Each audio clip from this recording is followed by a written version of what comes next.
This guy was betrayed in the worst way possible. The girl destroyed him completely, and now she needs to pay. In this game, newbies are treated like trash and don't get any help. The protagonist was humiliated for being weak and couldn't find a party, but this girl was different. She said she was partyless and that he seemed perfect. When they left the city, the girl said he looked like a real knight in that gear. It took a single phrase to make the guy start imagining their future together. First kiss, marriage proposal, family, and then kids. But when they arrived at a secluded spot outside the city, the girl really touched his heart, literally, with her magic staff. As he fell, the player asked why she'd go so far just to steal his items. But the girl explained she didn't need trash loot like his, even calling him poor and saying he must be a beggar's kid to have such weak gear. When she finished destroying his pride and his heart, she PK'd him and said she was sick of losers. After eliminating the 1000th newbie player, the girl unlocked a secret class in the game. Now she is the first goddess of the game Chrono Life. Happy with her new class, she left while saying she had a mission to complete. The eliminated player faces a huge penalty. He respawns in the nearest city and loses half his experience and power. While remembering being treated as weak by everyone, the protagonist Jiwoo decides to risk everything and try to upgrade his weak starter items. He tries on his sword and fails miserably. Furious, he tries on his glove to compensate. He tries and fails horribly. After various hammer strikes, Jiwoo destroyed all his items and couldn't upgrade a single one. His life in the game was over and he could only cry, but then a twig fell near him. This is a free starter item for beginners, considered trash and common for other players to throw away. His intrusive thoughts took over as he looked at it. He tried once and it worked. The item was upgraded once, plus 1 extra damage. He tried again and it worked. Irritated by the irony, Jiwoo decided to upgrade this piece of junk until it broke. His arm was out of strength when he landed the final hammer strike. The damn stick was upgraded to the max level of +199. Unable to believe it, Jiwoo got nervous and accidentally dropped the stick. When the item touched the ground, the game counted it as an attack, so the biggest explosion seen by humanity happened. An attack so devastating it almost split the planet in two. While staring at the destruction, various notifications popped up frantically in front of him. The player broke the record for players eliminated in a single attack. 850,617 players died. After accepting that he had the most broken power in the game, Jiwoo decided he was going to use this to get revenge on those who looked down on him, especially the goddess girl. Jiwoo is poor. He doesn't even have money to buy new clothes. While walking, another player bumped into him, got furious, and threatened him. Jiwoo said, "You asked for it." Then he landed an attack with his stick. The player exploded and a part of the city was wiped off the map. People nearby realized he was the one causing this. Jiwoo was confident, but a system alert caught him by surprise. His item now has a durability of 3 out of 5. Only 3 attacks left until the item breaks. He hid in an alley to think. He has the strongest item in the world but can only use it 3 more times. Using this to PK people for revenge is a waste. This time he used his brain and decided to use it to become famous by defeating the strongest boss in the game. Upon arriving at the Valley of Death, Jiwoo hears a threatening roar. It's the strongest boss in Chrono Life, Urus, the 2-headed dragon. Urus tries to scare Jiwoo with his strength, but before he can finish speaking, he takes a hit that rips off one of his heads, leaving him in shock. Now the game has changed, and Urus wants to talk it out, but Jiwoo isn't interested in chatting. Since he only had 3 attacks left, he decided to defeat the most powerful boss quickly to power level to the max. So, he lands one more attack that leaves the dragon wrecked. Jiwoo laments that his powerful weapon is about to disappear, but at that moment, Urus sees a chance to survive, and says he has a proposal for him. Jiwoo, already out of patience, tells him to speak fast. Urus then explains about ego-class weapons. When a strong soul fuses with a weapon, it becomes the strongest in the game and has infinite durability. However, there is a catch. For Jiwoo to access that power, he needs to make a pact with the dragon. This way, Urus will be able to live as a soul inside the stick. Jiwoo doesn't think twice and accepts. Urus then fuses his soul to the stick. Now the item became even more powerful, gaining the ego class and infinite durability. Finally, Jiwoo can continue his revenge. After all, now he can use his power to the max without worrying. Meanwhile, back in the city, things are heating up. Wanted posters of Jiwoo have been spread across all kingdoms, dead or alive, with a handsome reward of 1 billion gold. And to top it off, the cavalry has arrived. Various adventurer guilds from all over the kingdom came to solve this problem. The 5 strongest guilds of Chrono Life gather with their leaders, who are all very powerful, with a single mission: hunt down the one who eliminated more than 850,000 players at once. After all, he is a threat to everyone and must be stopped. For the leadership of this new alliance, the most respected warrior warrior of all was chosen. The Castle King, Arden, leader of the Justice Guild. Under his hawk eyes, the World Union Guild is formed, and war is declared on Jiwoo. However, now the stick has infinite power, and Jiwoo can use it to the max. Lo and behold, while walking through the capital all happy, Jiwoo suddenly gets a scare. A type of creature comes out of the stick, but soon it speaks, revealing it's Urus, the two-headed dragon from the Pact. Jiwoo thinks he became very cute. It's a pity only he can see him now. But hold on, not everything is sunshine and rainbows, and soon all this joy is going to end. Jiwoo picks it up and questions what it is. It was his wanted poster. The sight completely stuns him, and he notices that there are tens of thousands of posters just like it plastered all over the city, on every wall. Urus, on the other hand, shouts with joy. He says this was to be expected from his Hyungnim, who took down 800 people with a single blow, a feat he himself couldn't even come close to. Besides, the 1 billion gold bounty meant 1 billion in real cash, which was very fancy. Jiwoo questions how an AI like him can use slang like fancy, as that should be a violation of the rules. Urus replies that nobody cares, since he's already kicked the bucket. He then asks what his Hyungnim will do now, because with a bounty like this, users from all over the world will be coming for his head, suggesting that maybe they should just eradicate the humans once and for all. Jiwoo looks to the side, remembering when he dropped the stick on the ground, and then stares at the scattered posters. He thinks that in any case, the feeling isn't bad at all. He feels like he's become a celebrity. He announces that since things have come to this, he'll have to adopt the LHS style. Urus, confused, asks what that means. The protagonist explains that it's an acronym for loser hiding strength, an archetype where a powerful person pretends to be a loser. Urus questions why he would do that, arguing that humans would just ignore him, thinking he's a weakling. But Jiwoo says he just doesn't get it, and that this will be fun. He asks if Urus has never seen something like this before. In the eyes of others, he looks like a weakling, but he's actually the protagonist. He needs to enjoy his fantasy life to the fullest. Until, suddenly, he's hit by an arrow. Urus is shocked. Jiwoo falls, spitting blood on the ground. He lays his head down while Urus flies over him, worriedly calling for his Hyungnim. On a rooftop, Hawkeye was watching, holding a rare, cyan-colored bow with a quiver full of arrows of the same hue. He calls out that he's hit the target. Below, his army runs toward Jiwoo, who remains on the ground as the troops of Arden Castle surround him. Hawkeye shouts, "In the name of the Supreme Commander of the 5 Guilds Union, I order you to bind this abominable man who murdered 800,000 people and throw him in jail." All the soldiers roar in response, ready to follow his orders. Urus, desperate, asks if his Hyungnim is okay, urging him to get up. "These humans may be weak, but you'll be in trouble if they all come at once." Despite the arrow stuck in his chest, Jiwoo gets up, facing the Arden army. The soldiers shout that the enemy is on his feet. Hawkeye orders, "Don't give him time to breathe! Attack all at once!" Urus calls out for his Hyungnim once more, apprehensive. Jiwoo, however, takes back his previous words. He rips the arrow from his chest and hurls it to the ground in contempt. Gripping his staff tightly, he says that he just wanted to live peacefully as a background extra. But these idiots brought this upon themselves. An immense explosion of energy erupts, illuminating the entire realm. As he swings his staff, he unleashes a power akin to a nuclear bomb, and in an instant, all the soldiers drop lifeless to the ground. Hawkeye coughs, having barely survived. He wonders what happened. In just an instant, his entire army was decimated. Shocked, he realizes that the capital of the First Realm had simply vanished. Suddenly, Jiwoo appears right in front of him. Hawkeye stares at him, terrified. As the protagonist draws closer, the elf pulls a summoning orb from his clothes, capable of summoning as many users as he desires. Hawkeye shatters the orb, and a magic circle appears beneath his feet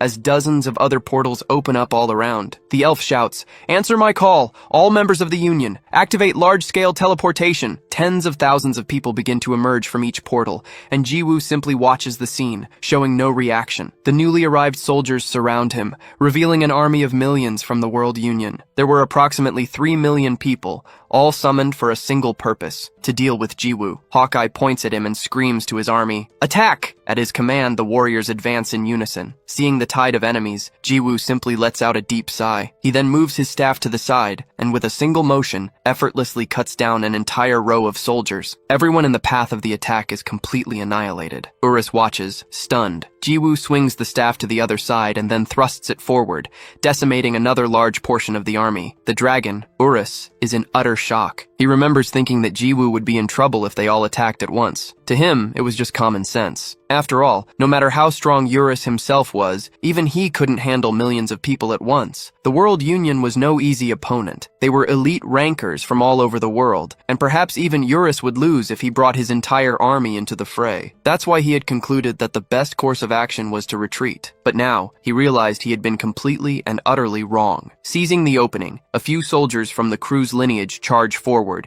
wielding their swords and spears. They leap toward Jiwoo, attempting to pierce him, but the protagonist merely moves his staff, annihilating them all with a single touch. Another entire row of the army is split in two. In the background, Abracadabra, with the help of her assistant mages, quickly prepares a spell. Jiwoo senses the movement behind him and turns to see an immense magic circle forming in the sky. Abracadabra casts the ancient enchantment of destruction, a spell powerful enough to disintegrate him. A colossal beam of energy hurtles toward him, and the protagonist watches with a surprised expression. He remarks to himself that the spell's name was pretty cool and decides he needs to come up with a name for his own technique as well. Then, he swings his staff upward. The strike cuts through everything in its path, extending far above the atmosphere. Arise, he names it. The magic circle and the ancient spell are simply obliterated. Stunned, Abracadabra can only ask how he was able to shatter her ancient magic. The royal sorcerers prepare for the next command, but before they can act, Jiwoo moves his stick upward again. Calling this strike, attack. He cuts through everything in front of him, sending the mages flying. The result of 1 against 3 million wasn't just overwhelming, it was disastrous. The World Union Guild was completely defeated. Hawkeye is kneeling on the ground, breaking out in a cold sweat from fear. He repeats to himself that he can't believe it, until Jiwoo appears before him. The protagonist says he didn't take his life on purpose, because thanks to him, it was difficult to control his strength. The elf questions why he didn't kill him. Jiwoo sighs, saying it's obvious. Earlier, he was the one who shot the arrow. Hawkeye panics, but his face is struck by the stick. As expected, the battle that day became a popular topic. Not just among Chrono Life users, but also among players of other games and even people with no interest in gaming. Despite everything, the stick remained intact. Jiwoo analyzes it as he finishes off the elf. Urus says that Hyungnim is truly incredible, and the protagonist comments that he was wondering where he had gone. Suddenly, someone approaches from behind. The protagonist turns around,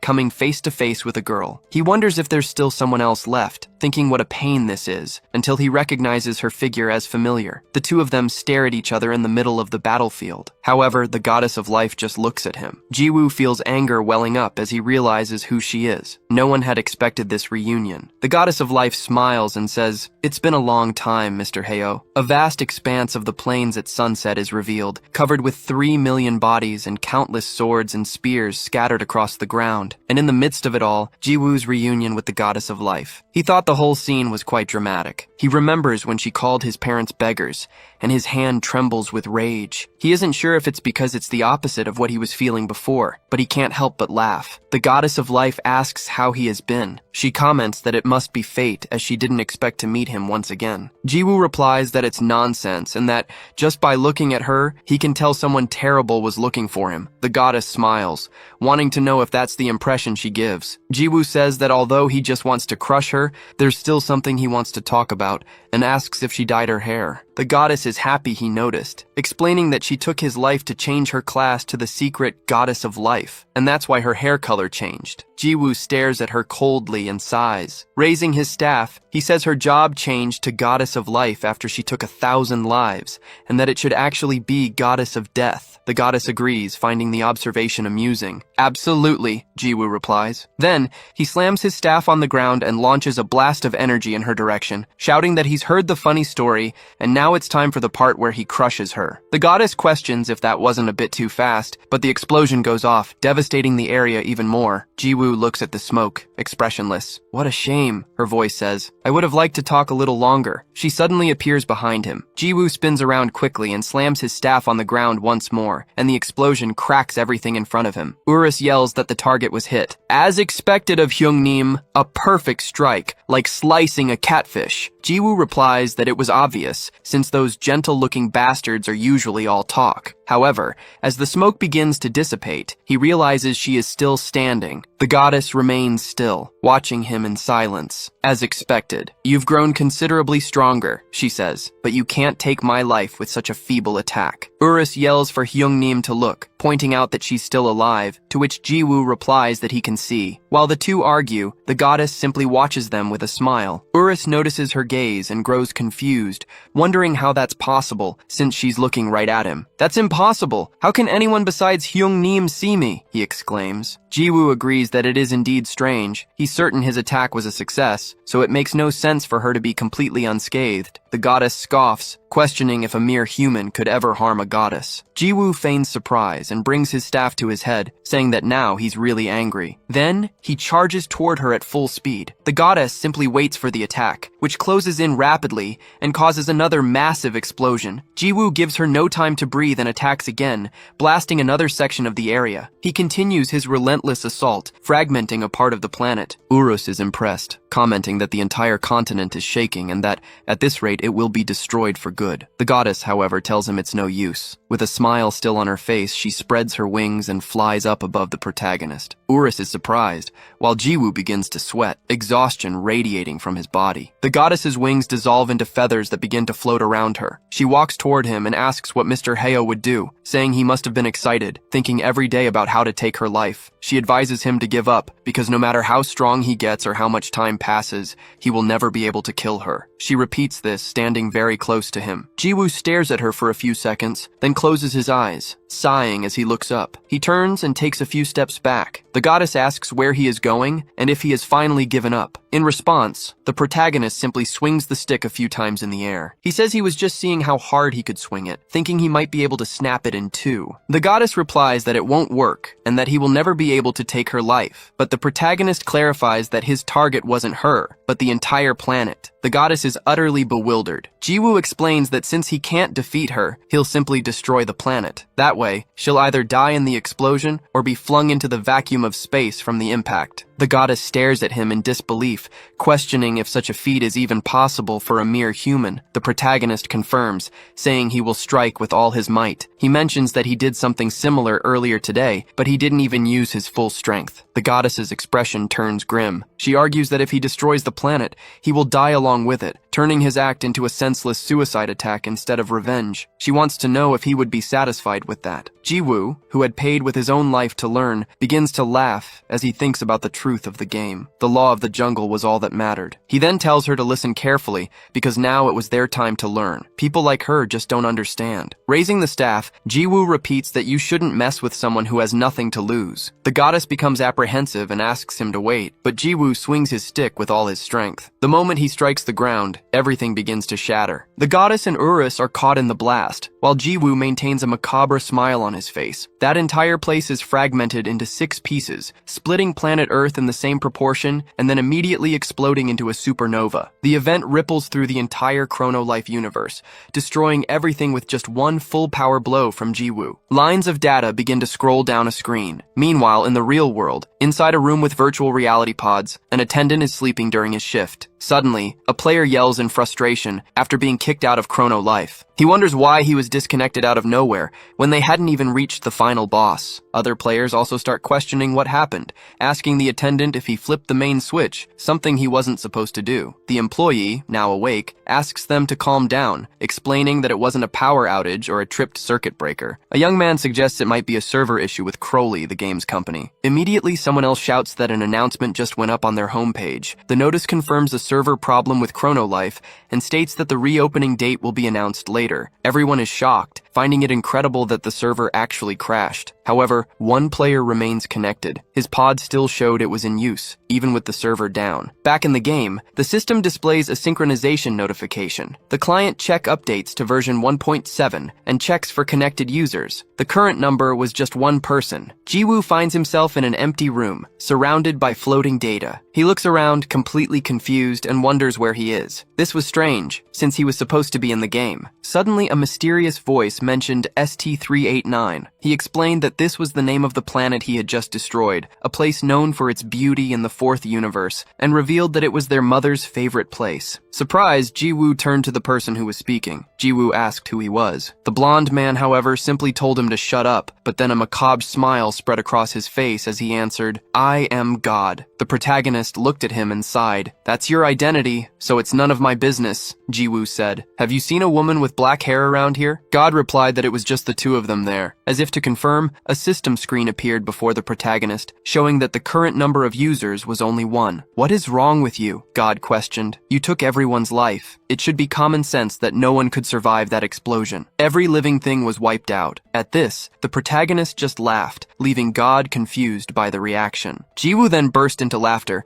shouting that his revenge was finally complete. He was overjoyed. This was why he played the game. "Urus, come out! I finally got my revenge!" he called out. But even after his call, nothing happened. Ji-woo slammed his stick on the ground, calling for his dragon again. "I already told you, it's just the two of us here," God repeated. "So you shouldn't expect that child to be here." The protagonist questioned him. "If the current number of users is only 1, then what are you? An NPC or the administrator?" God replied that he was neither, and as he tried to reveal his identity, something cracked in space-time and the sound of the rift cut off his voice. He sighed and complained that something was already interfering. A light shone in the middle of the room, illuminating Ji-woo's face. "This is disappointing, but it was great to meet you," said God. "Farewell, and say hi to the little furry one for me." "Wait!" Ji-woo shouted in surprise, but an intense light blinded them both, and the deity vanished before his eyes. Then the game server shut down, and the protagonist was disconnected. In the identity room, his was the only capsule still active. It hissed open, revealing Ji-woo's real body. The young man pulled the virtual reality headset from his head. "I can't believe this. Why the hell did he have to show up right now?" he grumbled. "And what was that about a furry little thing?" That's when he noticed a blonde man with a cigar in his mouth, staring fixedly at him. The man stood up and walked over to the protagonist, reciting his details. "Lee Ji-woo, age 21. You've been playing Chrono Life for 3 months, and your chosen weapon was the level 99 stick. Correct?" Ji-woo confirmed it, then demanded to know who he was. Removing his glasses, the man declared, "I'm the one who's going to steal your stick." Mentally, the protagonist reviewed his situation. He was just an ordinary college student who enjoyed playing Chrono Life. In fact, until recently, he was just a beginner, but by a stroke of luck, he'd managed to create a level 99 stick. With it,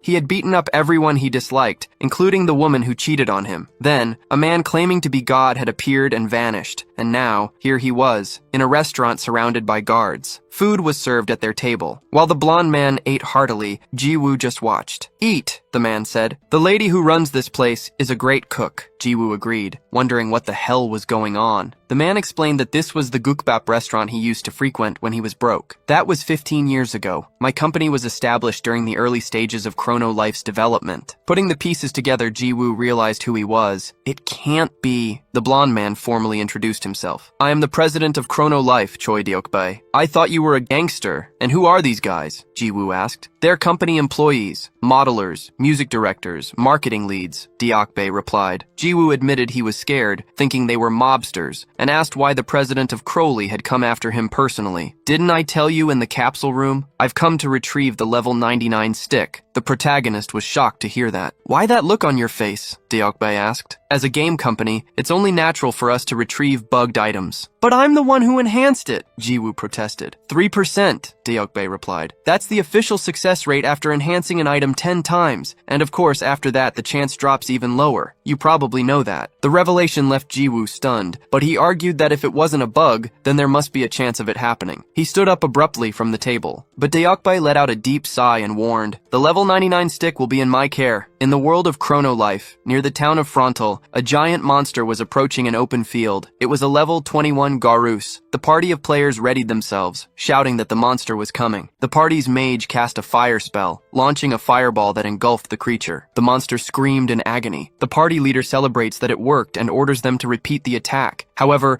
a girl named Kyo unleashes her power and runs alone towards the monster, screaming. The leader warns her not to advance alone. However, the girl is brutally attacked by the creature, which hurls her high into the air. She flies towards the group's priestess and lands on top of her, incapacitating them both. In a panic, the other members shout that they're in trouble and that they need to get up and run. Watching everything from a distance, the protagonist remains motionless for a moment, but soon lets out a quick sigh, wondering what he should do. Beside him, time, Urus eats a piece of chicken and asks what his Hyung-nim intends to do. Ji-woo thinks for a moment, then picks up his stick, observing his normal stats. He then remembers the conversation he had at the restaurant. Deokbae had said he would keep the plus 99 stick, leaving Ji-woo completely apprehensive. The CEO, however, replied that it was the company's will. Ji-woo protested, saying it wasn't fair, but Deokbae explained that he had personally investigated and concluded that the stick was not a bugged item. From that moment on, the company would no longer interfere with his account. Whether he defeated the game's strongest boss, took the lives of 3 million people,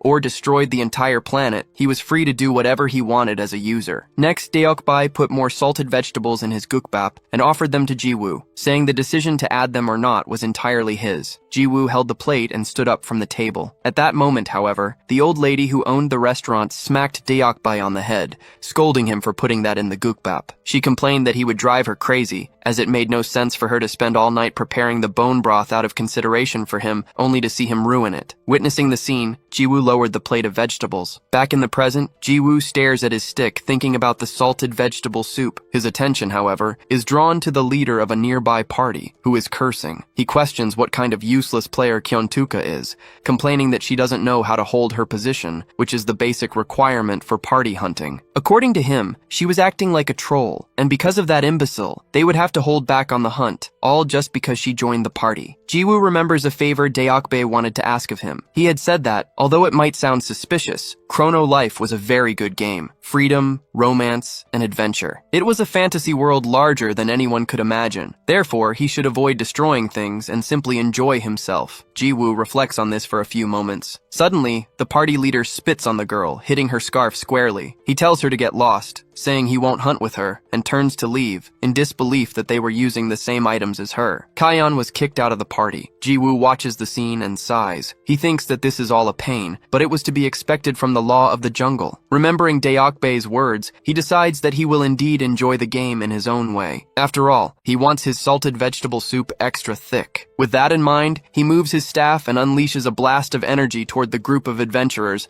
but stops the attack midway upon hearing a scream. Ji-woo looks back. Kaeyeon was screaming that this game was shit and that everyone could go to hell. She yells that those bastards have no eye for good things and that they should know how great her weapon was, since she spent a lot of money to buy that sword. Ji-woo watches her, surprised, remembering when he said the same things about his own sword. Back then, people had also looked at him strangely. Kaeyeon then shouts that she doesn't need any of them, and that she won't join any party to hunt. She would do it alone. Ji-woo reflects that he no longer knows what to think either. Just then, the girl hears the sound of a monster that had appeared right in front of her. In fact, she was surrounded by many other creatures and freezes in fear at the sight. The creatures open their mouths, let out a roar, and run in her direction, getting closer and closer. Kaeyeon tries to protect herself, but Ji-woo appears in front of her, asking himself why he made that choice. He moves his staff, launching a powerful attack at the monsters. Everything in that direction is completely annihilated. As the dust begins to settle, Kaeyeon, who was protecting her head, quickly opens her eyes and comes face to face with the protagonist. Above him, the sky was completely clear, without a single cloud. Ji-woo wonders if he acted out of solidarity or pity, but concludes it was for neither of those reasons. He did it because it seemed fun. With that thought, he gives the girl a smile, leaving her utterly confused. The protagonist approaches her, thinking that in any case the situation was a bit complicated and chaotic. This, then, was the prologue to the story. He asks if they could hunt together. The girl, however, tells him to get lost, saying she doesn't hunt with newbies, and walks away while spitting on the ground. Ji-woo is left confused, thinking that this wasn't a very smooth start. Meanwhile, in the city of Seoul, people were living their daily lives, but always with their phones in hand. An event had captured the world's attention, an event that people now call Judgment Day. An incessant debate was taking over the global gaming community. Everyone was asking who the player was that had taken the lives of 800,000 people. Was he a god of battle, the strongest in Chrono Life? However, one man declared that it was all a sham. He questioned how someone could be the strongest, claiming it had to be just a bug or a disgusting hacker. This was a fairly reasonable opinion. After all, fighting against 3 million enemies made no sense at all. It was a number that couldn't be overcome with just stats and control. The community cried out for justice, demanding that the hacker be banned forever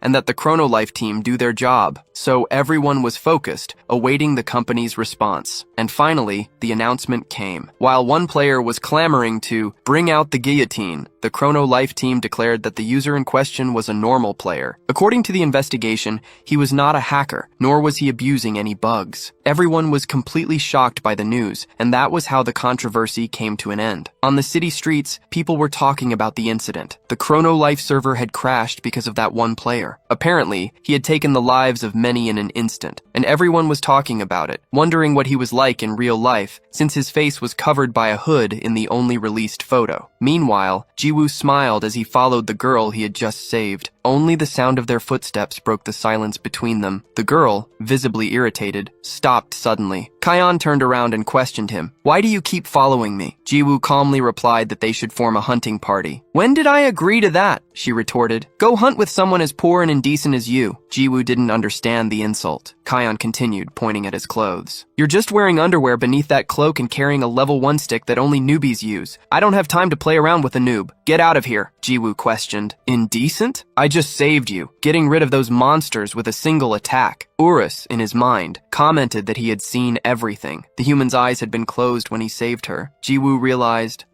so she doesn't know I'm strong. A smile formed on his face as he thought, how about I hide my power for a while? He ran after Kion, calling out to her, "Miss, please, carry me." The girl looked at him confused. Jiwoo explained, "Actually, I don't know anything about the game. I'm a newbie. Please, master, carry me." The word master sparked a flicker of happiness in Kion. She remembered how the leader of her old party had looked down on her, and being called master made her visibly excited. Urus questioned what his Hyungnim was doing. Jiwoo whispered back that he was pretending to be weak to hide his power as the first step of his plan. The dragon remembered the idea he had told him about before. Kion cleared her throat, trying to look serious. "It's embarrassing, but anyway, I'm someone who should help newbies." She then invited him to join her party. "This expert here will help you, but just this once." Kion was a level 24 fighter, with her stats focused entirely on strength, neglecting her other abilities. Near the starting town at the dungeon entrance, Kion charged toward a screaming creature. She landed a powerful punch on the monster,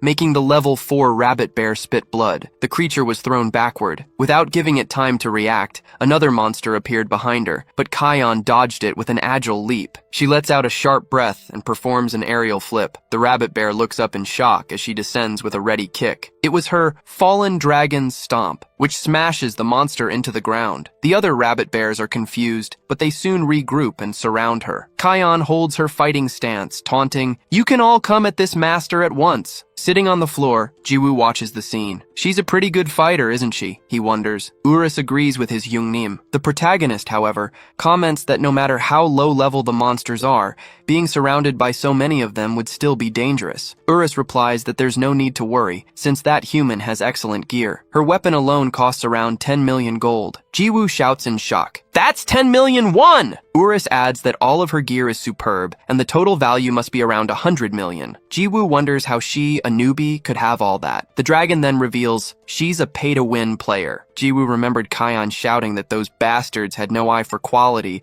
and didn't know how good her items were because she had spent a fortune on the game. He wondered if she had really spent that much, thinking there was no reason to invest 100 million. Suddenly, Kion turns and shouts at Jiwoo. Kion turns and, "Even if I'm carrying you, you shouldn't just sit there doing nothing. Hit them with that stick of yours." Jiwoo is confused. The girl insists, "That's right. You have to fight for yourself to get stronger and faster. Stop being such a useless bum." As she scolds him, a rabbit bear tries to attack her from behind. "Your behavior is unacceptable. It's like you don't even have the will to get stronger," she continues, oblivious to the danger. However, Jiwoo simply touches the monster with his stick, and it is completely annihilated, disappearing without a trace. Kion looks to the side, confused. What was that? Why was there a sudden gust of wind inside a dungeon? She wonders. Jiwoo thinks to himself that he was screwed, since he had no idea how to hide his power. At that moment, a message arrives for Kion. The sender orders her to log off immediately, would be starting in 10 minutes. Kion reads the message and sighs deeply. She tells Jiwoo she's logging off for a bit and will be back in about 30 minutes, telling him to keep hunting the monsters. Jiwoo is puzzled. What's her deal? Just leaving whenever she feels like it? He thinks.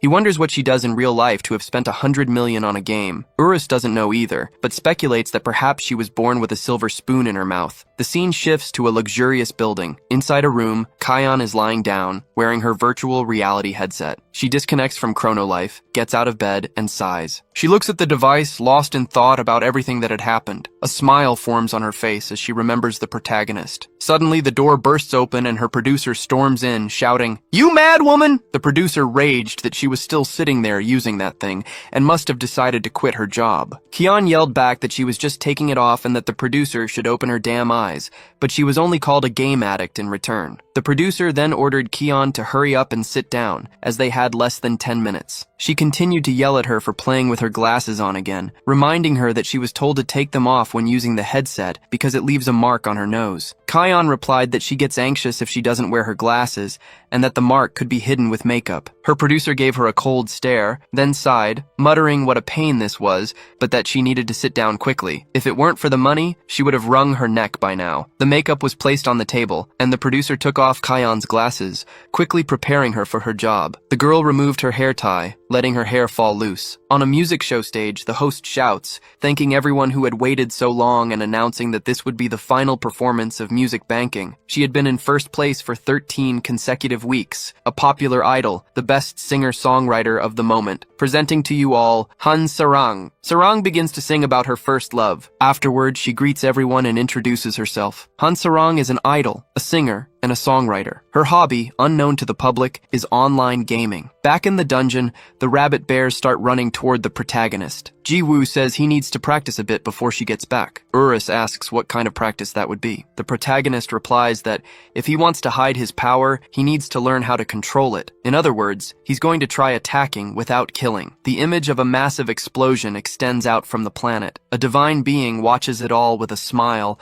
commenting that the idea of attacking without killing sounds like a lot of fun. He turns to a motherly figure, an immense sun at her back, and asks if she agrees. Han Sarang was a second-year high school student. She entered the music industry at a very young age and had a difficult, unpopular start, but now she has established herself as the top singer-songwriter of today. A journalist congratulates Sarang, saying he can't believe she's won first place 14 times in a row. He says he loves the sad lyrics of her debut song, based on the story of The Little Mermaid, and wants to know how she manages to write such moving lyrics. Sarang replies that she likes to stay home alone, so she reads poetry collections and sometimes even fairy tales. The journalist notes that this must be why the song has that title, and Sarang adds that her producer asked her not to talk about the fairy tale, as it would be embarrassing and a rather childish hobby. The interviewer is charmed, along with the entire audience. He exclaims that this is very interesting, and the girl thanks him. Her producer watches from a distance, complaining that the damn schemer was fooling the entire country, and that it was all an absurd lie. The hobby the public doesn't know about is that she loves to play games. In the interview, the host comments that Sarang is also popular for her acting,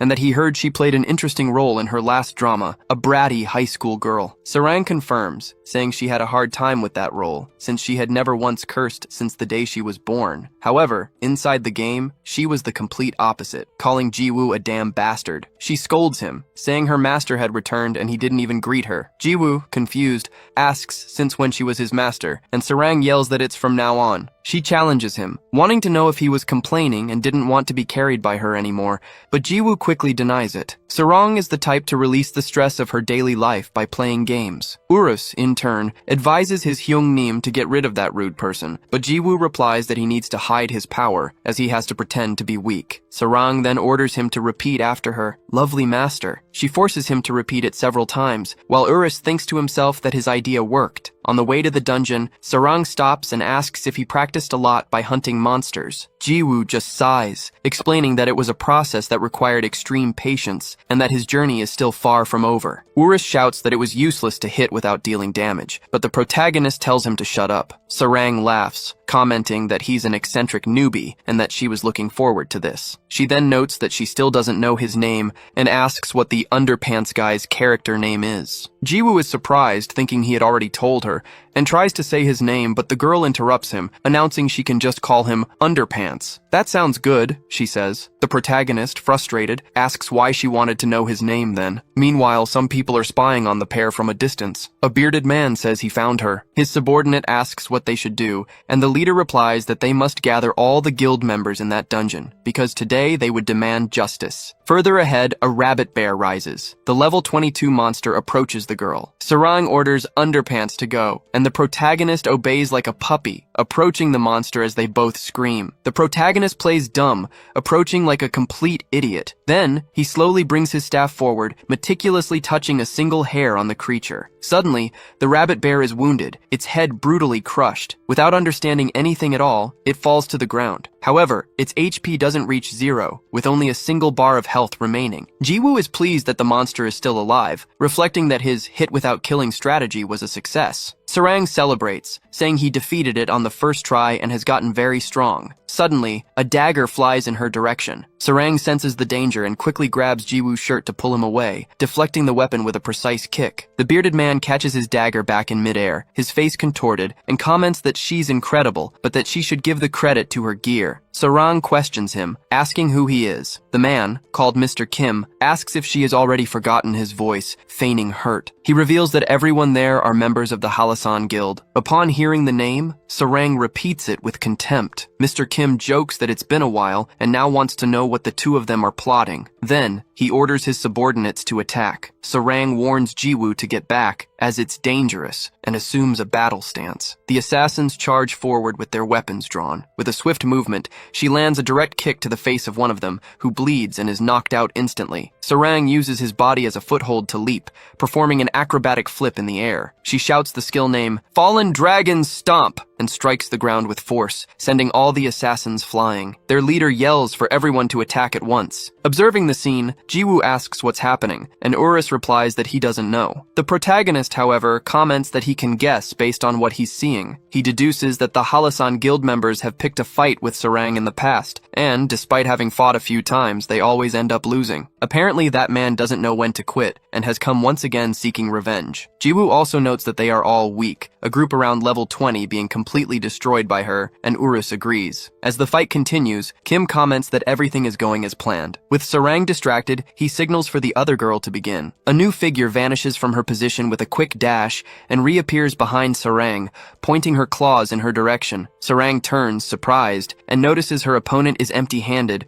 concluding she must be from the fighter class. The woman then activates the steal skill. A bright light illuminates the area, momentarily blinding Sarang. She is shocked to realize that her battle fists have simply vanished. The thief remarked that the weapons were incredible. Darling must have been born with a silver spoon in her mouth to own the silencing fist. Jiwoo asked what kind of skill that was, and Urus replied that it was steal from the rogue class. However, he found it strange, as the skill wasn't supposed to be that overpowered. Jiwoo scoffed, saying he didn't care since she had nothing to steal from him. After all he had was his underwear and his cloak. But then, he remembered the existence of his stick. Jiwoo glanced to the side with a terrified smile. He then shot to his feet and ran off, screaming in fear. Kim remarked that, come to think of it, there was someone else there, but they weren't worth worrying about. Just one look at the kid was enough to tell he was a rookie with nothing of value. As Jiwoo backed away, the thief grew excited. She tossed the fists to Kim, saying that he might not know it, but stealing from someone who has nothing is even more fun. In an instant, she appeared in front of the protagonist,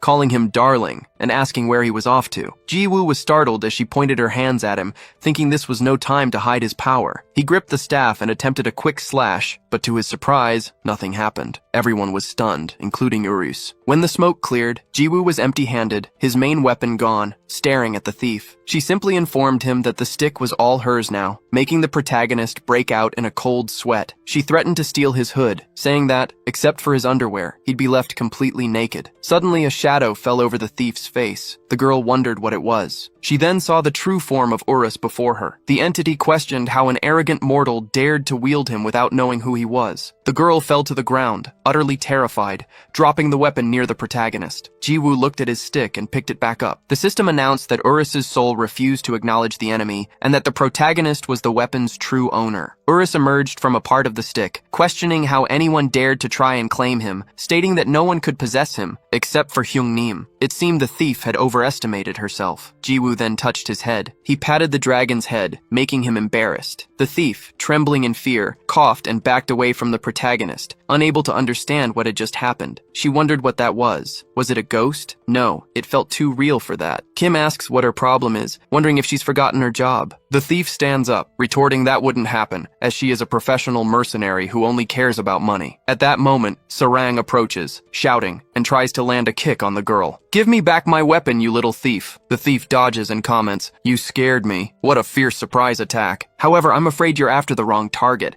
The weapon is over there. Watching the scene, Kim clenches his fists with a smile on his face. Sarang complains, calling them bastards and promising to take their lives, but she suddenly begins to fall, fainting after a touch from the protagonist. Jiwoo explains that this is his skill, strike without killing. The confused thief asks what he's doing and if the two of them weren't together. The protagonist simply replies that he was hiding his power. "What the hell are you talking about?" she questions, but is immediately struck by a blast of force from him. In an instant, all the assassins are defeated with ease. The thief is bewildered by the sight and asks, "Darling, did you do this?" Jiwoo hits her on the head with the stick, replying, "Yes, I did." The thief's HP drops to a single bar. Jiwoo uses his strike without killing skill again and says, "I've been through a lot of shit, so I've become much stronger mentally. However, just a moment ago, because of you, I nearly had a heart attack trying to move my stick." His power explodes, devastating everything around him. Sarang suddenly wakes up, lying on the ground in an open field, feeling a bit confused. She gets up, startled by the situation. From behind a tree,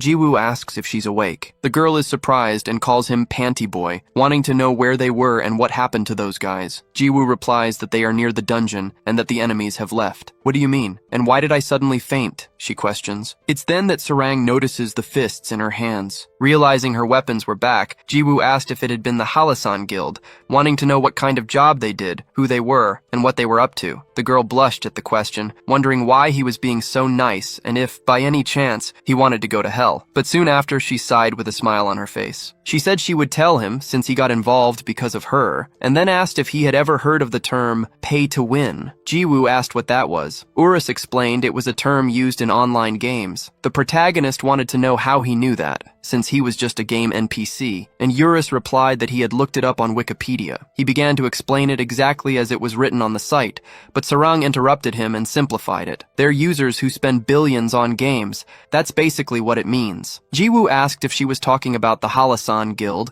and the girl confirmed, saying they were all that type of people. She explained that a few months ago, she had bought those fists by chance at an auction, and one day, the Halasan Guild started hunting her to try and steal them. However, they're a bunch of old thugs and their skills are crap. So I won every one of our encounters. Anyway, how did you get these back? Did you steal them from them? Jiwoo replied that they just left the fists there and went away. Maybe they had forgotten them. The girl said she didn't know what had happened, but she was sure they would come after her again, as that crazy old man's obsession was no joke. Jiwoo commented that it was a bit strange, and asked why they were so insistent on getting her weapon. Sarang replied, questioning if it wasn't obvious, since the fists cost 10 million gold. The protagonist retorted that for that very reason, it was strange. These old guys spend billions and they're obsessed with a 10 million gold weapon? There's definitely more to this story. Later, at the Halasan Guild's hideout, Kim's blood splattered across the room as he was wounded, falling to the floor right in front of his leader. Kim cried out that he was sorry and begged for another chance,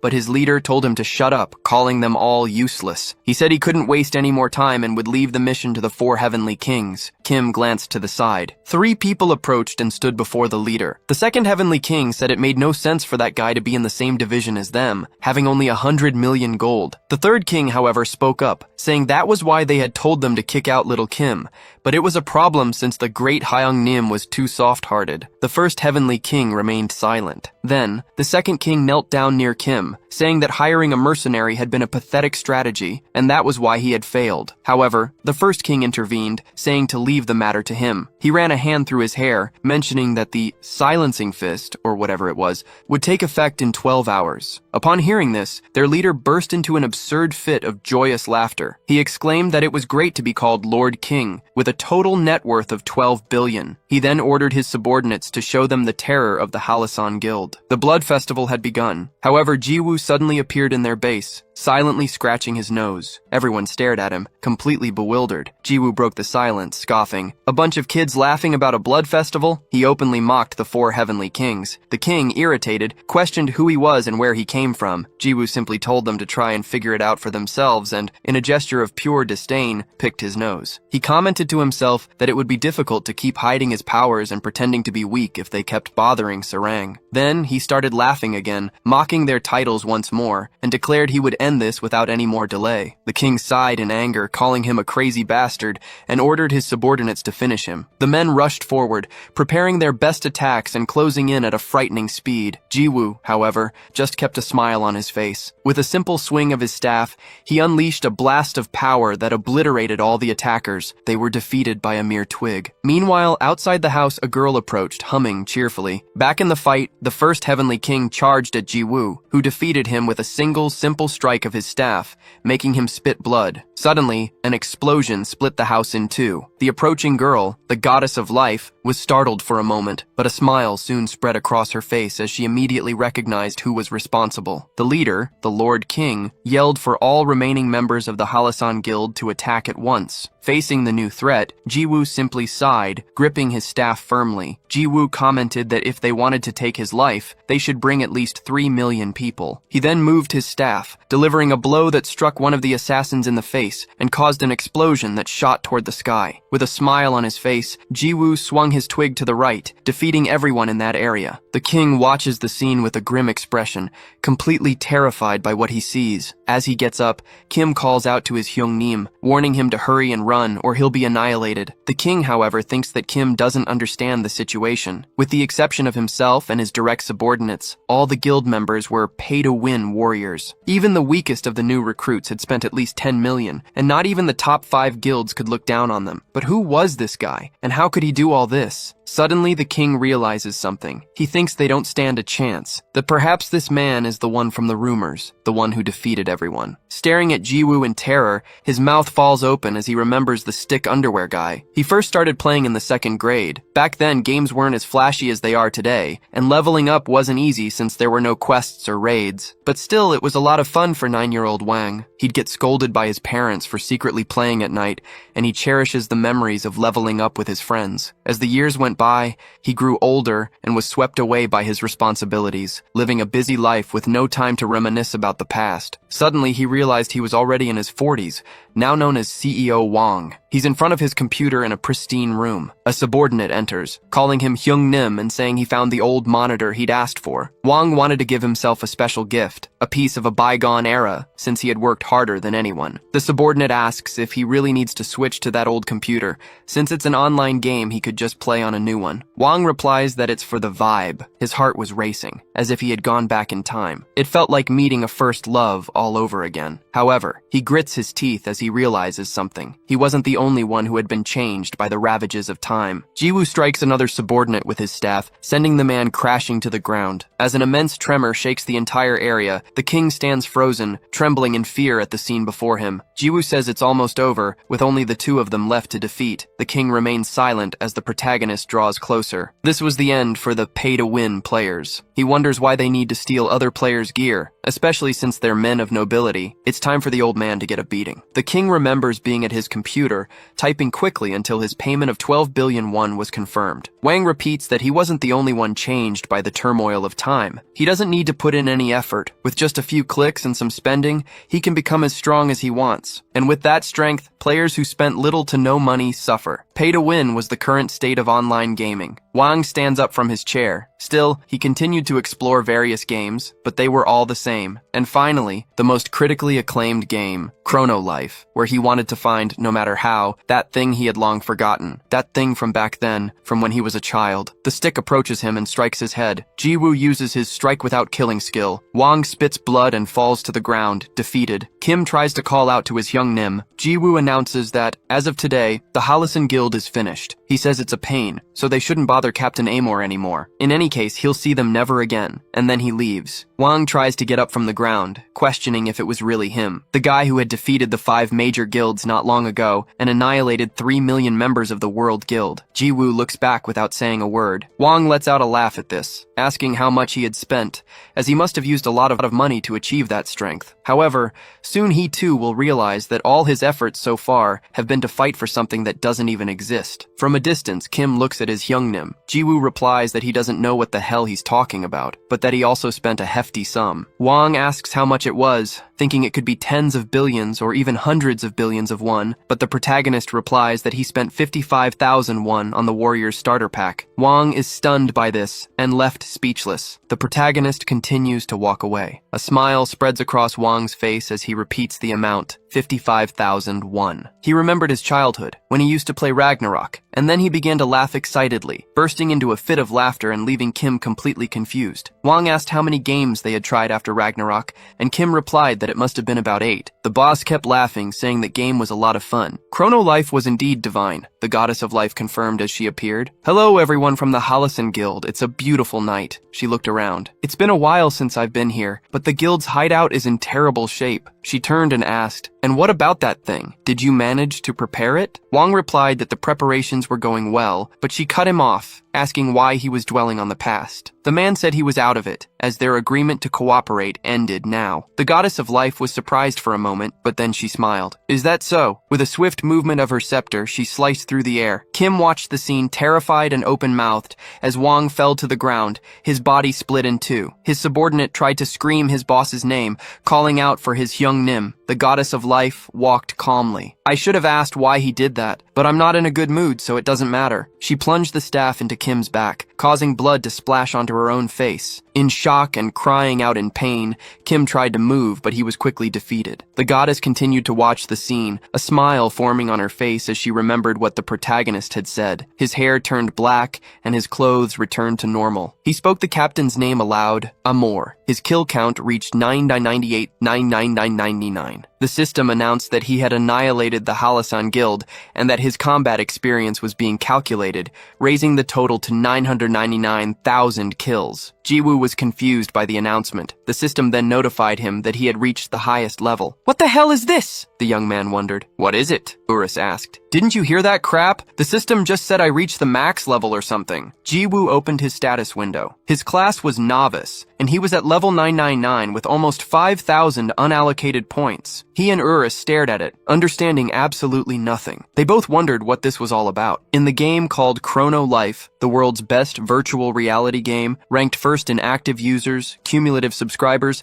sales, and ratings, reaching the max level was considered impossible. In an interview, Lee Sang-hyuk, the professional gamer known as Faker, had said it would be impossible to achieve such a feat anytime soon. Despite players all over the world playing day and night, no one had managed to reach level 999, the master level. Faker said he wasn't certain, but that even if all the top rankers in the world, including himself, defeated monsters 24 hours a day, it could take several decades to accomplish the feat. Jiwoo remained completely confused about his stats reaching that level. Urus, on the other hand, was celebrating that he was the world's first level master. Just as expected of Hyung Nim, he was very proud. Jiwoo was sure he had been level 7 back then. It was the obvious result of his actions. On the first day he picked up the stick, 800,000 players were murdered. On top of that, countless monsters and dungeons had been in the path of his attack. Adding the experience from Chrono Life's strongest boss, Urus, and the army from the highest level dungeon, the final push came from the massacre of the 3 million members of the World Guild Alliance. And of course, the destruction of the planet was also included. Thus, the world's first level master was born. A light appeared under the protagonist's feet, illuminating everything around him. The system announced that because he had reached the maximum level,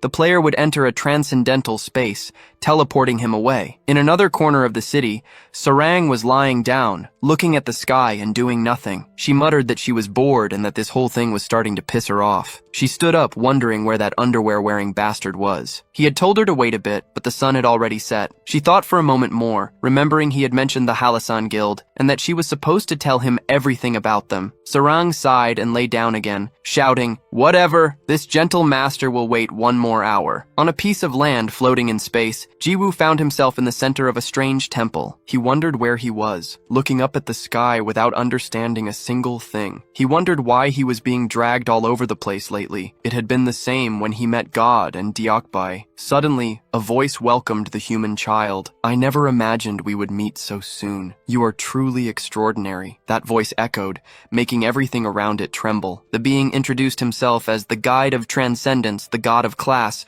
welcoming him. He praised him for taking the first step on that arduous journey, stating that his efforts to reach the master level as a novice were worthy of everyone's respect. Urus questioned how that was possible, asking if he had forgotten to change his class. Jiwoo denied it, explaining that he used to be an aspiring prosecutor. At that moment, the conditions were met, and the transition to the secret class began. An intense light reached his body, and several spheres formed in front of him. One of them took the shape of a sword symbol and struck him at maximum speed. The soul of the sword infiltrated his body. Soon after, other spheres, representing various weapons, also appeared. The soul of the shield, the bow, the wand, the gauntlets, the spear, and many others infiltrated him, one by one. All the souls of the weapons were now inside his body. Jiwoo felt the power flow as the system notified him that the class change was complete. Now, he was a master class novice. As a privilege, all of his distributed status points would be retrieved and then tripled. Suddenly, his status window began to change. All attributes returned to the base value of 5, and 15,000 undistributed points were added. Urus was completely shocked. 14,985 points? What is happening? Is this all because of the class change effects? Jiwoo asked if that surprised him more than the change to a secret class, and Urus confirmed it. Normally, you only get 5 points when you level up, but you got 15,000. Even if other max level users exist, your raw stat points are already 3 times higher than theirs. This shit is ridiculous. This will be considered the greatest achievement in the history of the gaming community. Ignoring the dragon, Jiwoo began to analyze those values. A chilling smile spread across his face as he began to dump the points into a single stat, clicking repeatedly. Hyung Nim, what are you doing? Urus asked, incredulous. I'm distributing the stats, Jiwoo replied calmly. I know that, but I'm talking about this careless distribution. If you waste a single point, you'll be considered a loser. The dragon's expression changed to pure panic. Why are you putting everything into one stat? And why that stat of all things? Jiwoo finished distributing all his points and said, I don't need any others for now. This is enough. You've screwed everything up, Urus complained. You're just a loser. At the Chrono Life Company, an employee rushed in, warning the president that they had a problem. Deokbae asked what happened, and the employee replied that he needed to see it for himself, as the issue concerned that particular user. In the control room, Deokbae approached and asked what was going on. His subordinate simply told him to look at the monitor. Deokbae was surprised. Ah, the stick kid finally reached max level. The employee replied that the level wasn't the problem, but what he was doing. What's all this fuss about? And which stat did he choose? Deokbae asked. The employee pointed to the screen, showing the chosen stat, which impressed the president. However, Deokbae soon burst into laughter. Ha ha ha, he really loves this game. He's enjoying it to the fullest in his own way. The employee insisted it was no time for jokes, arguing that it would be a completely useless and pointless character. If he realizes he's building a trash character, who knows what he'll do when he gets angry? Deokbae, however, just told him to relax. I've said this many times. The game company has no right to interfere with a player's choices. The employee tried to argue that they needed to take some action, but the president was already walking away. As he walked away, Deokbae thought to himself, I can't believe he dumped everything into that one stat, and even got the Novice Master title. He was surprised they were calling it a trash character with no future, because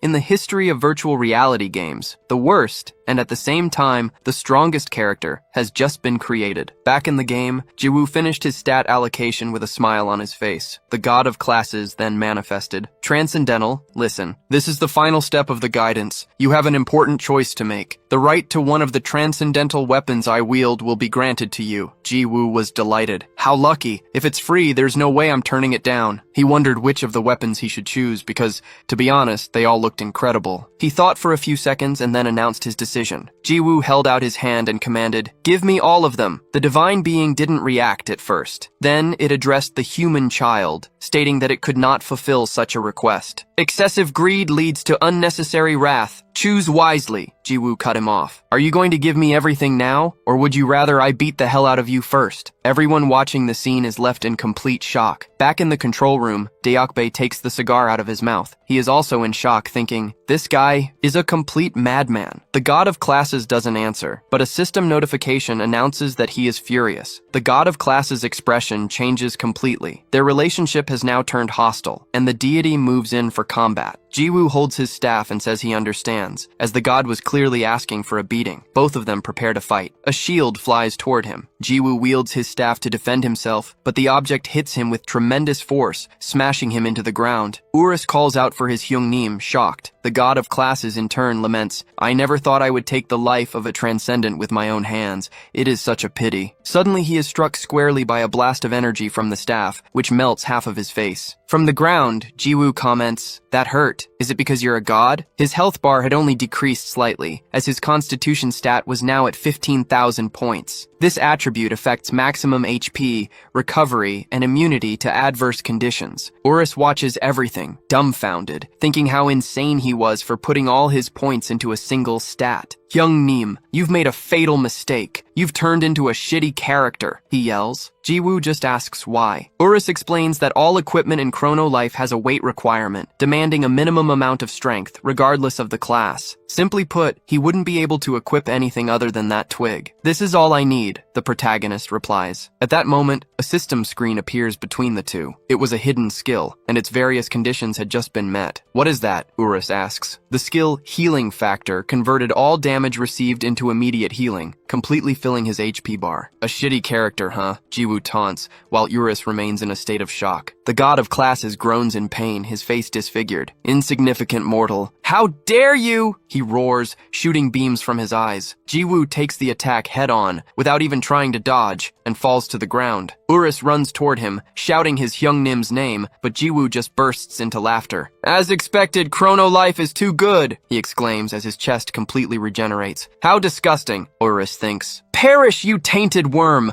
the god shouts, delivering blow after blow. Jiwoo simply absorbs all the attacks. His health would drop for an instant, only to regenerate immediately after. The god of classes continued to attack, non-stop, in a completely futile cycle. But Jiwoo took every attack without reacting, just laughing. His HP endlessly dropped and rose. He then remarked that this was enough and that he would end it now. After all, thanks to the god, he had benefited in many ways, so it was time for the enemy to hand over all the weapons and disappear. The god of classes warned the human child that his endless greed would one day consume him. When that day came, he would be doomed. But Jiwoo just prepared for his attack, saying he simply didn't care. He then delivered an upward slash that struck the god of classes squarely. The system notified that the god of classes had ceased to exist. Reality began to fragment, shattering into dozens of pieces. The system informed him that the transcendent space would collapse and that he would be forced to return to his original world. That world began to shrink until it closed completely. Back in the ordinary world of Chrono Life, a light suddenly reached the hill, bringing Jiwoo back to the ground. All the weapons fell to the ground around him. They were all kinds of transcendent weapons, and Jiwoo had become the owner of them all. They then began to glow as they were transported to a subspace, from where they would always answer his call. A smile spread across Jiwoo's face, thinking that this would be great. However, Sarang was completely irritated. How dare that punk make her wait? She would never let this slide, no matter the excuse. Suddenly, a noise was heard behind her. Jiwoo placed his fingers on his forehead and said, "Hello, I'm back." His face was immediately met with a fist. She kicked him, complaining that she had said she would only wait a little while, but it was already night. Jiwoo apologized, saying he thought he would be back sooner, but some things had delayed him. In any case, he was here now. Sarang gritted her teeth and shouted that she was leaving. Jiwoo asked where she was going, and the girl replied that she was going to log out of the game. He just waved goodbye. Sarang gritted her teeth once more, but did nothing else. She warned him to log into the game tomorrow night at 7 p.m.,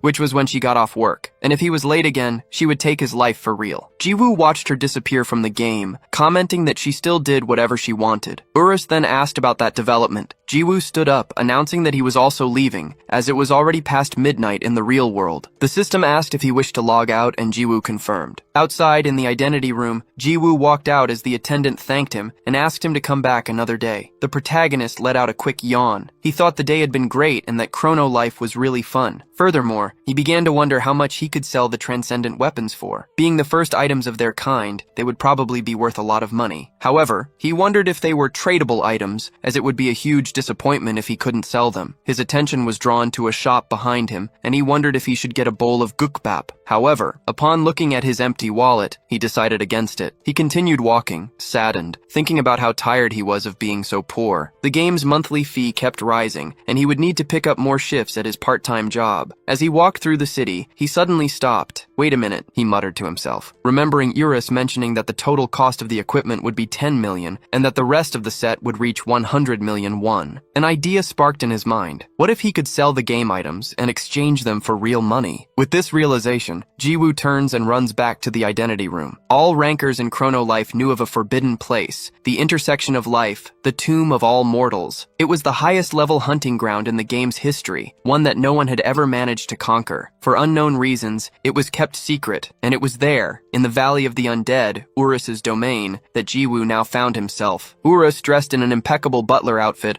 welcomes Jiwoo to his home. The hunter, however, keeps walking and ignores him, a smile spreading across his face as he announces he'll be in his care. Urus agrees and asks Hyung Nim to enjoy himself as much as he can. Jiwoo declares that he was so blinded by revenge, he didn't even think to pick up the items he'd left behind, but today, he would make good use of them. Urus, the dragon, just thinks to himself that he feels sorry for his friends. Suddenly, a blast of energy descends upon the area. Amidst the smoke, Urus's army emerges, advancing on Jiwoo from all sides. Jiwoo smiles. At that very moment, his life of misery was coming to an end. He was going to make a hell of a lot of money because he was about to get rich in an instant. The Valley of Ghosts, the highest level hunting ground, was completely obliterated by the Stick Strike. Turbot of Despair, Lapis of the Abyss, and Trishan of the Dawn, the three strongest in Urus's army, were erased from existence in the same manner. With just 2 attacks, all the monsters in the valley were annihilated, and their weapons dropped to the ground. Valuable items rained down. Urus commented that it was all over in an instant, and that they had made out quite well. Jiwoo, however, questioned if it was really over, stating that it was just the beginning. Confused, Urus asked what he meant. The hunter then pointed to the smoke, telling him to look, as the monsters had already reappeared. This was a phenomenon where monsters, after being killed, would respawn after a certain amount of time. However, special entities like the two-headed dragon, Urus, did not. Jiwoo said it was his first time selling items, so he planned to repeat the process at least 100 times. And just like that, another explosion echoed through the valley. In the past, there was a very interesting lecture at Harvard University. The lecturer asked the audience if they all knew Bill Gates, the richest man in the world and founder of Microsoft. He explained that even if Bill Gates found $100 on the ground on his way to work, he wouldn't pick it up. The reason? It would be an economic loss for him. It takes 2 to 3 seconds to bend down and pick up the money, but in that time, he earns at least $150 per second. In other words, he would be losing about $200. However, back in the Valley of Ghosts, the situation was different. With all those items piled on the ground, forming a huge mountain,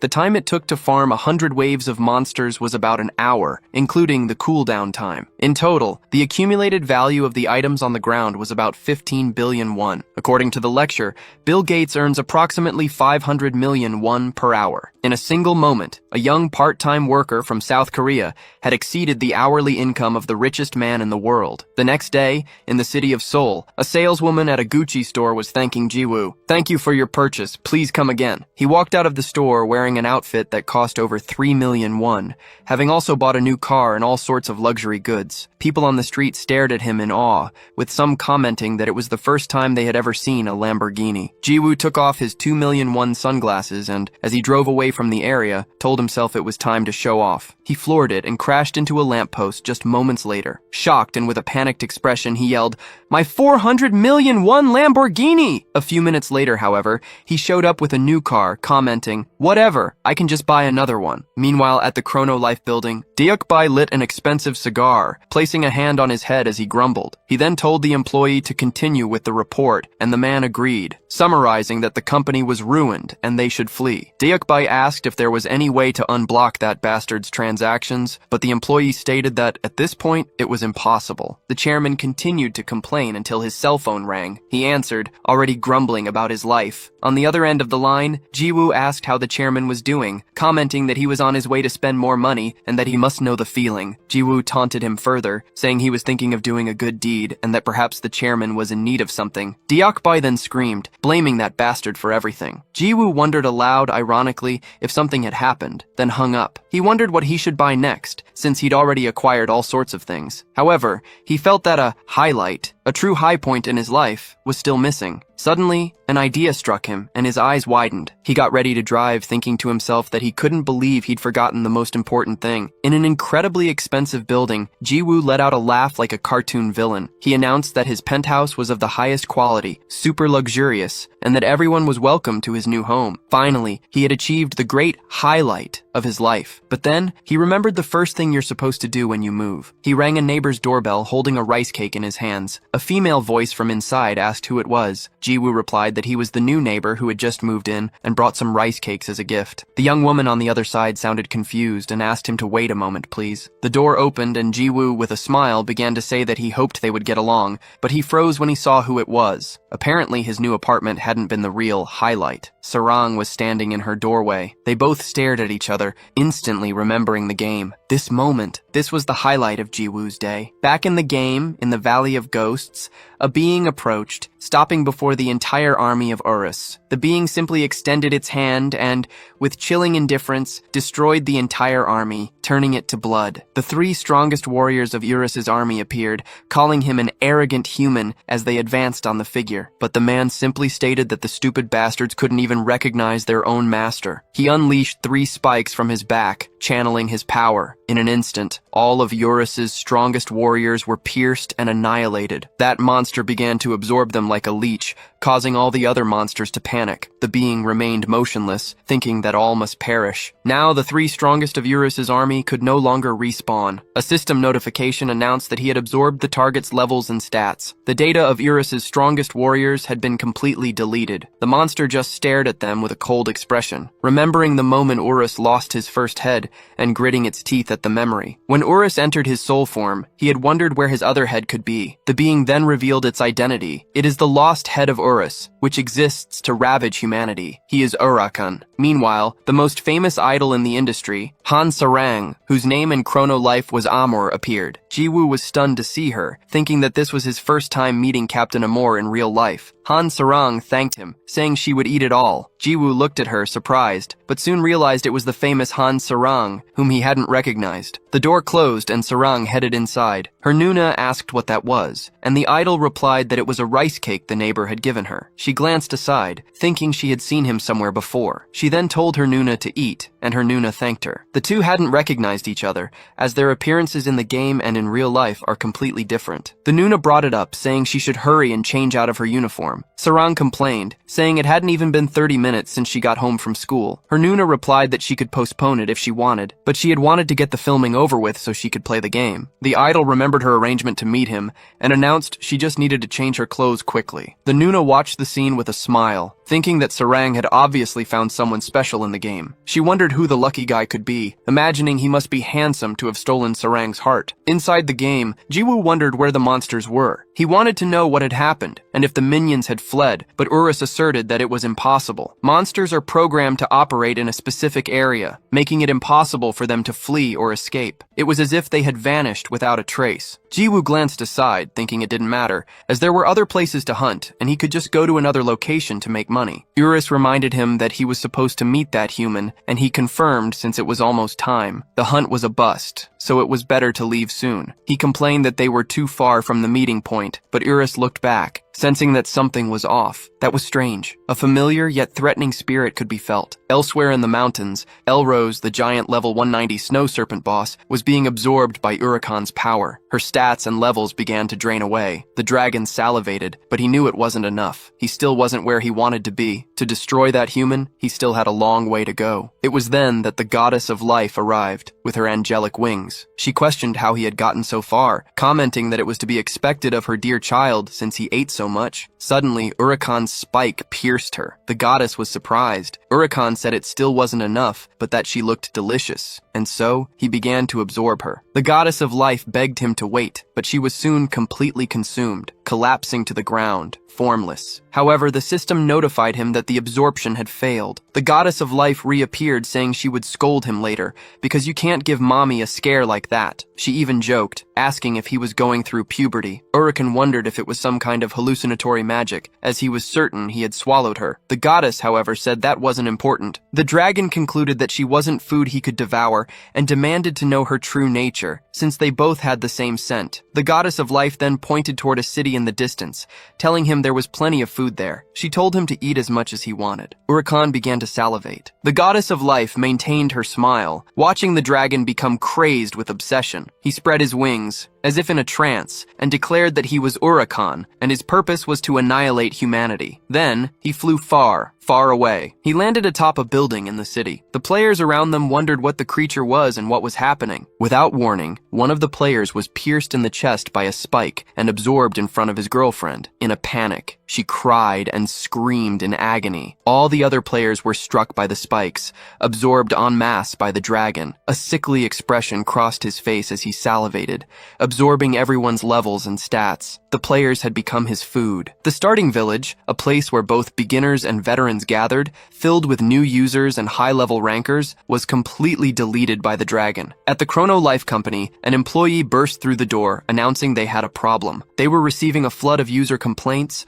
from calls to customer service to all sorts of reports and YouTube live streams. The support department was practically paralyzed. The team was checking the situation and asked them to wait. To be attacked by a monster and have your character deleted was crossing the line. Deokbai complained about the whole situation, sarcastically asking if Urakan had shown up yet, and if this wasn't fun. The employee asked how it could have happened. Deokbai ordered that, from now on, they were to monitor only 2 characters, the first being Urakan. In the burning city, the dragon stood motionless. The goddess of life commented that he was incredible, and that she hadn't imagined he would eat everyone, turning the city into a ghost town in an instant. Urakan continued to salivate, saying it still wasn't enough and that she had to tell him where to find more food. The goddess replied that she didn't know about the next meal, but then her expression shifted into a smile. She said she knew of one in another direction, and that it would be a delicious meal for him to absorb. In a forest area, at 7:34 p.m., Sarang trembled with rage, remembering what she had said. If he was late, she would take his life. She was sure she'd told that bastard. Looking to the side, she thought that little shit was taking too long, until she realized Urakan was right behind her. The girl was a level 24 fighter, while the lost head of Urus was level 999. In the city of players, Hawkeye walked, complaining. He was the supreme commander of the 5 Guild Alliance, and one of the top rankers in Chrono Life. With his unique and overwhelming charisma, he had appeared in interviews, on YouTube, in newspapers, and was a man without equal in the game. However, after Judgment Day, the World Union Guild was dissolved. Hawkeye, the former Supreme Commander, fell into ruin after taking all the blame and responsibility. He repeated to himself who he was and the title he held, for the World Guild had once been at his feet. He wondered if the others thought he would simply fall like this, when a sudden explosion shook the area. People started screaming that a monster had appeared in the central square. That village was supposed to be a safe zone. That day, Hawkeye witnessed something unbelievable, the sight of several players being simply deleted. He hid, watching the scene and wondering what the hell that was. This was really crossing the line. The goddess of life noticed him, but just kept a smile on her face. The scene of destruction in the village continued until the moment they both began to fly, moving far away from there. Hawkeye watched everything with the system screen open, thinking about the notice board. Suddenly he began to laugh, a laugh that bordered on madness. The monster in front of Sarang startled her. She thought, I don't think this guy is a player. Was there a monster like this on the Hill of Beginners? The goddess then appeared, saying, It's a pleasure to meet you, Captain Love. Sarang questioned her. Do you know Underpants? He's the only one who calls me that. She continued, annoyed. I almost hit him. Why did you give your character such a scary skin? Luna asked. Are you close to him? Sarang replied, For now, actually, I just felt like playing with him a bit, even though I don't like him that much. He just won't leave my shadow. The goddess of life's face darkened for a moment, but she quickly forced a smile. Earlier, while facing the Hallison Guild, Luna was already in a bad mood because of Jiwoo, who had spoken with Captain Love. You are truly very annoying, said the goddess. Sarang, confused, asked, What do you mean by that? Before she could react, she was pierced by spikes, lifted into the air by a blow from Urakan, as her HP bar dropped to 0. Luna declared coldly, Please, go to hell. You were overrated. Sarang fell to the ground, and from her body, only the scarf she wore remained. Urakan absorbed the player's stats and levels, commenting, Delicious. That was quite a meal. Luna replied, Of course. After all, she was a piece of a god. Urakan seemed to question the statement, but the goddess just walked over to the scarf on the ground. That's not important, she said. Don't worry about it. Stepping on the scarf that was on the ground, she asks if they should go eat more delicious food. However, Jiwoo interrupts her, wanting to know where the sickos were going. Both turned around, coming face to face with an angry face. The goddess breaks into a smile, saying it's been a long time, and asks how he is. Jiwoo, however, tells her to shut up. He warns her to get her filthy pig's foot off the scarf scarf if she doesn't want to lose her life again. The goddess looks down at the scarf she was stepping on and moves away, saying she's sorry and that she did it by mistake. Jiwoo watches her coldly. He then turns to Urakan, calling him human with tentacles, and warns that the beating would start with him. Jiwoo raises his staff high. A blast of power stronger than any ever seen is unleashed. The dragon's face lights up for an instant before everything in its direction is completely obliterated. The energy blast pierces the planet's atmosphere and continues flying through the galaxy. When the smoke clears, Jiwoo is still standing. He says he'll let that woman escape just this once and that the cockroach should run along. Luna questions how a cockroach could be as beautiful as her and tells him to stop pretending to be strong, since he couldn't take her life anyway. She advises him to finish his job properly before worrying about her, as his enemy is still right in front of him. Jiwoo looks in the direction of the attack and sees Urakan flying towards him at full speed. Luna calls him my son as the dragon readies its claws and strikes him with a blast of power. The blow causes an immense explosion. Urus despairs and shouts for his Hyungnim. However, Jiwoo remains standing, commenting that it surprised him. He questions what Urakan is and why he's fine even after taking his attack. Urus asks if he's okay, and the protagonist confirms, as his wounds regenerate in an instant. Urakan asks why he would be surprised, stating that he could simply dodge that kind of attack. He says the blow simply never reached him. Jiwoo glares at him coldly. Dodged it, huh? Then I'd better swing harder next time. Urus remarks that it was a nasty bluff, questioning if Jiwoo was saying the previous attack wasn't at full power. The protagonist confirms, explaining that all his attacks so far were just normal strikes. Saying this, he releases an immense energy, leaving Urakan completely terrified. Jiwoo releases energy from his chest, activating the novice skill, Swordsman's Spirit Master. Until now, he could only use one of his skills. He then addresses Urakan, calling him son of a cockroach. He warns him that, for the first time, he will use a skill. If he gets hit, he'll be gravely injured, so he'd better do his best to dodge. Jiwoo grips his stick with all his might and orders the system to activate the skill Continuous Cut. The unleashed blow flies out of the planet, heading towards Saturn. With every second the attack travels, memories of Sarang flood Jiwoo's mind, and he grows enraged by everything that has happened. The blow seems to completely erase Urakan's existence before continuing on its path and piercing through Saturn. The planet initially begins to dissipate the shockwaves, but it suddenly glows brightly and explodes, causing destruction on a planetary scale. And that was Continuous Cut, the most basic skill of a swordsman. Meanwhile, elsewhere, a live broadcast was about to begin. Hawkeye appears on the screen, introducing himself as the Supreme Commander of the World Union. The chat immediately calls him a loser and demands he shut down the broadcast, but paradoxically, the number of viewers only increases, with more people joining in just to threaten him. Streamer mode is a feature in the game Chrono Life that allows users to broadcast their gameplay. Although any player could use it, it was disabled during Doomsday to ensure the operation's success. Because of this, the identity of the person they were looking for had not yet been revealed to the public. Hawkeye announces that he'll get straight to the point. One person against 3 million players. Realistically, it shouldn't be possible. He claims to have seen the company's notice board, which denied it was a bug or a hacker, but he simply can't believe it. He accuses the game company of treating its users like dogs and pigs, insisting they should investigate the case, as the complaint board was a mess with reports of a monster that could delete characters. He calls on everyone who had their characters deleted to join his stream, as he is going to track down this monster. He promises he will expose everything today, revealing the truth behind that rotten game company. Suddenly he stops and changes his tone, asking everyone not to forget to subscribe and hit the notification bell. Back at the battle site, the smoke begins to clear. Jiwoo remains standing unharmed and lets out a sigh. He comments, surprised,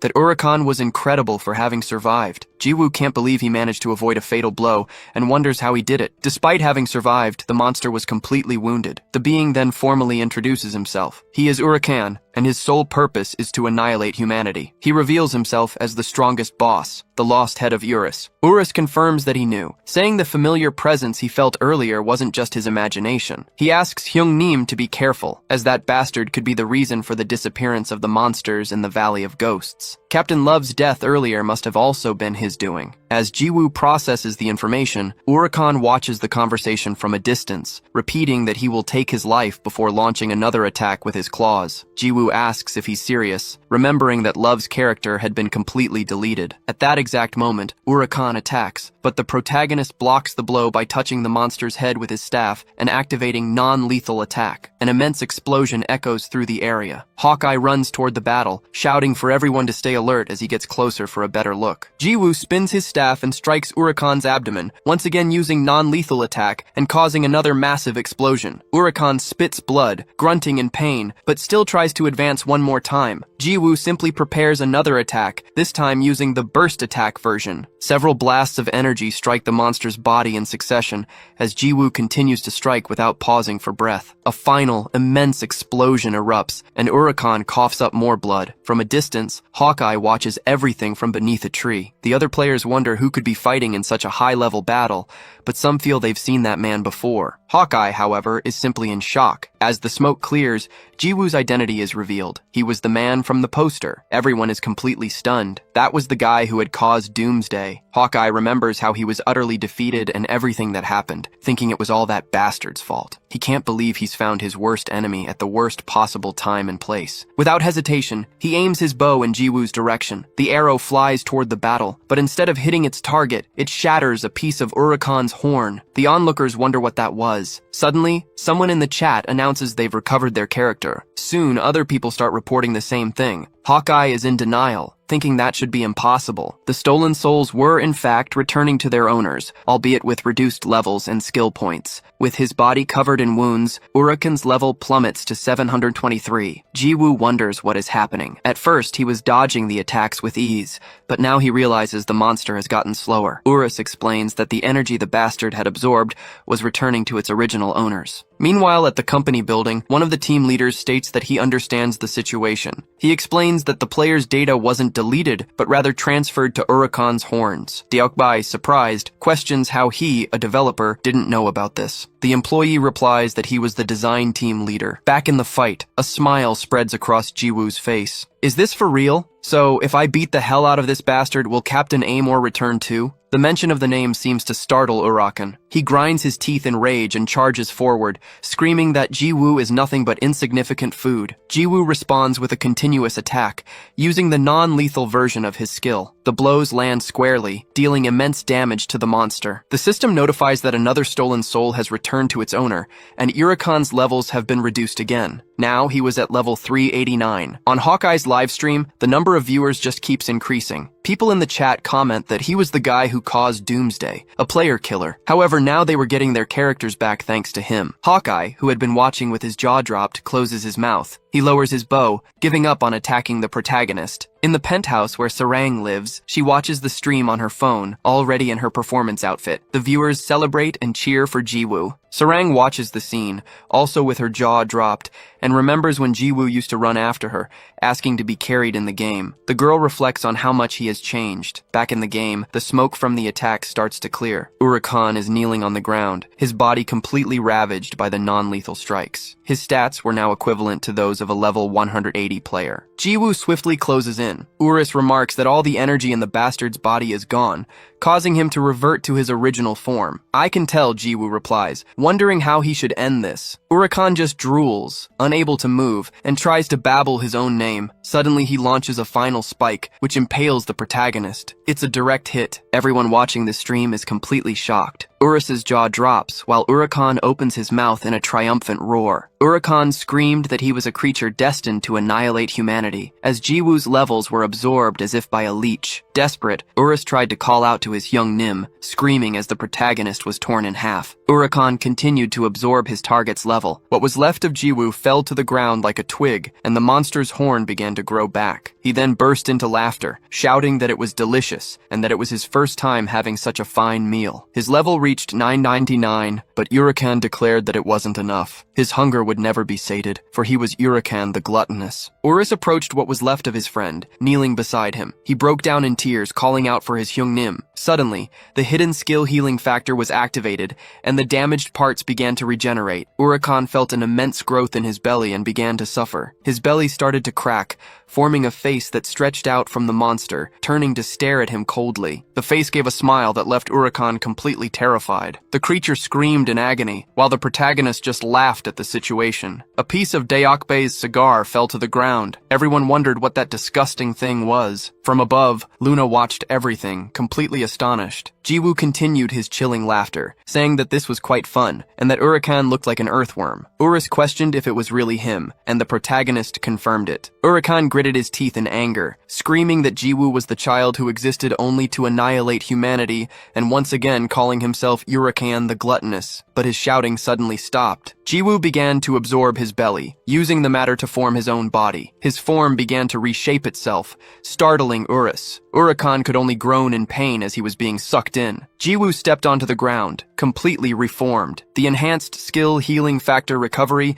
ensured that all damage taken was instantly recovered. With the activation of the healing factor, all absorbed cells are restored to their original owner. Jiwoo wondered what the point of that was, since most of his own cells had fused with Urakan, making Jiwoo part of the monster's body and reducing him to a mere organ. However, the process reversed. Urakan was also absorbed by the healing factor, and Jiwoo simply expelled him with a burp. As a result, a hidden skill is acquired, Gluttony, which allows the user to absorb a target's level and stats by eating them. Luna asked if it was over. She commented that it wasn't what she expected, but it was quite fun to watch. Jiwoo noted that she seemed happy, even after he had taken her son's life. The girl explained that he was evil, and that it was all metaphorical, as she hadn't actually given birth to him. For his information, she was 21 years old, the same age as him. Surprised, Jiwoo questioned how she knew that. Ignoring the question, Luna simply summoned her scepter, moving it to the side. After giving Jiwoo one last smile, she opened a dimensional portal, asking rhetorically, "Who knows?" Immense claws pierced through the portal,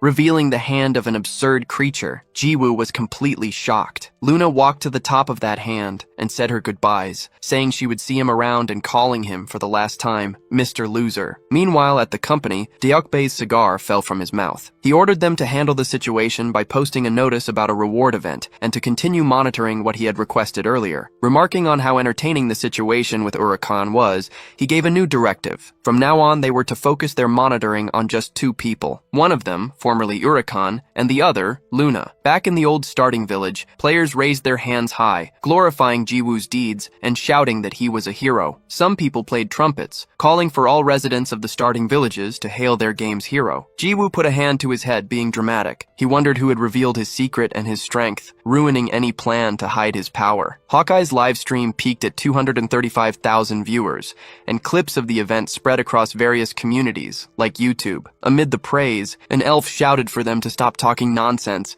as that bastard would never be a hero. He accused him of being a mass murderer who had taken the lives of 3 million players in a short time, and that praising the most wanted criminal was insane. Hawkeye, however, interrupted him, questioning if taking players' lives wasn't the same as deleting characters and telling him to stop talking nonsense. With just one broadcast, Hawkeye became a popular streamer, being, in fact, the one who benefited most from the whole incident. Someone suggested that since he seemed to work alone, without a guild, he should join the Justice Guild. The other people there also asked the hero to join their guilds, promising that he would be treated very well if he joined them. Jiwoo got scared by all the attention and fled from the crowd that insisted he join them. Urus joked, saying that Hyungnim had become quite famous and that he should have stopped hiding his power much sooner. Jiwoo, annoyed, told him to shut up. Suddenly, he bumped his head on a golden statue. He stepped back, wanting to know what the hell that was, and came face to face with a full-body statue of himself. Both Urus and Jiwoo had utterly terrified expressions. He asked what that was, pleading for it not to be him, but Urus just confirmed that it was Hyungnim. Wang appeared behind him and asked if he liked the statue. He emerged with his guild, all of them wearing only underwear and a cloak. The man said it was worth spending a fortune to make this tribute. He really enjoyed Jiwoo's performance, and just as he thought, he truly is that guy. Wang then asked if he wasn't the one who caused the doomsday, explaining that after that day he was so impressed that he had the statue built. Jiwoo denied it, confused by his reaction. Besides, he wanted to know why everyone was in their underwear. The chairman explained that they had used everything they had to build the statue, and that the thing had cost over 20 billion. Just then, the townspeople shouted that they had found the hero. Jiwoo started running again and told the old man not to follow him. Meanwhile, in Han Sarang's penthouse, she sat on her bed, head bowed, reflecting on on everything that had happened. It should all be obvious to her now, the monsters disappearing the moment she opened her eyes, and the bear rabbit that was crushed with a single blow. Even her gauntlets, which had been stolen by the Hallison Guild. He must have recovered them and given them to her after finding the guild. She wondered why he did it, why he pretended to be weak. Why did he deceive her? With a look of dread, she remembered when her teddy bear was destroyed on the floor. She was just a child in front of her father, crying in fear, scared of everything. The girl had a breakdown, remembering how he had deceived her as she tried to take off her glasses. In the end, she put them back on her face and continued to tremble, sitting on the bed. Later, in the game city, Jiwoo wore a tired expression. He commented that the people had finally calmed down and that this must be the life of a famous person. Urus, however, warned him that people were still staring at him. Jiwoo then wondered if it felt like they were forgetting something. He felt he had forgotten something important, but was surprised that he couldn't remember what it was. Han Sarang was now standing in front of him. Jiwoo called out to her, asking if she had finally reappeared. He remarked that it was no wonder he'd felt something was missing. He figured it was because she wasn't around. The people around them wondered who this girl the hero was calling out to was. No one was sure, as it was the first time they had seen her, but somehow she looked familiar. Jiwoo remembered the scarf. "I got this for you," he said, wrapping it around the girl's neck. He explained that he got it after taking the Urakan's life, but quickly corrected himself, saying he had picked it up along the way, that he'd found it on the ground. This, however, only irritated Han Sarang even more. She trembled with rage. "Don't make me laugh," she said. "That's not true. Why are you lying?" "What do you mean?" Jiwoo asked. "I don't know how to lie." Han Sarang trembled once more,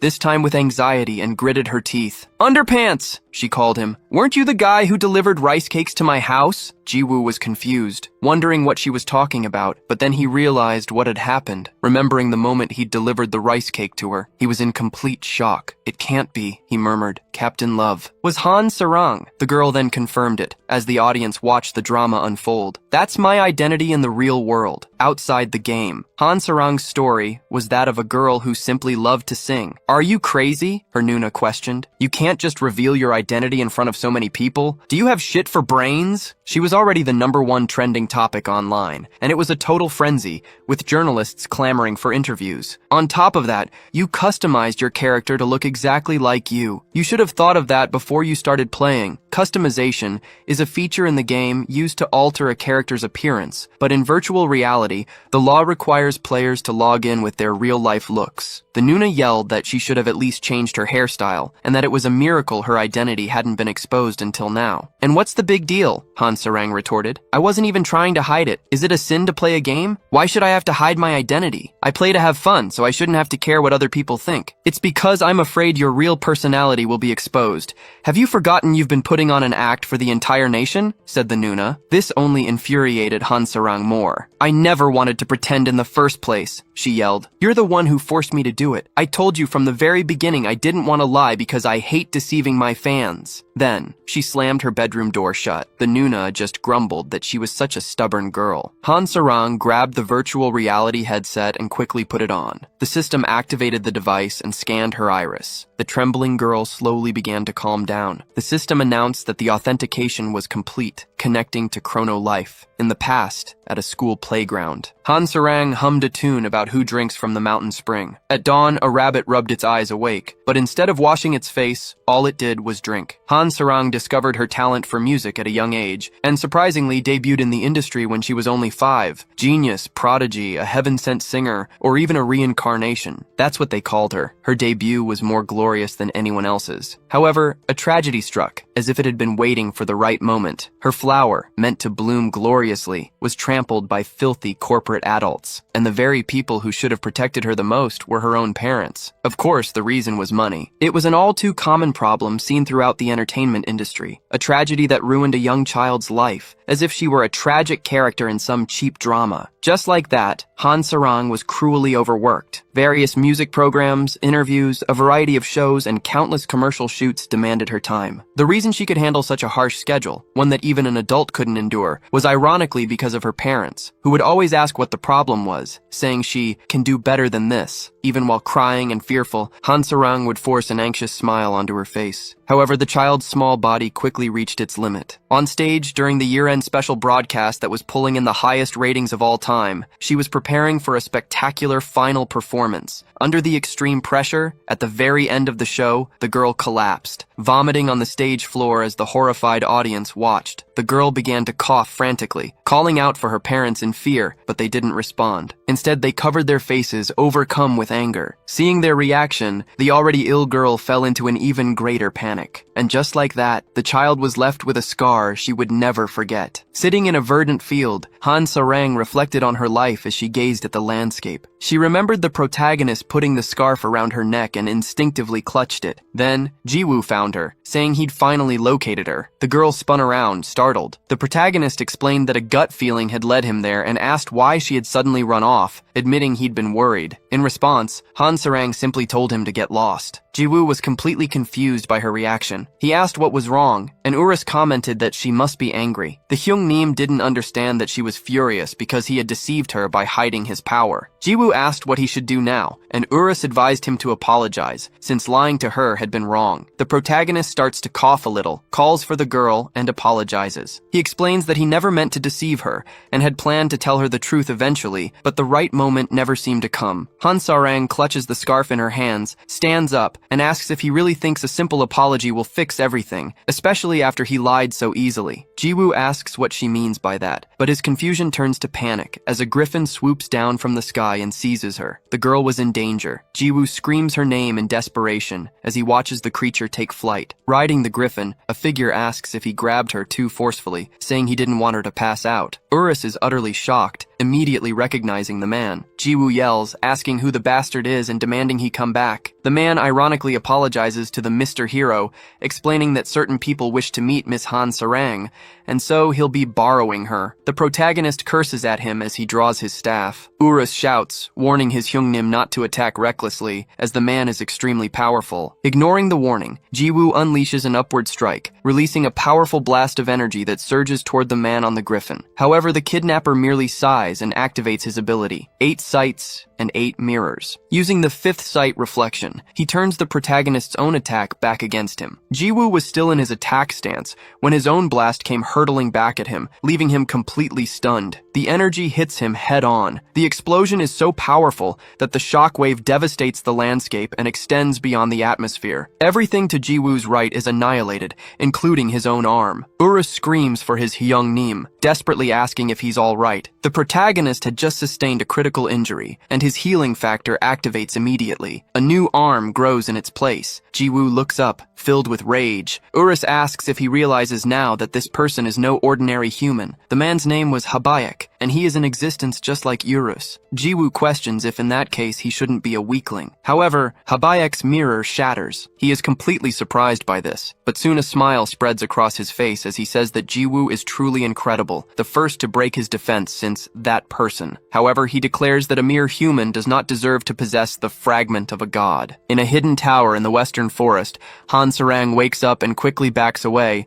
demanding to know what the hell was going on, who he was, where she was, and why she'd been brought here. Habayak tells her to calm down, assuring her that he means no harm and that there are people who wish to meet with Miss Han Sarang. The girl asks who that could be, but 2 people approach. Han Sarang is completely shocked, recoiling by pure reflex with a frightened expression on her face. She recognizes who they are, her father and mother. She remembers the events on stage, how her parents had simply hidden their faces. After that damn day, Han Sarang decided to retire from her singing career. However, there was someone who never gave up on her. Her mother slaps her across the face. These were her parents. They had denied her retirement and forced her back onto the stage. Her mother would ask if she didn't understand they were doing it all out of love. So, for many years, the girl lived her life unable to retire. But when their income was completely cut off, during the incident with her father that left Sarang traumatized, they had already crossed every line. Those people didn't deserve to be called parents. They sold the only daughter they had. It was a miracle that Han Sarang managed to flee,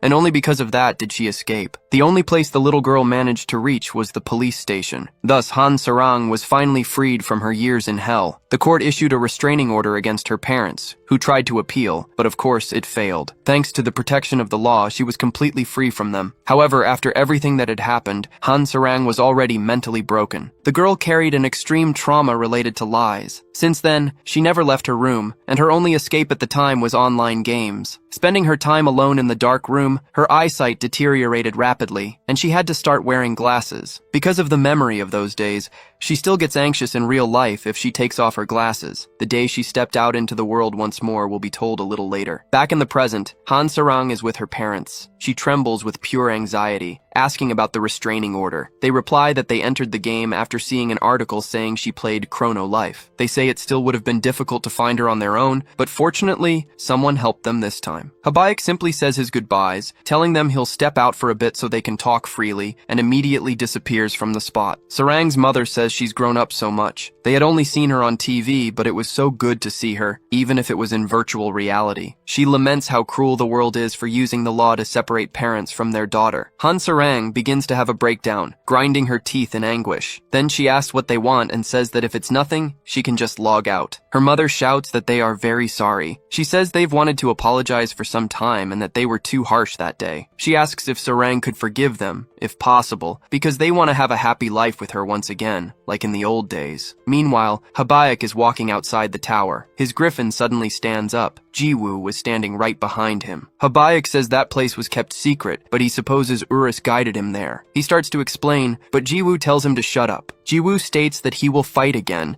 and that even if he wins, he'll only be relieved after getting his just revenge. Habaek sighs, snaps his fingers, and says there's nothing to be done. His griffin begins to roar and then flies at the two of them. Jiwoo asks if the bird will be the first. Jiwoo is surprised, as there was now not one, but two griffins. He rubs his eyes, completely shocked by the number of multiplying birds, and wonders if this was some kind of copy pasta. Habaek uses his fourth vision, called photocopy, and tens of thousands of griffins advance on Jiwoo. What the hell is this? He wonders, as he swings his staff, causing an explosion that obliterates everything in its path. However, the debris hangs suspended in the air, and suddenly more griffins begin to emerge from it. Jiwoo asks who that guy is, and Urus explains that it's photocopy, the fourth ability of Habaek's mirror. He warns that Hyungnim must be careful, as the mirror's complete ability is called 8 Visions. Jiwoo says it's the first time he's heard of it. Urus explains that there are 8 mirrors, and each level from the first to the 8th vision has a different effect. For example, the one he used before was Reflection, which reflects all physical and magical attacks. Jiwoo complains that it's too overpowered and that they should balance the game. Urus looks at him, finding it somewhat absurd to hear him talk about balancing. In truth, it didn't matter as the company never intended to balance things. Habaek isn't a user, but a boss that needs to be defeated. Meanwhile, Habaek just stares at him in silence. Jiwoo sarcastically remarks that the game is funny, with a boss walking around pretending to be human. He wonders what kind of animal came up with that idea, but he's interrupted by a griffin attacking him from behind. Caught by surprise, Jiwoo spits blood. Immediately, the other griffins shoot fireballs, launching them all at the protagonist. Despite the powerful attacks, Jiwoo remains standing, complaining that they scared him for a moment. Then he rises with his staff in hand and uses his skill, Continuous Cut. The griffins in front of him begin to dissipate. Habaek, however, just sighs once more. He says it's useless, no matter how many Jiwoo defeats, since he can copy as many as he wants with photocopy. To prove his point, other griffins appear in place of the old ones, growling at the protagonist. Jiwoo asks if he's being serious and realizes that to win, he also needs to shatter that mirror. Habaek, in turn, just maintains his evil smile. Jiwoo uses Continuous Cut once more, eliminating all the creatures. However, as soon as the griffins are reborn, he unleashes another barrage of continuous cuts. After repeating this action a dozen times, planet Earth begins to emanate many beams of light and tremble with each continuous cut launched. Finally, the mirror cracks a little. Habaek is completely surprised by this, wondering who this guy was. Jiwoo simply pointed the stick at him,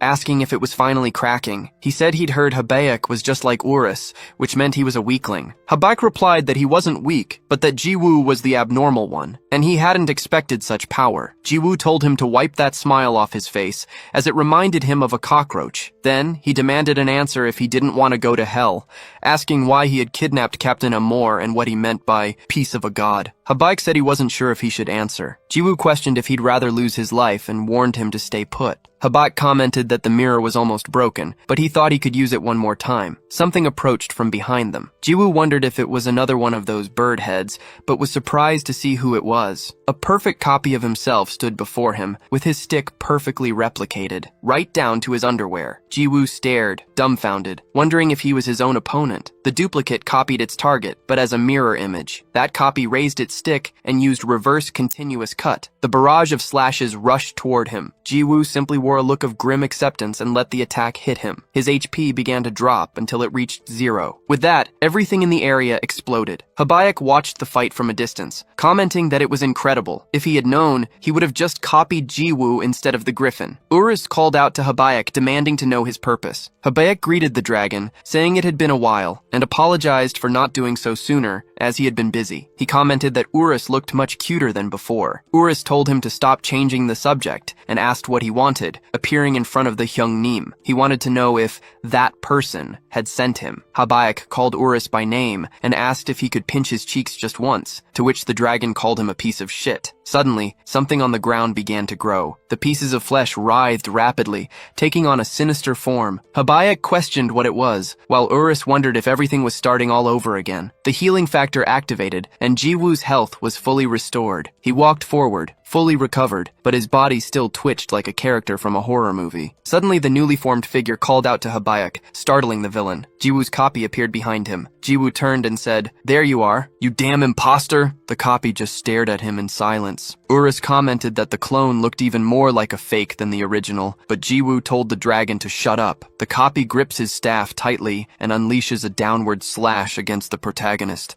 The blast of energy flies at high speed. Jiwoo just sighs at the attack, and returning to his original form, also wields his staff, countering with an upward slash. The two powers collide violently. Everyone watching the fight was stunned. It was as if two opposing forces were colliding on the planet. As the smoke begins to clear, the two Jiwoos charge at each other, gritting their teeth and screaming in unison. Their powers clash, along with their staffs, which move at a blinding speed. The shockwaves from the blows reverberate throughout the area. The protagonist focuses all his strength into his attacks, while his copy does the exact same. Both use their skills simultaneously, unleashing the continuous slash once more. The attacks explode, devastating the western forest, as their blue and red auras of power collapse into each other. Jiwoo employs immense force, reliving the same sensation as before, and the clone also unleashes his full power. With the final blow, the protagonist lets out a furious roar, and their attacks collide, exploding everything once more. Both Jiwoo and the copy are surprised by the result. As their power explodes a chunk of the earth, Habaek and Urus cover their faces. The water god says that since they both hit each other's heads, the blow must have destroyed them both, but Urus just calls out for his Hyungnim. The smoke from the site begins to clear, revealing both the copy and the protagonist writhing on the ground as shapeless masses, using their healing factor to become human again. Habaek comments that while they aren't insane, it seems this is the only way they can recover. Both return to their normal forms and charge towards each other, their forces colliding once more. The blue and red explosion engulfs the mountain, as their spectators continue to watch from a distance. Urus says it was about time Habaek answered why he was hindering Hyungnim, and why he kidnapped Captain Love. Habaek keeps a smile on his face, saying that, as expected, Urus knows nothing and tells him to pay attention to the others. He continues, stating that not even that person can act carelessly around him, the strongest being in Chrono Life. This was the proud Urus. Habaek then says he would also like to ask something. Why was Urus, who never had any interest in anything in the world, accompanying a mere human? Why? Urus repeats, wondering if Habaek still hadn't realized. His colleague says that in any case, Urus has misunderstood several things, and that he can rest assured, as he wants nothing to do with Mr. Hero. The objective was only the peace of God. Urus questions if he was talking about Captain Love. Habaek starts laughing, asking what he was talking about, since a human would never have such value. Han Sarang was merely the owner of the peace of God. Meanwhile, facing her parents in the hidden tower, Han Sarang's mother apologizes. She says she is very sorry and hopes her daughter can accept, until she notices that the girl had nothing in her hands. She falls silent for a few seconds and then suddenly grabs her daughter's hand. "My beautiful daughter, Han Sarang, where are the gauntlets of silence?" Back on the mountain, Urus asks, "They are the peace of God, and they only cost 10 million? Habaek replies that the price isn't important, and that soon the item will be accessible to normal players. The items in Chrono Life were divided into several ranks. First, there were the lowly normal rank items. Second, came the rare rank. After that came the unique rank, and finally the Newman rank. Urus had also heard that a transcendent rank existed, but he had never seen one in real life, and he remembers that they were all in Jiwoo's possession. Habaek says that regardless of strength or rarity, the peace of God is very special, although the transcendent rank is an exception, especially for the gods of this world. Meanwhile, Luna was watching the fight from afar. She comments that Mr. Habaek really spilled all the secrets, and that a man who can't keep his mouth shut wasn't attractive at all, asking if that wasn't true.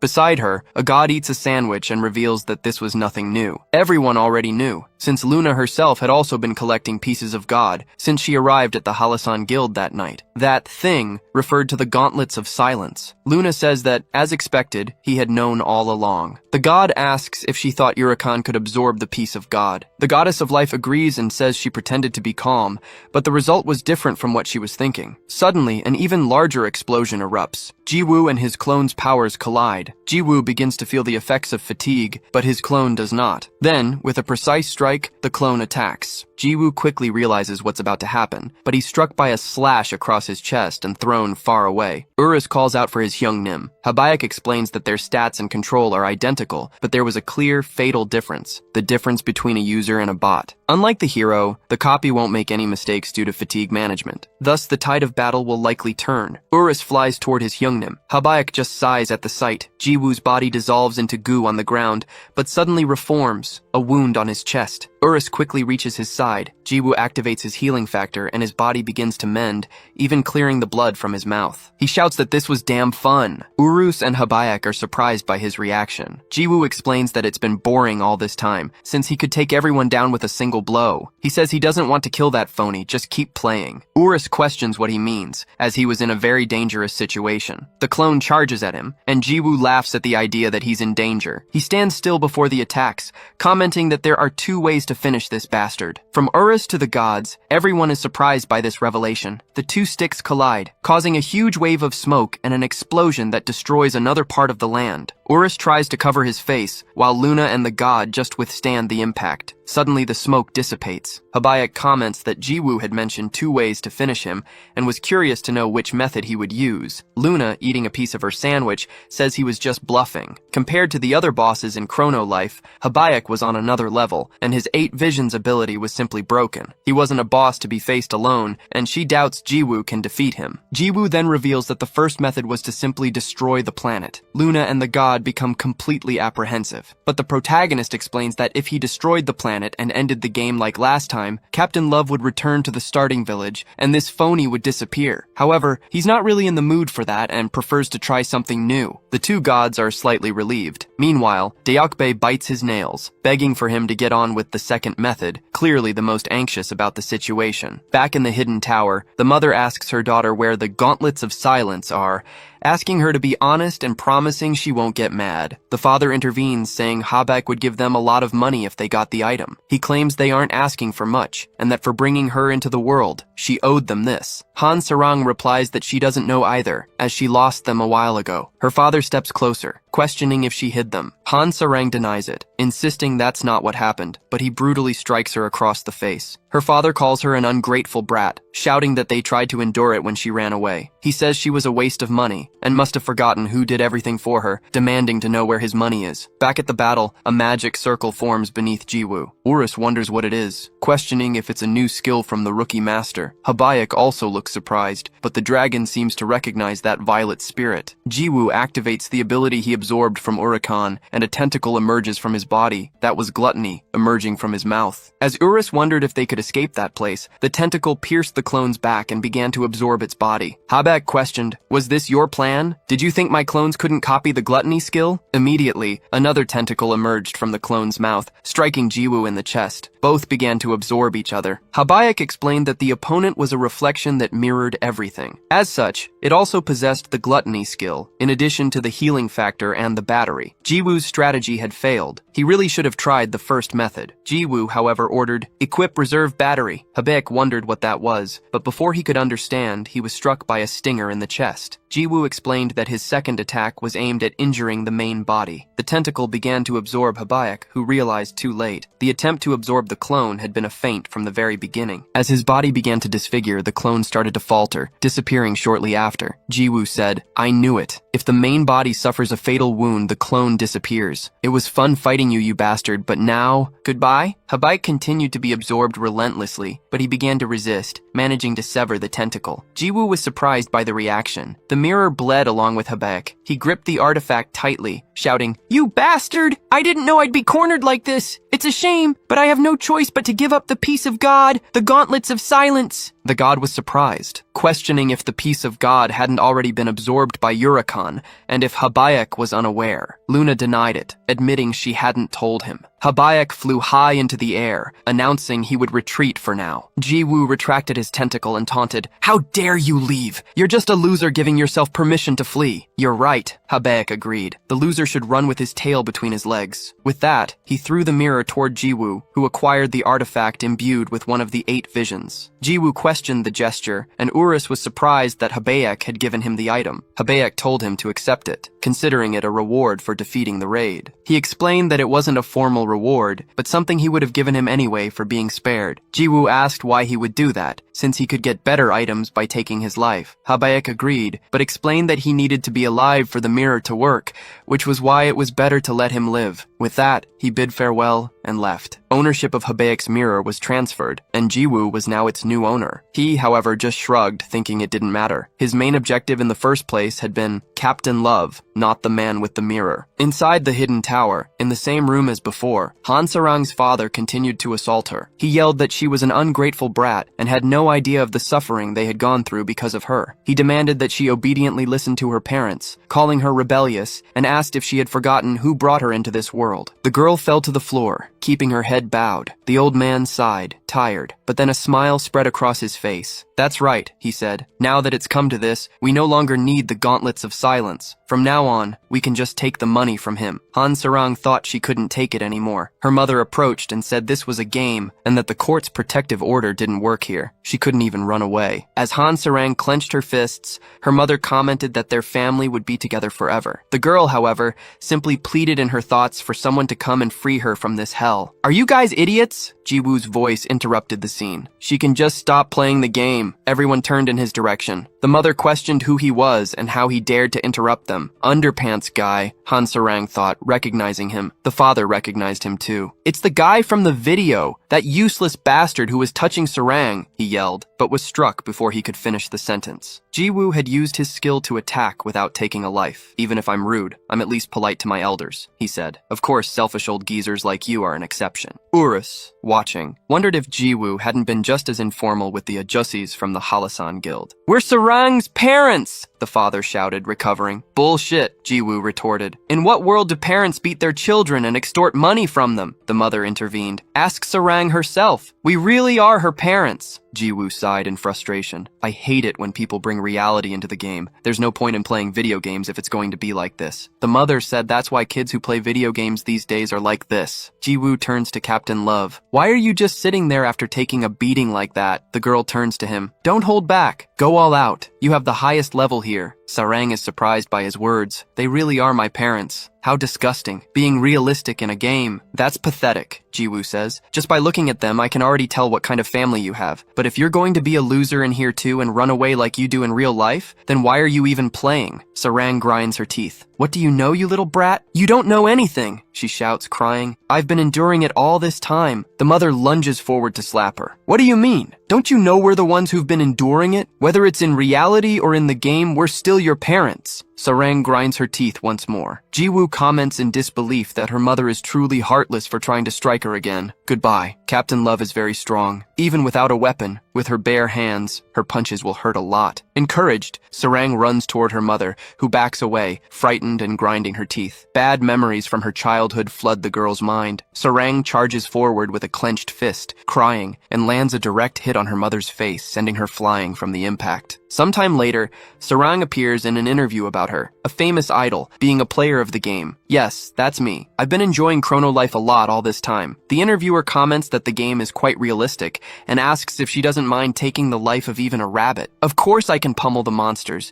It's a great stress reliever," she replies. The idol had completely overcome her trauma and now lives comfortably. Her anxiety disappeared, and she doesn't even need to wear glasses anymore. The interviewer observes, "That's the opposite of how you normally are." "The opposite," Han Sarang repeats. "Maybe the way I am in the the game is who I really am. The audience blushes at her declaration. Sarang continues, but who cares about things like that? Who I really am. If you're looking for reality in a game, then there's no reason to play. In his house, Jiwoo watches the interview on TV. Jiwoo sighed, wondering if it was because of her cool and honest answer that she now had so many more fans all supporting her. He supported her as a fan too. The media's narrative was perfect. The idol Han Sarang, who overcame her trauma, had left the world of gaming to live happily in reality. Upon entering Chrono Life, however, the reality was different. Sarang shouted, "That damn brat is late again. He has a habit of doing this. Does he really want to go to hell?" Jiwoo defended himself, saying he came as soon as he watched the interview and that she was the one who should be at the broadcast station. "The interview was pre-recorded," she retorted. In truth, the idol hadn't stopped playing after overcoming her trauma. On the contrary, she was now logging in more frequently,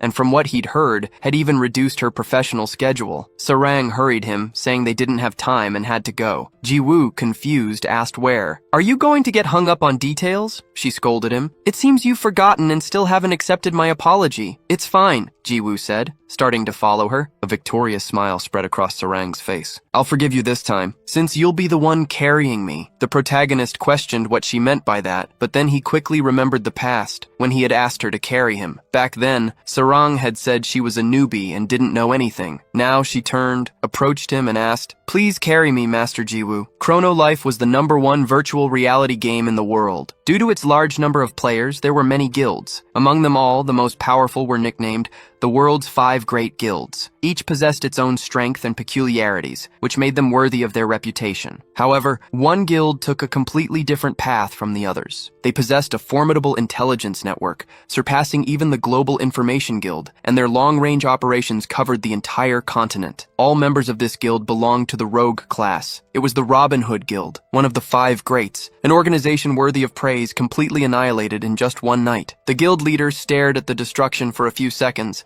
then turned and leaped towards the moon. He landed with an acrobatic flip, using the mountainside as a springboard for another jump. Suddenly, another man appeared behind him and asked, Well, do we still have a little rat alive?" The guild leader perceived the threat and reacted with a piercing slash that split the man in two. However, what seemed to be a body dissolved, revealing it was just an illusion. The man's voice echoed, saying he was better than the rest of them, before his presence vanished completely. The guild leader was confused, not understanding what had happened, as the impact of the blow felt strange. Suddenly, he was struck from behind. The attacker said that even so, he was still just around their level. From the impact, the guild leader spat blood and questioned who he was and why he was doing this. The man replied that it was obvious, as a mask materialized on his face, revealing he was also from the guild. Then, he added that the reason was simply because it was fun. On another day, near a forest, a carriage traveled down a road, pulled by a large cat. The coachman announced they were almost there and would soon reach the Rocky Mountain dungeon. Inside the carriage, Jiwoo ate some meat and commented that the place was closer than he thought. Sarang replied that you could already tell from the map, and that they would arrive in about 5 minutes. The vehicle the two were using was a popular service in Chrono Life, the Meow Meow carriage. The Molino cat, which inhabited that world,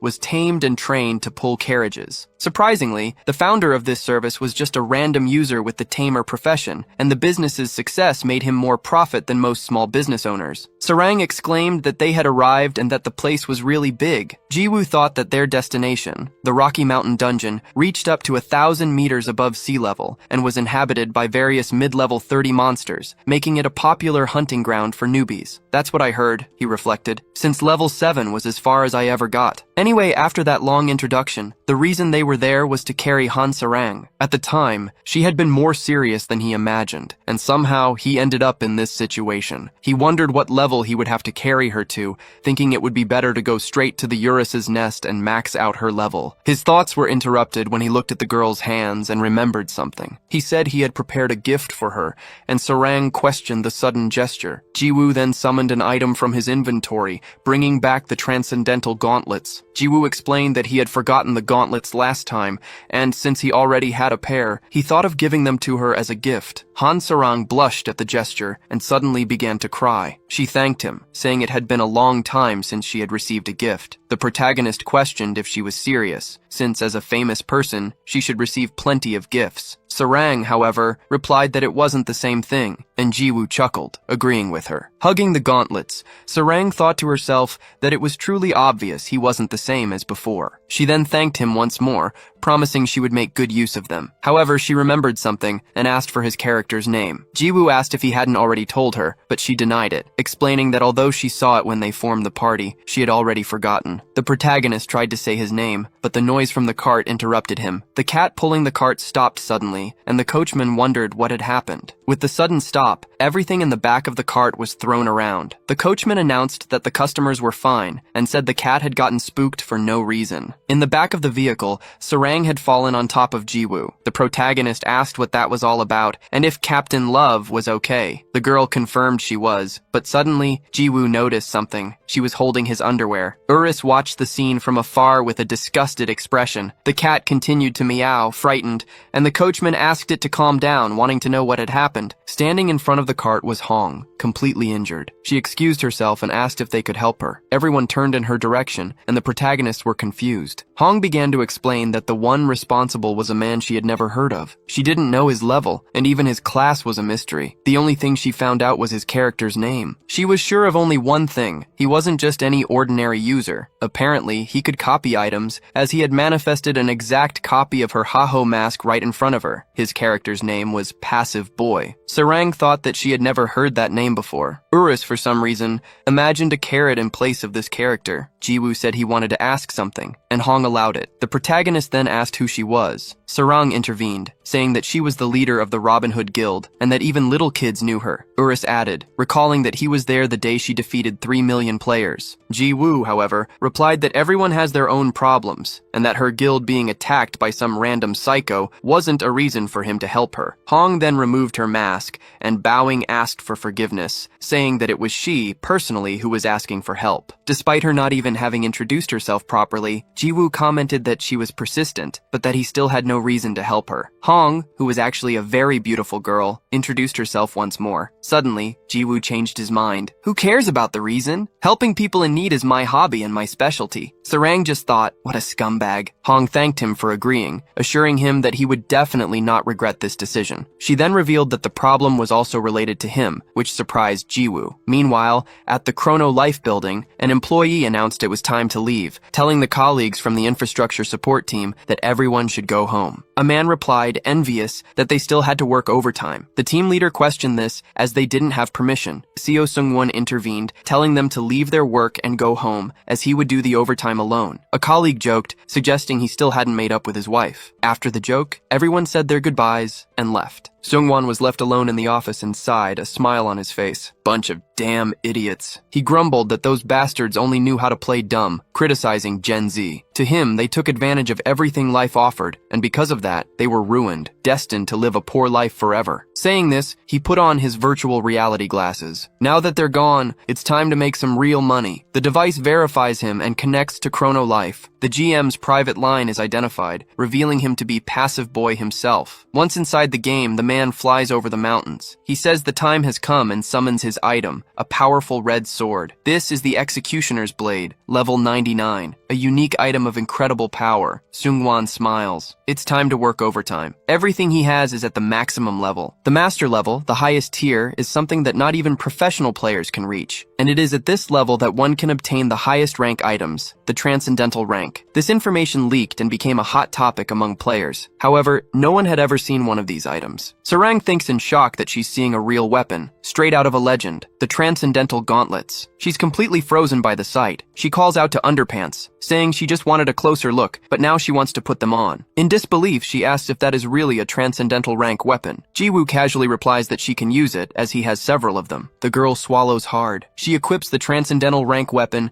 and the gauntlets permanently bind to her, causing a huge explosion in the area. The system notifies her that she has become the owner of the Transcendental Gauntlets, which leaves Sarang quite surprised. The gauntlets begin to glow intensely, but soon shrink down, transforming into a pair of simple gloves. Sarang questions what happened and why the weapon changed into something with such a worn-out appearance. The answer appears: the transcendental gauntlets were sealed due to her lack of qualification. What the hell is this? She thinks. It seems it's not good to use transcendental weapons at a low level. A unique item would have been better. Then she lightly touches a nearby stone. Instantly, the stone shatters along with the entire ground, causing an immense explosion throughout the area. The girl is shocked. What happened? I barely touched it. That only proved that the weapon was, in fact, sealed. Urus comments that it was very weak. So there's nothing special about the transcendental rank, he says, barely containing himself. Jiwoo agrees. Urus then asks, by the way, what do you wish to do now, Hyungnim? Will you accept Hong's request? Jiwoo replies that he has to, since the case was related to him. The scene shifts to the past, to the conversation with Hong. When she made the request, he replied that there was no way, as he didn't even know what this so-called passive boy looked like. Hong questioned him about what he thought the target's objective was. Jiwoo supposed he did it all for fun, but Hong stated that this was obviously a lie. His objective is money. He copies items and sells them for a profit. According to Guild Intelligence, we've heard he's a merchant player. Furthermore, he has been selling several items from Eurus's nest recently. And despite the problem with the decline in value, what he does isn't illegal. However, his actions are an abuse of authority. Jiwoo asks what she meant by that, and Hong continues her explanation. Anyway, this is where you get involved. If we leave Passive Boy alone, the game's economy will collapse, and Chrono Life will fall into ruin. Jiwoo scratches his nose, wondering if she was serious. But what's the problem? Just report him to the customer service center, then his account would get banned. Hong laughs. You're more of an idiot than I thought. Jiwoo bristles. What did you just say? The girl explains that the customer service center won't solve the problem. As soon as they reported it, they would just get an automated response. Hong climbs onto her carriage, saying, you're the only one who can stop him in this game, since you're the one who defeated the World Union Guild all by yourself. Then she jumps from the carriage. I'm counting on you. Before the game gets even more ruined, you must find the passive boy and destroy him. Back in the present, the young man complains that it's a pain,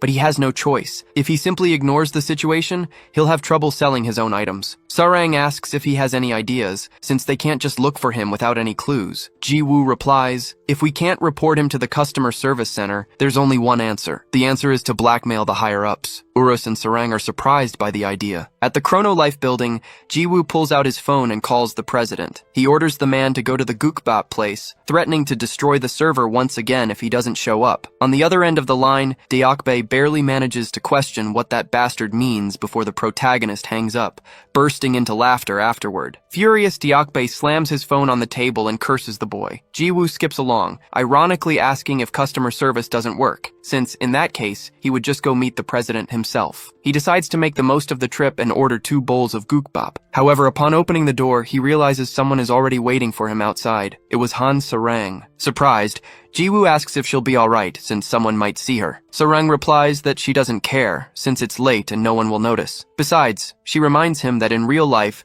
he should call her by her full name. The girl then sends a message to her Nuna, telling her she was going for a walk. On the other end, the woman, who was in the shower, complains that the damn girl didn't even give her a heads up. At the Gukbap shop, Deokbae angrily throws the door open, shouting and looking for that bastard Lee Jiwoo. He wonders how a brat dares to call him like that, without the slightest bit of respect. He then spots the two of them sitting at a table, eating peacefully. Deokbae approaches and grabs Jiwoo by the neck, calling him an ill-mannered imbecile for daring to order around someone older. His attention, however, is drawn to the girl at the table. He asks who she is and if she's Jiwoo's girlfriend. Before Sarang can answer, Jiwoo cuts him off, asking if he's gone crazy, because that was the nation's biggest idol, Han Sarang. He warns him that if he keeps talking nonsense, he'll be cursed by her fans. Annoyed by the boy's tone, Deokbae tightens his grip on his neck. At that moment, Sarang slams her hand on the table, asking if they can just get straight to the point and stop this nonsense. Jiwoo agrees, and Deokbae, noticing her seriousness, finally lets him go. Jiwoo then orders another bowl of food for the president. Deokbae is surprised to hear the reason for the meeting. Item duplication. He thought it was something truly important, and says they must think the game is a piece of crap. He argues that the government's authorization wasn't for nothing,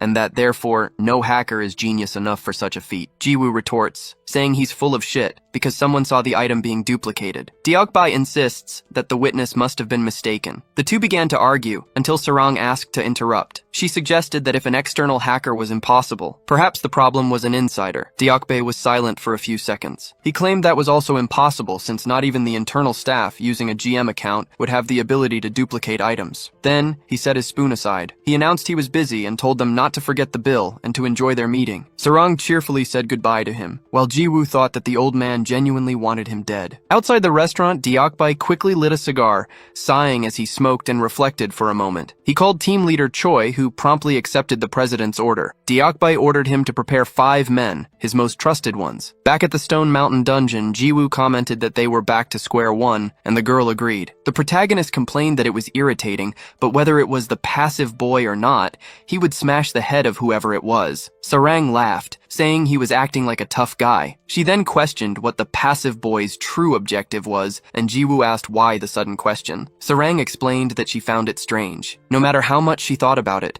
if the motive was money, there had to be a specific reason to attack the Robin Hood Guild. Jiwoo said he had no idea. Maybe they just had a lot of expensive items. Sarang replied that was exactly why it was strange. If duplicating items was possible, he could sell anything. She wondered why he went after normal players, and especially against the Robin Hood Guild, which had the best information. Jiwoo was surprised by her line of reasoning. Still, he answered that he had no idea. Sarang said she wasn't surprised, and Jiwoo shot back that she hadn't gotten any smarter. Suddenly, an explosion went off beside them. What was that? What happened? The girl questioned, looking at the immense cloud of smoke. Sarang commented that it seemed to be on the same level as his attacks. Jiwoo ran toward the location, while the girl just screamed her friend's name. At the sight of the explosion, Habaek was on his knees on the ground. He was completely wounded and missing one of his arms. Seungwon burst out laughing, saying he was nothing compared to the rumors. The one and only Habaek. The boss questioned why he was doing this, stating that as the coordinator of this world, he was sure such behavior wouldn't be tolerated. He wouldn't be able to handle the consequences if he were caught by the higher-ups and wouldn't be safe anywhere. Seungwon grabbed him by the neck. He called him an arrogant AI, a mere fragment of data that dared to challenge him. If he took the life of a unique boss like him, there wouldn't be a reset, but a permanent deletion. If he didn't want to go to hell, he'd better answer. He wanted to know where Habaek's master was. Habaek laughed at the threat. He asked if Seungwon really thought he would talk. Furious at Habaek's attitude, Seungwon raises his sword, telling him to go to hell. However, a voice suddenly commands him to stop. Seungwon realizes someone important is there. It seems she arrived before he did. The goddess of life, Luna. He then tells her to wait a moment, because he's going to finish this guy off and she'll be next. Luna simply sighs with a faint smile and says it's no use, as after logging into the GM account, he became just like those other overexcited bastards. Enraged, Seungwon insults her, but Luna simply informs him that he's nothing more than a piece of trash. Seungwon halts his sword and then lets out a laugh. He hurls Habaek to the ground, wondering why he should waste his time when she was going to be next anyway. He turns and walks toward Luna, saying he wants to know where Habaek's master is. However, he adds that she doesn't have to answer right away, because they can take their time. After all, once he rips off her arms and legs, he'll hang her from a tree, cauterizing the wounds and keeping her healed so she won't die. That way they can talk all night long since he's working overtime. Luna gives him a cold stare, reminded of the protagonist. She closes her eyes, saying that Seungwon looks just like him, but is in fact his complete opposite. Confused, he asks what the hell she's talking about and tells her to stop spouting nonsense. Suddenly, a gigantic claw descends from the sky, completely crushing Seungwon. Blood splatters across Luna's face as the creature's palm remains motionless over the spot. To her, it just meant he was utterly disgusting. Luna then turns to leave, her immense beauty on display as she walks away. Suddenly, Seungwon's voice echoes. I'd forgotten about this thing. He reappears and pats the monster's leg, concluding that Luna must be the creature's owner. He realizes that's why she was so confident, and admits this is going to be a thorn in his side. Surprised, Luna turns around and asks how he could still be alive. She declares that this time she'll make sure he doesn't return, as trash like him doesn't deserve to live. Seungwon, however, simply says he doesn't care. Seungwon then begins to summon a space. Luna looks around, and suddenly, they are in a separate dimension. The GM zone was a space that could only be created by those with special privileges, and was used for specific purposes, like testing. Seungwon questions if he doesn't deserve to live, saying she's being cringy and needs to stop thinking the game is real life. Luna just gives him an ice-cold stare. Outside the space, Jiwoo and Sarang continue to run toward the scene. The girl asks if the explosion was caused by the passive boy. Jiwoo confirms, saying he also thinks it's the hacker from the company. The president had said it was impossible, but his expression told a different story. He asks if she hadn't heard that the passive boy single-handedly crushed the Robin Hood Guild, concluding that the bastard must have made a super-powered account and was making his move right now. Sarang called out to her friend, asking if there was any way to run faster, but Jiwoo replied that he hadn't put any points into agility. As they got closer to the GM zone, Sarang asked what it was. Habaek, who was already there, said they were the traces of the passive boy's teleport. "It's been a while, Mr. Hero." Jiwoo asked what he was doing there and what had happened to his arm. Sarang just remembered that this was the guy who had kidnapped her. Habaek explained that he was attacked by the passive boy and that he had also dragged Luna into the GM zone. Jiwoo wanted to know who Luna was, and Habaek said she talked about him a lot, insinuating that Jiwoo had a crush on her, which irritated Sarang. She had straight black hair and a nice body. Jiwoo asked if he meant the little cockroach, since they didn't even know each other. Sarang commented that this was underpants boy's type, but Jiwoo told her to get a grip, saying she was the one who kept saying things like that. He added that he wasn't crazy enough to like someone who had insulted his parents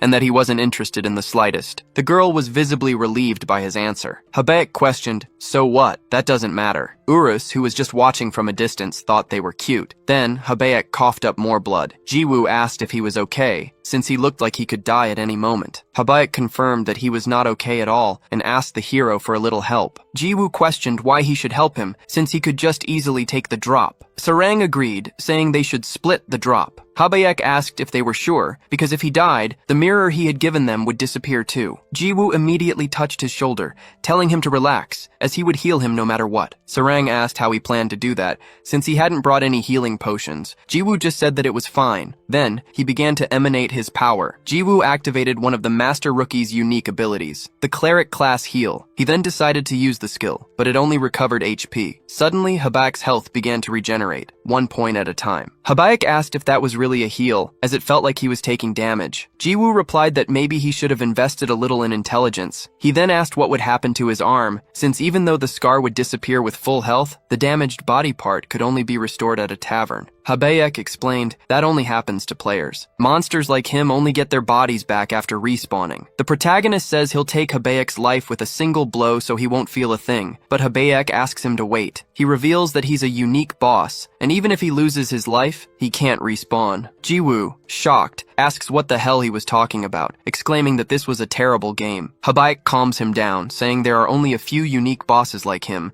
and that it doesn't affect the entire game. For his information, Urus is also a unique boss, and the dragon confirms it. That's why he so desperately asked to be saved. Besides the two of them, Luna is also a unique boss. Jiwoo is surprised to hear that, questioning if that cockroach was really a boss. Meanwhile, back in the GM zone, an explosion suddenly erupts. Seungwon charges toward Luna, shouting for her to go to hell. The girl, however, remains standing in her place, challenging him to attack. The blow causes an immense blast of energy. Without hesitation, Seungwon moves in for a second strike, which also explodes with the same intensity. Luna warns him that it's no use. Flying through the sky with an angry expression, she declares that she is the goddess of life and that a mere human like him could never take the life of a god. Seungwon, however, cuts her off, saying he can't hear a thing. Luna becomes visibly irritated by the interruption. Seungwon calls her childish, saying she thinks she sounds cool when she says those things. He explains that he's been with the company for years and already knows her abilities. Furthermore, he saw the fight between her and the protagonist, as the security footage was shared with the team leaders and higher-ups at the company. That whole talk about them not being able to hit her was, in fact, the goddess of life's hidden ability, life creation. It's not that the attacks don't work, but that she recreates herself with the ability the instant she's about to lose her life. Then, he charges forward with his sword once more. The strike creates another blast of energy that hits Luna head-on. Immediately, Luna activates the life creation ability. As she returns to her goddess form, Seungwon comments that, as expected, it was an overpowered ability, and the one that received the most complaints during the company's initial phase. She also created Uricon with this ability, using the fragments of the left head she found in Urus's nest. That's why she had called called him her son. So Seungwon tries to strike her again, but Luna just says he talks too much, splitting him in half with her scepter. She questions the importance of it all, because if he couldn't take her life, knowing everything was useless. Seungwon's body flies through the air. He says that she finally attacked him directly. Suddenly, her scepter transforms into her initial staff, and the girl looks at the scene, surprised. Seungwon asks what she thought he had brought into this space. Luna's clothes also begin to change, and she returns to her form from when she was still a player, looking completely shocked. Seungwon questions if she also knew how to make that cute expression,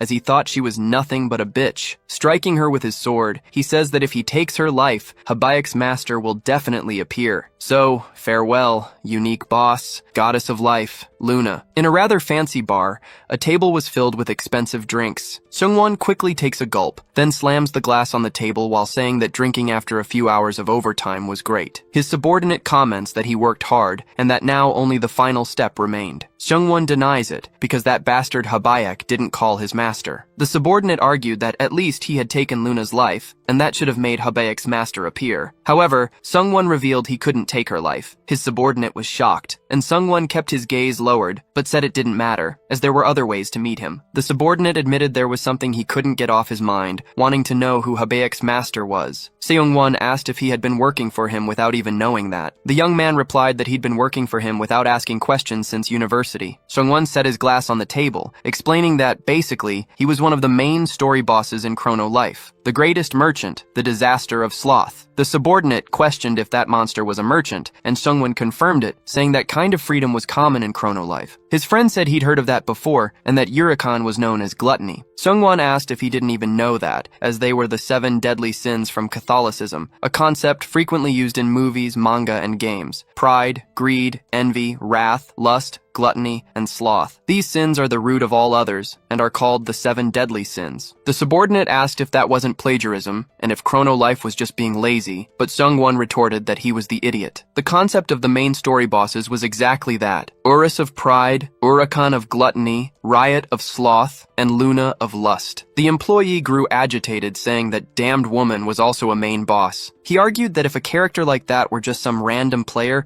the game's balance would be completely destroyed. However, his boss explained that while she was a boss, it didn't mean she was an NPC. The confused employee asked if a player had class changed into a boss. Seungwon slammed his glass on the table. The freedom in Chrono Life is greater than you think, he stated. Just as a boss can become a merchant, a player can become a main boss. Jiwoo complained that this was all too complicated, and wanted to know who that cockroach was anyway. He asked if she was some kind of mix between a player and an NPC. Habayek admitted he wasn't sure, as it was something he was unfamiliar with, but suggested the passive guy would know, since he's a GM. The protagonist grumbled that he now had one more reason to beat the guy up. Sarang interrupted, saying there was still something she didn't understand. She questioned why the passive boy wanted to meet the disaster of sloth. If his goal was to make money, he could have just put the item up for auction. She noted that ever since the Robin Hood Guild's attack, his actions hadn't made any sense. Habayek said that personally, he had an idea of the reason behind it all. It was because of the peace of God, or rather mythic rank items. Jiwoo commented that he'd heard that term before. Urus then explained that it was what Habayek had said when he kidnapped Captain Love, and that it was just another name for mythic rank items. Suddenly, Hong approached them. "Are you guys talking about the mythic rank items too?" she asked. She apologized for disappearing, explaining that she'd been busy with her own investigation. Hong then proposed they form a group for a while, as she had found the passive boy's hideout. The group followed Hong into the middle of the mountains, arriving at a small, isolated cabin. Sarang questioned if that was really the hideout, finding it much simpler than she had imagined. Hong confirmed it was the place and used her judgment skill on the location, proving it was true. Jiwoo asked if the owner was there now, but Hong denied it, saying there were no signs of him. "It's a shame, I'd like to see what's inside," someone said, but before they could finish, an explosion erupted. Jiwoo had smashed part of the cabin with a single blow from his stick. Hong, astonished,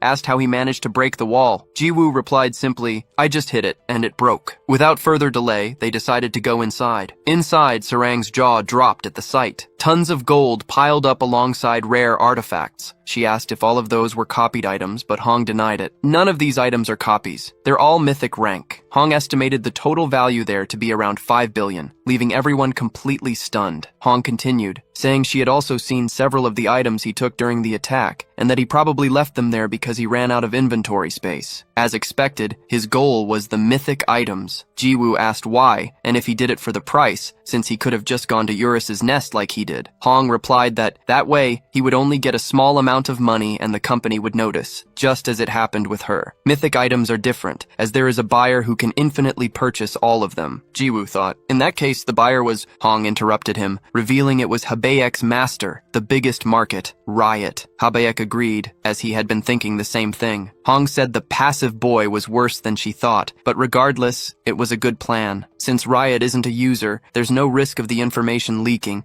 and he will sell the items without affecting the game's economy. If they took a screenshot of this and reported it to customer service, they would take appropriate action, since the GM had gathered the items in his personal space. Then, she removed her mask, thanking them for their good work, as they would solve the case with this thanks to them. Jiwoo questioned her, asking by whose permission she would do that. He asked if she was filming some kind of drama, considering she'd been monologuing all day with the grand finale being a report to customer service. Hong confirmed and asked if there was another course of action. Jiwoo scoffed at the idea, questioning what else there was to do, since they were going to teach the passive boy a good lesson. In the city, he appeared wearing Hong's mask, while Seung-won, completely infuriated by the whole situation, glared at the protagonist from within the crowd. Sarang wondered if that was the passive boy, as he had appeared exactly as Underpants Guy said, right in the center of the village. Seung-won asked what was with the mask, and if he was trying to disguise himself, calling him the stick bastard. Jiwoo just burst out laughing, saying he had borrowed it from Hong, and that the mask was so famous anyone would recognize him. An assassin on the roof asked if that wasn't the passive boy, and Hong confirmed, since he had appeared as planned. The guild member asked what he was planning, doing this in the middle of the village. In the cabin, Jiwoo said that first, they would take all of his items. Hong questioned why, and the protagonist replied that it was a pain to explain, so she should just listen, as he had already thought it through. Furthermore, she should lend him a mask, preferably hers. Sarang kicked him in the back. Later, outside the cabin, Seung-won approached. He grew angry seeing the broken wall. He rushed forward, shouting that it was impossible,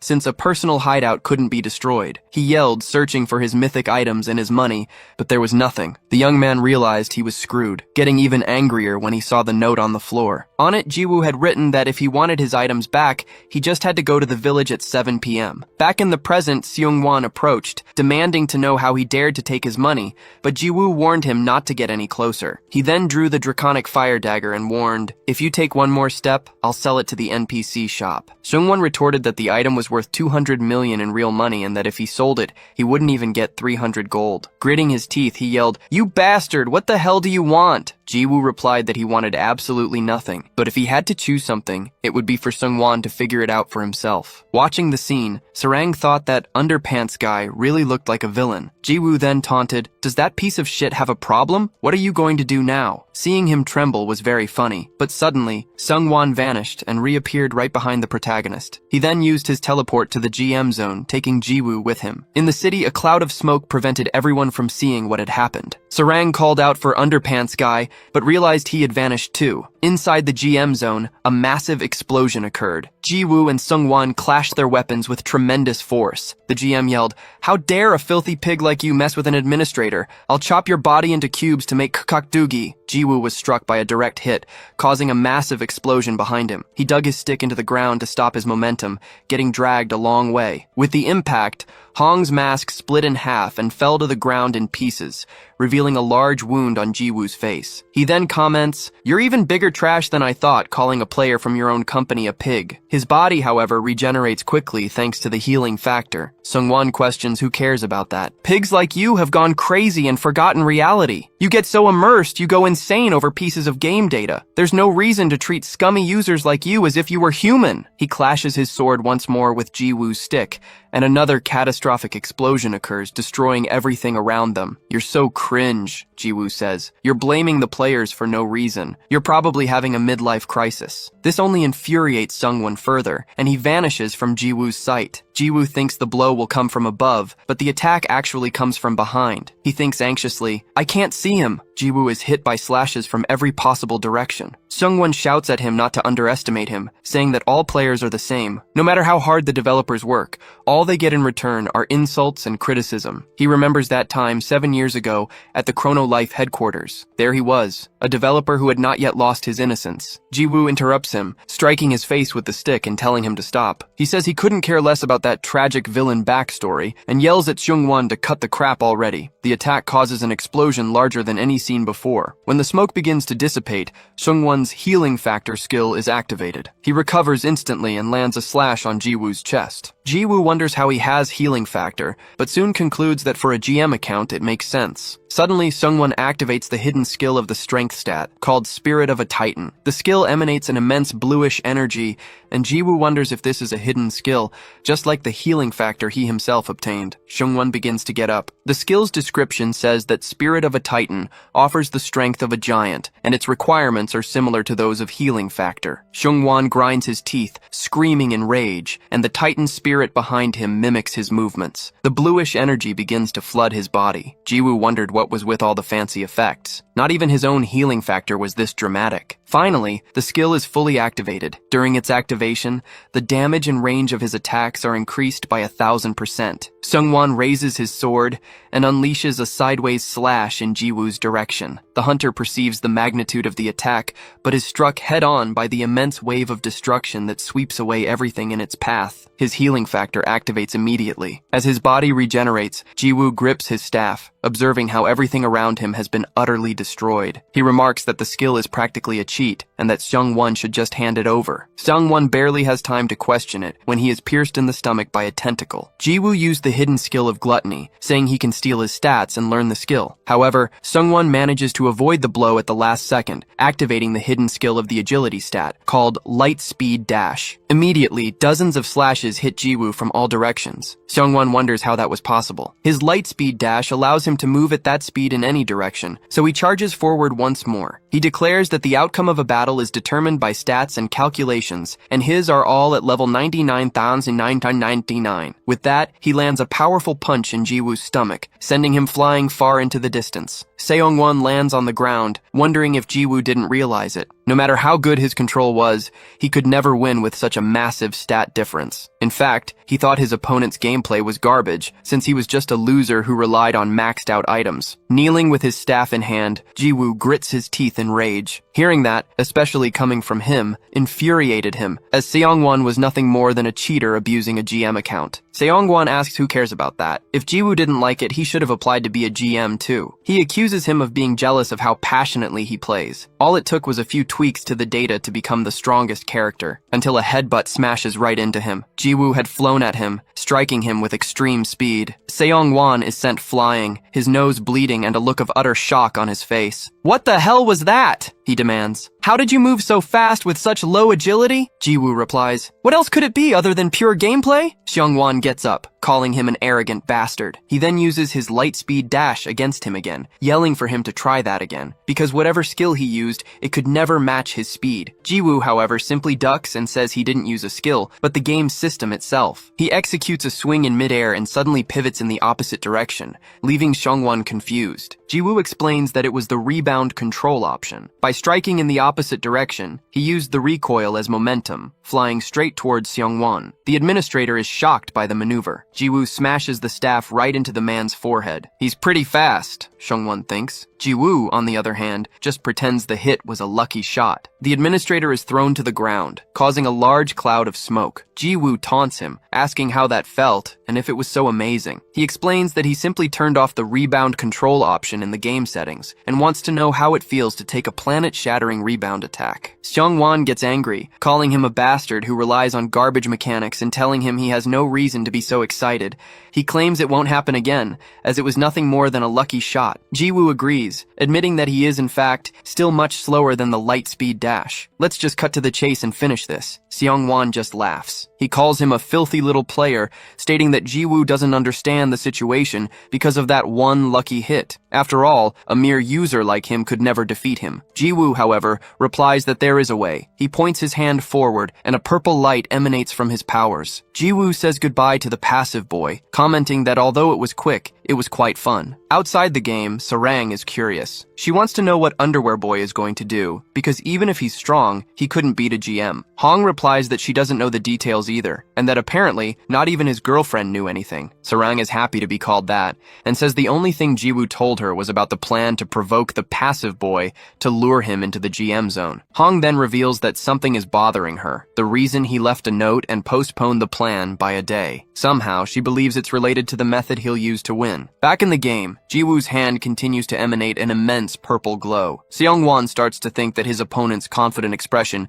might mean he actually has a plan to defeat him. The protagonist then activates the skill, Character Summon. It was the most basic summoning skill. Seong-wan is surprised, repeats the skill's name, and then bursts out laughing. He was expecting some incredible skill, but it was just a simple summon. He scoffs, asking if Ji-woo thinks he's some kind of jack-of-all-trades, because even with that skill, it would be useless with low charisma and intelligence stats. Those are basic stats, and with such a low level, he could only summon some weak monster. He calls him a filthy pig, but suddenly his voice trails off. A portal opens and a man steps out. He takes out a cigar and adjusts his sunglasses. It was Deokbae. Upon seeing him, Seong-wan is completely shocked. Ji-woo smiles. Seong-wan's reaction was priceless and made the whole summoning effort worthwhile. The night before, an employee asked his sunbae if he wasn't staying for another round, but the man declined, saying he had to work overtime. The colleague commented that he really loved his job and respected him for it, then turned to his companion to suggest they grab a few more drinks. On his way, however, the sunbae came face to face with a group of men in suits. They were accompanying President Deokbae. Later, in a dark alley, the employee was seen begging for forgiveness. He swore he planned to leave the country as soon as he got the money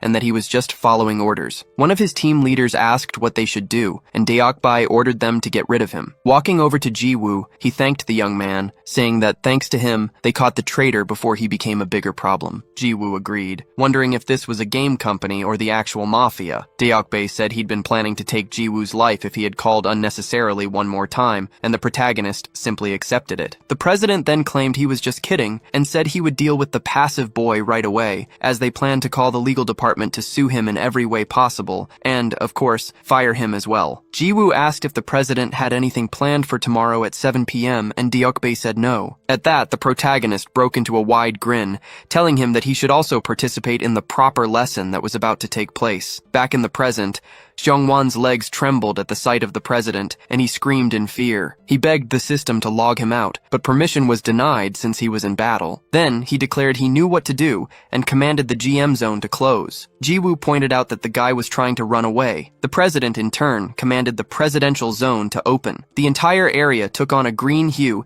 and Seong-wan grew even more terrified, crying out that it was all over. He held his sword, trembling with fear, but muttered that it didn't matter, as he would just quit the company after this anyway. Charging forward at an absurd speed, he attacked, thinking that it didn't matter if it was the president, he could just go to hell. However, his strike completely missed its target, slicing off only the tip of the president's cigar. Seong-wan trembled in fear at the result, and even Ji-woo was completely stunned. The president took another drag from his cigar, saying that even rabid dogs hesitate before biting their own masters, and that Seong-wan was worse than a mad dog. President Choi Deokbae had infinite stats, and his level was infinite as well. Then, he readied his fist, announcing, "You're fired." There was nothing Seong-wan could do but accept reality, and he closed his eyes. The fist closed in and crushed his face in an instant. An explosion far worse than any of Ji-woo's attacks erupted from his back. That single punch annihilated the passive boy. Ji-woo thought in disbelief that the damage had surpassed even the 99,999 healing factor,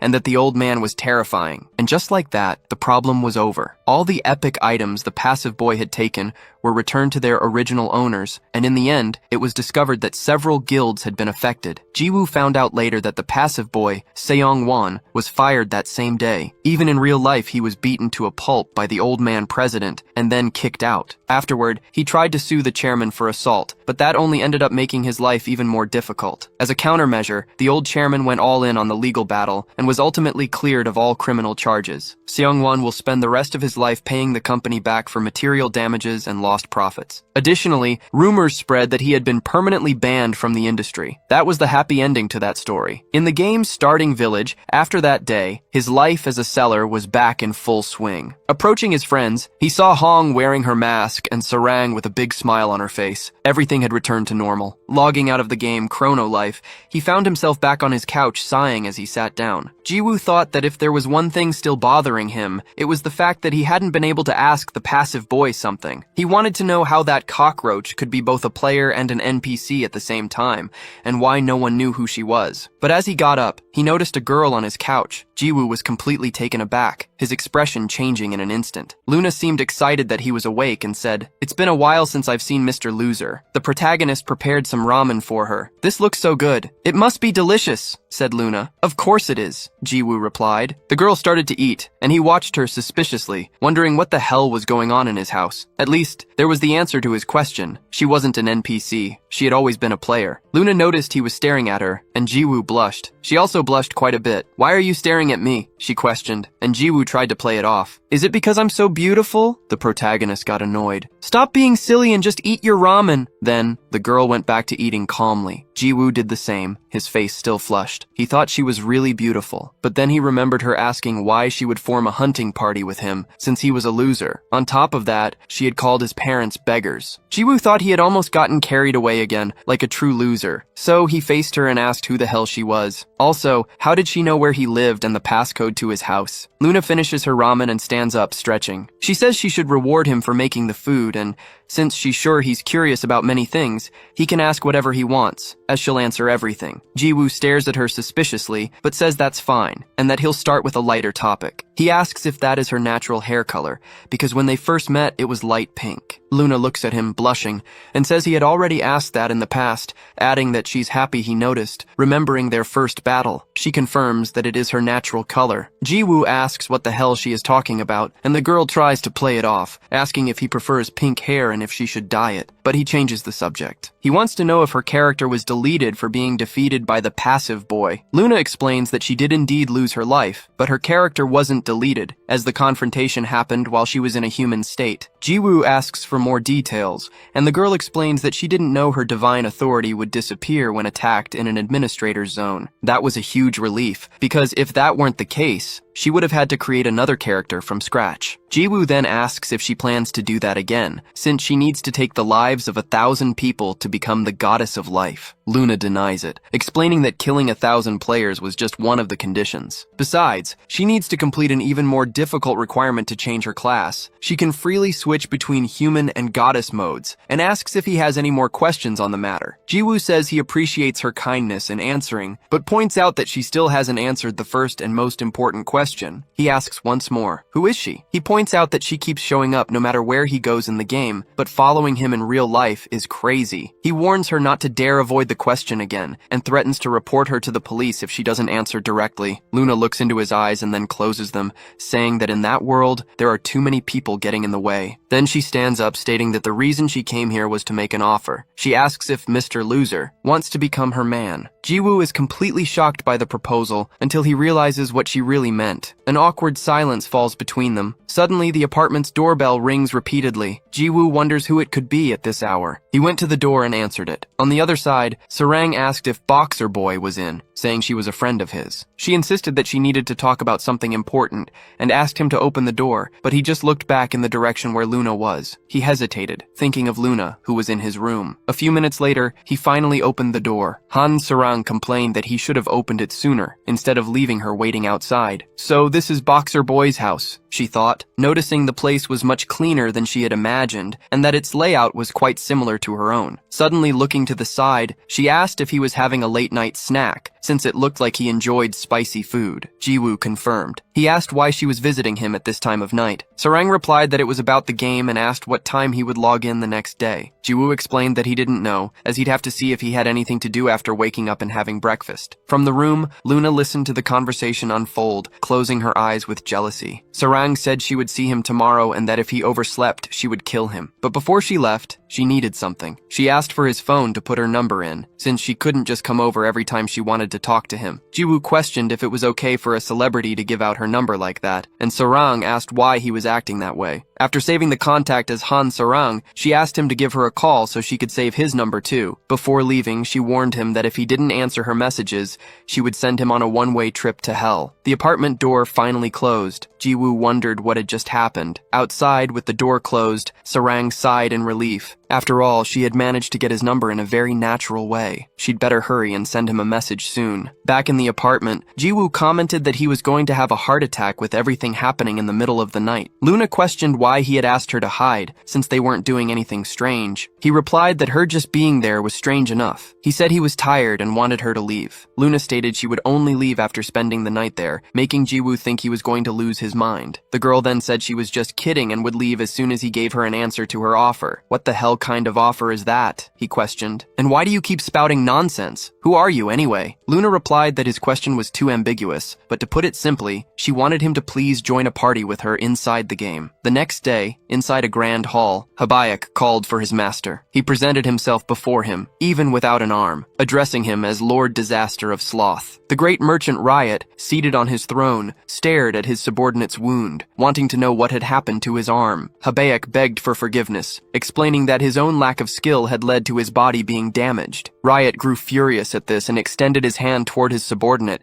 healing him instantly. A new arm grew from his body. Habayak, surprised, said that his wound had recovered once again. Riot ordered him to say who had injured him, asking if it was the hero he had mentioned before. Habayak denied it, saying it was the contrary. The hero had actually saved his life. He claimed that if the master saw him, he would surely approve, as he was the best current candidate for the 7 deadly sins. On a beach within Chrono Life, a hunting ground for players level 30 and above, slimes were common liquid monsters. However, the area's boss was not something any novice could face. It was the level 85 Kraken. It possessed skin so tough that not even a sharp blade could easily pierce it, and legs that moved freely on both land and sea. The product of an unbalanced game design, with an extremely ferocious personality, a field boss notorious for traumatizing new players. But at that moment, it was struck in the mouth by Jiwoo, who used a skill that attacked without depleting the final hit point. The monster's HP bar stopped at exactly 1 point, and the Kraken collapsed to the ground. Jiwoo shouted for Captain Love to act. The girl immediately leaped from the ground, flying as high as she could. After a quick mid-air acrobatic, she unleashed her Fallen Dragon stomp on the monster, crushing it and driving it into the ground. Jiwoo was impressed, noting the final blow was perfect, and asked if she gained much experience. However, the girl shook her head, saying she received very little. Urus explained it was due to the large level difference between them, which prevented her from gaining experience. By the way, Jiwoo asked if her skill had gotten stronger, since it didn't seem as powerful the last time she used it. Sarang replied that it must be because of the weapon. Jiwoo remembered the gauntlets and said that with them, Sarang could now hunt without his help. But the girl reminded him that would mean staying away from her briefs boy, and asked what he was talking about since being carried by him was much better. They continued their conversation as Luna watched from the sky, gracing them all with her beauty. She recalled Jiwoo's words from the day before, when she had asked him a question. Jiwoo had refused, saying he didn't want to. He explained that he would never play with her,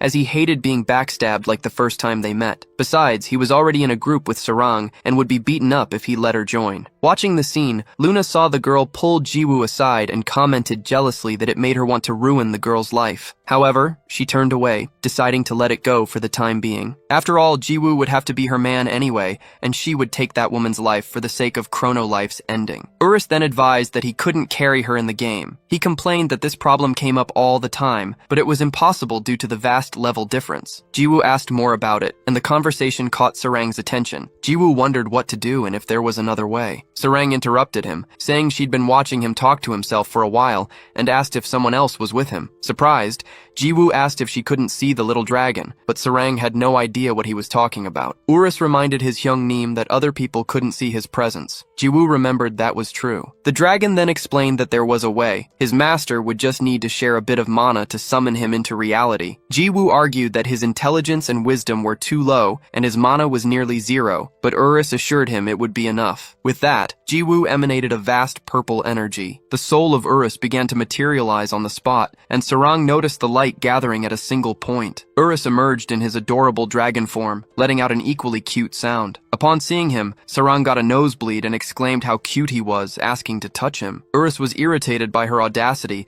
asking how a mere human dared to touch him and if she wasn't afraid of going to hell. Jiwoo, however, said it was fine, and the girl immediately hugged the small dragon. Suddenly, a voice rang out, saying he had finally found them. Jiwoo turned to find Habaek and his griffin, questioning what he was doing there. Habaek explained that the situation had become complicated, and he had to flee in a hurry to meet the hero. Jiwoo asked how he knew his location. Habaek revealed that he had used one of the mirror's abilities, the seventh vision of exploration, which guided him to an opponent he had previously faced. He warned that there was no time for explanations, as a terrible person was heading to their exact location. Jiwoo interrupted him, noticing his healed arm. Habaek confirmed that his master had fixed it, but that they were facing a gigantic problem. Just then, an immense pressure made the entire place tremble. Jiwoo wondered if it was an earthquake. Sarang felt the power too, as did Urus, who had been enjoying the affection. With a fearful expression, Habaek announced that he had arrived. It was his eternal master, the owner of the great throne, accompanied by an army of angels. This was Riot, the disaster of sloth. Sarang wondered what all that was, asking if it was a soldier in angelic armor. Jiwoo, on the other hand,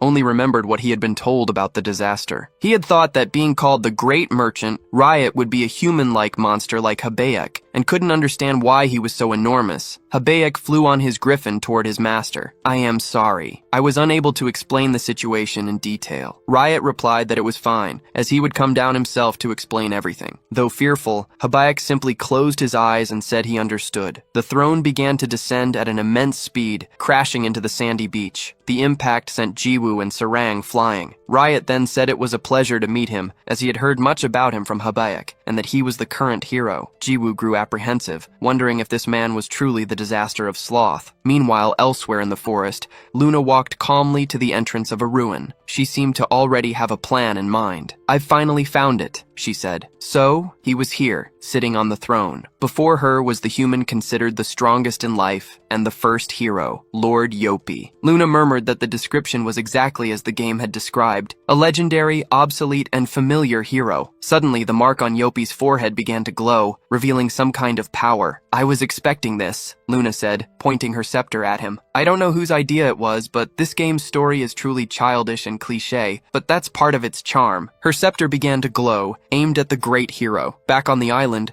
Jiwoo watched Riot, lost in thought. He was Sloth, one of the 7 deadly sins, who commanded the strongest tribe of angels and was also known as the Great Merchant in Chrono Life. His presence was fitting for that enormous throne, several meters high and made of pure gold. However, despite all that majesty, his appearance was that of a child, which left Jiwoo and Sarang surprised. Urus commented that the brat still had the same charisma, even after all this time. Using his powers, Riot floated down from his throne and flew toward the protagonist. "This body is Riot, Sloth. And you are the hero Habaek mentioned, right?" Jiwoo replied that he probably was, feeling strangely unsettled by the child's presence. Riot let out a scornful sigh, commenting that the level of humans these days had dropped considerably if a guy like him was considered a hero. Jiwoo asked what he meant, but was suddenly struck by an explosive kick to his face. Sarang was surprised by his speed. Riot spun around with another kick, hitting the other side of the protagonist's face with extreme ease, sending him flying into a rock and causing considerable damage. Habaek called out to him, "Lord Riot, why are you attacking the hero? He's the one who helped us." Riot, however, told him to shut up. "If I wanted to talk, I wouldn't have come all this way. After all, our kind will always be opposed to humans. I can't believe you approached them so needlessly. Do you have any idea how foolish your actions were?" Emerging from the rubble, Jiwoo admitted that he was right about that. The little boy really seems to understand that a player and a monster can never be friends, so just stay right there. "Since you made the first move, there shouldn't be a problem, right?" Riot just glared at him angrily. "Don't be mistaken, human. You were the one who made the first move," Jiwoo, confused, asked when he had attacked him. In response, Riot slammed his leg on the ground, causing a massive explosion around him. Urus, pride of the 7 deadly sins, was the one who lost his life and accelerated the entire game. Saying this, he hurled an enormous rock toward the protagonist. "And why are you only complaining about that now?" Jiwoo questioned, batting the rock away with a swing of his staff and causing another huge explosion. "Urus is, officially, the strongest boss in Chrono Life," Riot shouted, as he landed a powerful kick to the protagonist's stomach. "He was supposed to appear in the final raid of the main story. However, you took his life and messed up the entire order. Uricon of Gluttony wasn't supposed to be consumed like that either. They are beings who were only meant to be defeated 10 years from now." Sarang tried to intervene, saying that Uricon had attacked first and that the protagonist had saved her,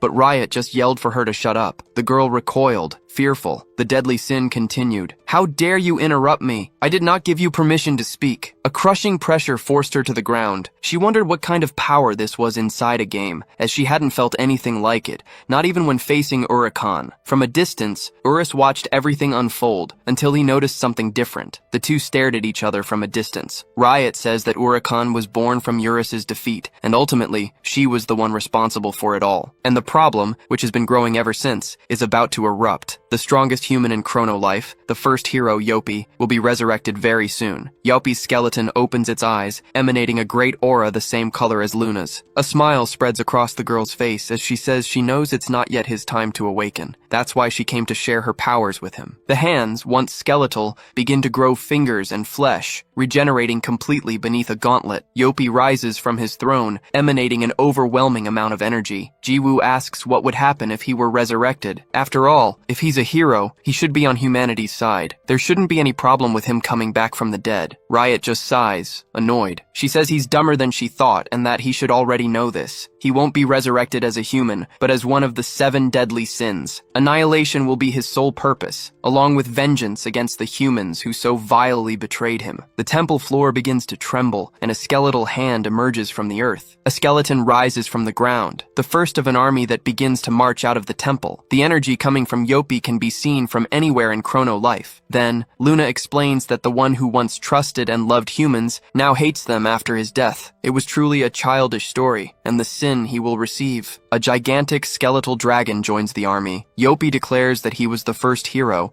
and now he was also the Sin of Wrath. A continent that has existed since ancient times, Chrono, a place where there were no wars or disputes, a blessed place full of peace. However, one day, demons appeared. They began to take the lives of humans, sowing chaos throughout the land. In an instant, the continent called Chrono turned into a hell. At that time, a light appeared amidst the despair, and was later called the first hero, Yopi. But Jiwoo just skips the scene. Riot asks what he did, and the protagonist explains that he pressed the skip button, as he's not the type to read the game's story. In other words, she was just saying that the dark hero would be resurrected. Jiwoo had heard what he needed to. He'd taken a beating, and she only came all this way to talk about that? Then he asks her, "Did you know I defeated that Urus you admire so much with a single blow? Strongest human or first hero, it makes no difference. I have no reason to be afraid of you." Riot replies that he's even dumber than she thought. Riot couldn't believe that Jiwoo didn't know fear, being a human himself. After all, they would all be overrun by the first hero and his army. With that, she turns to leave. Jiwoo asks her where she's going, wondering if she didn't come to fight. Riot replies that it's no fun. She was just curious about the current hero's situation,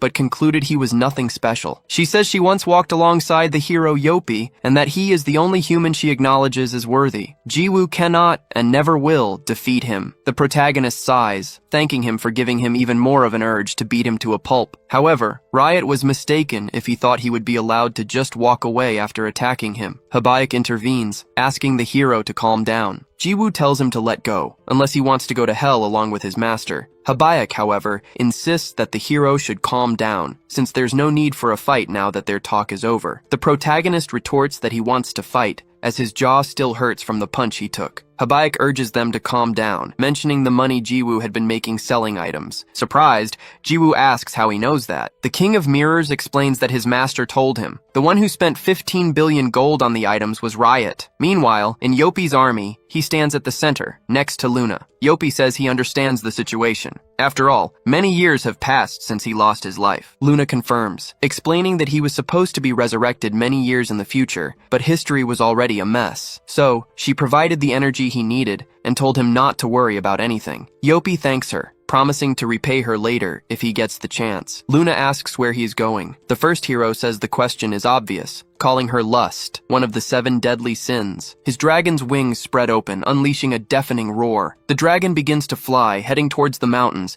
and then prepares a blast of fire. Below, the skeletons scatter in desperation. Yopi declares that he himself will destroy the world he once protected. Then, he uses his teleportation magic and disappears. Luna is left behind, watching the smoke dissipate. She sighs deeply. All right, she thinks. My work here is done. But she wonders if it was really all right, and if she regretted it all. In Urakan's case, she did what she wanted. This, however, was very different. She only did it because he seemed like a loose end in the main story. A divine voice replies that it's all right, and that they should just enjoy it, looking at the earth from afar, for they must see the way this world will be cleansed. Back on the beach, Jiwoo was surprised by the new information, repeating to himself that it was that boy who had bought all the items he sold. Riot, for his part, remained expressionless. He then explained that, to be exact, he spent 15 billion gold to buy everything and, after a month, put the items back on sale for a total of 50 billion, making a profit of 37 billion. Completely dumbfounded, Jiwoo called the boy Hyung and bowed, asking the great merchant to teach him the tricks of the trade. Witnessing the scene, Riot merely commented that Jiwoo didn't have an ounce of pride. Suddenly, a great pressure hit the area, making Riot look forward warily. Sarang and Urus were also overwhelmed by the sensation. It was then that Riot warned that the end of the world as they knew it had arrived, as they watched Yopi's monster troop approach. Jiwoo looked up, dumbfounded, and a drop of sweat ran down Sarang's face. Suddenly, the war had begun. Chaos erupted when a skeleton attacked to the sound of a scream, taking the life of a human player. The creatures began to spread across the continent, and the players wondered what kind of monsters they were, remembering that something similar had happened with Urakan, and questioning why they were invading the village so easily. In the midst of the confusion, a system screen appeared for everyone present, announcing that Chrono Life's main quest had been released: protect the world from the hero Yopi, the sin of wrath. The revelation left the players perplexed, as many didn't even know that main quests existed in the game. Hesitation proved costly, as one of the players was hit by a skeleton sword and fell to the ground. Others in the city shouted that it was no time to stare at the quest window, because with monsters everywhere, they would end up losing. As the creatures walked towards them, the players brandished their weapons, confused, wondering why Yopi, a hero, would be against them and ruining the peaceful life in Chrono Life. Suddenly, a fireball emerged from a staff, and a mage conjured a flaming hurricane that lifted a whirlwind of creatures, tearing them apart in the air. Everyone immediately recognized her as Abracadabra, the strongest royal sorceress. She announced that she had received orders from the royalty, and that from that moment on, the sacred land would protect the place. The players, though surprised, celebrated upon seeing that she and all the royal sorcerers had been mobilized, noting that the response was much faster and more precise than in the fight against Urakan of Gluttony. However, the celebration was interrupted when Abracadabra looked up, surprised. She saw a skeletal dragon glowing as it prepared an enormous fireball, which was soon hurled at them. The truth was that the reason for their imminent defeat was simple. They were not yet ready to deal with it. This event was a main quest that should have been faced years in the future, and at their current level, and with the items they possessed, there was no way to win. Meanwhile, on Heroes' Hill, a teleportation spell completed,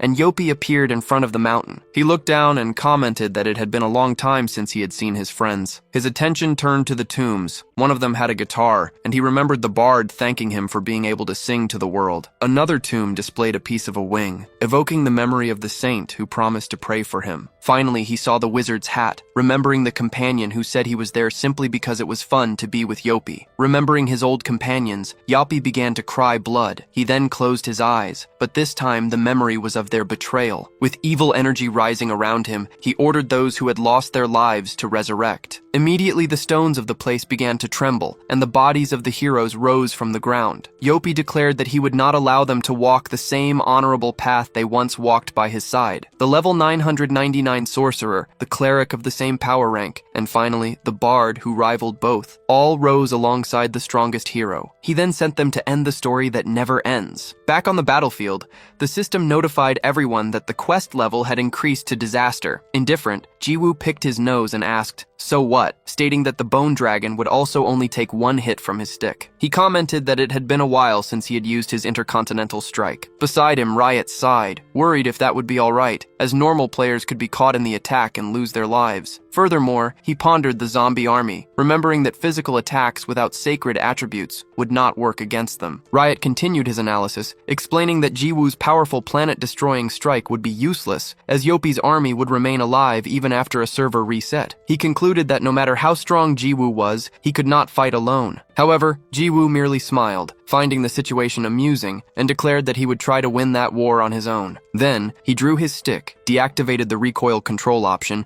and jumped as fast as he could. With a smile on his face, he flew towards the city, leaving behind only a trail of explosion. Observing the scene, Sarang asked where the little underwear guy had gone, and Habak explained that he had flown using the attack's own recoil, a maneuver he considered insane. Meanwhile, Riot merely stared at the sky, admitting that he liked Jiwoo's attitude. The scene then shifted to Chronolife's starting village, the symbolic departure point for all players' journeys, which was now completely destroyed. One of the creatures grunted amidst the desolation. That place, which had once been peaceful, had transformed into the city of skeletons in the blink of an eye, with the dragon burning everything completely. Outraged, the players shouted that the game was garbage, complaining that Chronolife had gone completely crazy, as there was always some problem preventing them from playing. The attendant at the location thought to himself that Chronolife was not cooperating with his job, and then asked the customers to calm down. He suggested that perhaps the server had crashed like last time, and that they could simply try to log in again. However, the players retorted that a skeletal dragon had appeared in the village, and that logging in again would only result in losing their lives once more. With Chronolife turned into a mess, they began to wonder if they should give up and look for another game. In the midst of the confusion, a girl next to one of the guys questioned if that wasn't more fun than doing meaningless hunts every day. She admitted to being annoyed by being attacked out of nowhere, but felt that it made the game more immersive. The guy, noticing an opportunity, asked if she also played Chronolife and if she would like to play with him, but the girl replied that she was fine. Suddenly, a Chronolife update notice was released. The girl was surprised, wondering if that was really an official announcement. Soon, everyone started shouting to look at the game's main page, convinced that the developers had gone mad. The girl thought that if the notice was true, it meant the game's service would end soon. The notice stated that, although it wasn't what the team wanted, the main scenario had begun. It explained that despite being sudden, it was something that would eventually happen, and that the world's fate would be determined by the results of this scenario. If players failed the quest, the hero Yopi would win in the world of Chrono, and a dark era where all life would be defeated would become the new setting. The note concluded by stating that the future of Chronolife was in the hands of all players, which led them to comment that the developers were crazy. Elsewhere, a man in a suit declared that the situation was madness. He argued that the main scenario could not be completed with the current players' weak levels and items, and that everyone would be defeated by the hero Yopi. Therefore, he insisted that the management team needed to interfere and deal with the problem, as they did last time. However, Deokbi questioned him, asking if he was crazy, and reinforced that the company's policy was non-interference, with the passive boy case being an exception. The man in the suit, incredulous, asked if the president was serious, especially after having put that notice out. Back in the destroyed city, the skeleton armies continued to wander until they looked up. They saw what appeared to be a meteor falling towards them, which was, in fact, the protagonist. When the impact smoke rose, Jiwoo commented that it was faster to travel that way, but that landing was a problem. Looking to the side, he realized he was surrounded by several skeletons and concluded that, either way, he had arrived at the right place. The skeletons screamed and prepared for the attack. Jiwoo destroyed one of them with ease, commenting that it was annoying. Soon after, another monster attacked him from behind, and the others continued to strike him with full force while roaring. Indifferent, Jiwoo merely called out to them, questioning what they were doing since their attacks hadn't even decreased his HP. With a swift movement, he struck one of the skeletons on the head, then hit all the others around him. As the monsters fell, Jiwoo declared that they were nothing but flies. Still, he wondered if he had put too many points into Constitution, as his speed was so poor that he couldn't dodge. At that moment, another skeleton charged towards him. Ignoring the attack, Jiwoo ordered the skill window to open, while the skeleton continued to strike him incessantly, even without any effect. He then decided he would use the gluttony skill and began to let out a sinister laugh, which even startled the monster behind him. As the other skeletons rose from the ground, a tentacle emerged from the protagonist's mouth, and he announced that it was showtime. The monsters became even more frightened when the gluttony tentacle began to spin in the air before lunging towards them. Hitting one of the skeletons, the tentacle immediately began to absorb it, causing the creature to dissolve. As a result, Jiwoo's level and stats increased. Jiwoo commented that it was nutritional calcium calcium. He understood that, being at maximum level, his stats would be replaced and doubled, which would make his abilities even higher. Realizing that his strength had increased by 220, he could now use equipment. Jiwoo couldn't believe he had been neglecting this overpowered skill,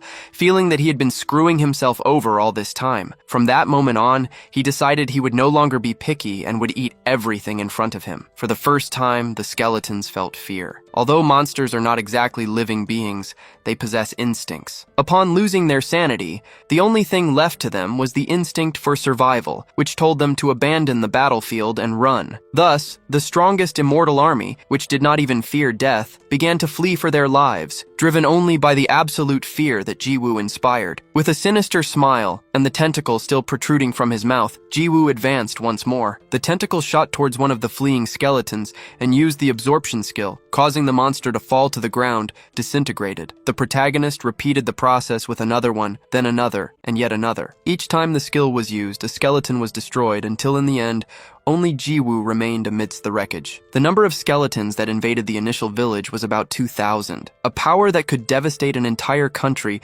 turned to dust in an instant, and only the creature's screams could be heard. Even the strongest zombie monster of all, the Bone Dragon that had been enthroned as the new supreme of the dragon tribe after Eurus's disappearance, was no match. The protagonist plunged the tentacle into the monster's face, and immediately afterward used the absorb skill. Upon absorbing the dragon, his stats increased and were completely maximized. Seeing this, Urus celebrated, saying it was to be expected from Hyungnim and that he really went for it because now even the passive kid wouldn't stand a chance against him. Jiwoo agreed, stating that he could never be compared to that trash, but suddenly he felt someone approach from behind. He turned around, wondering if there were any leftovers, as it would be rude to leave food on the plate. However, it was Luna who stood before him. Jiwoo questioned what the cockroach was doing there, feeling that she had been appearing quite a lot lately. Without warning, Luna canceled her god mode and returned to her usual appearance. Confused, the protagonist asked why she did that out of nowhere, and Luna explained that she didn't want to be observed by a certain someone at that moment. Before Jiwoo could ask what the hell she was talking about, Luna simply kissed him on the mouth. From afar, Urus watched the scene with the most serious reaction ever. Jiwoo, for his part, was completely lost. He thought he had come there to beat up the hero Yopi, but now he was kissing Luna and didn't understand what was happening. Finally, the two of them pulled apart, and the protagonist immediately recoiled, wiping his mouth as he asked what her problem was to do that out of nowhere, since it had been his first kiss. Luna scratched her chin with a smile, then turned away. She claimed it was an accident and that she had accidentally slipped on him. Indignant, Jiwoo shouted at her not to make him laugh because when she kissed him, she even held his neck. Luna then commented that he had paid attention to everything, making the protagonist blush even more. She teased him, saying that his agility was now at maximum level, so he could have dodged if he wanted to. Jiwoo tried to argue, but Luna approached him again and asked if he wanted to know something. She revealed that it had also been her first kiss. The protagonist swallowed hard and insisted that she answer why she kissed him, but Luna merely repeated that she had slipped. Changing the subject, she said she had an item to give him and that she had come there to deliver it. Showing a glowing orb in her hand, Luna revealed that it was the Jewel of the Nameless One, a god-ranked item. She explained that the fact she possessed that item and was delivering it to him should not be seen by anyone, and that was why she canceled her god mode before approaching. Jiwoo continued looking straight ahead with a serious expression. He said he didn't know what the item was, but since Luna seemed to be serious, he would accept it. Still bothered, he insisted on knowing why that wretched woman had kissed him, but Luna merely laughed, commenting that his obsession was terrible and that she really had just slipped. Changing the subject, she instructed him to take good care of the item,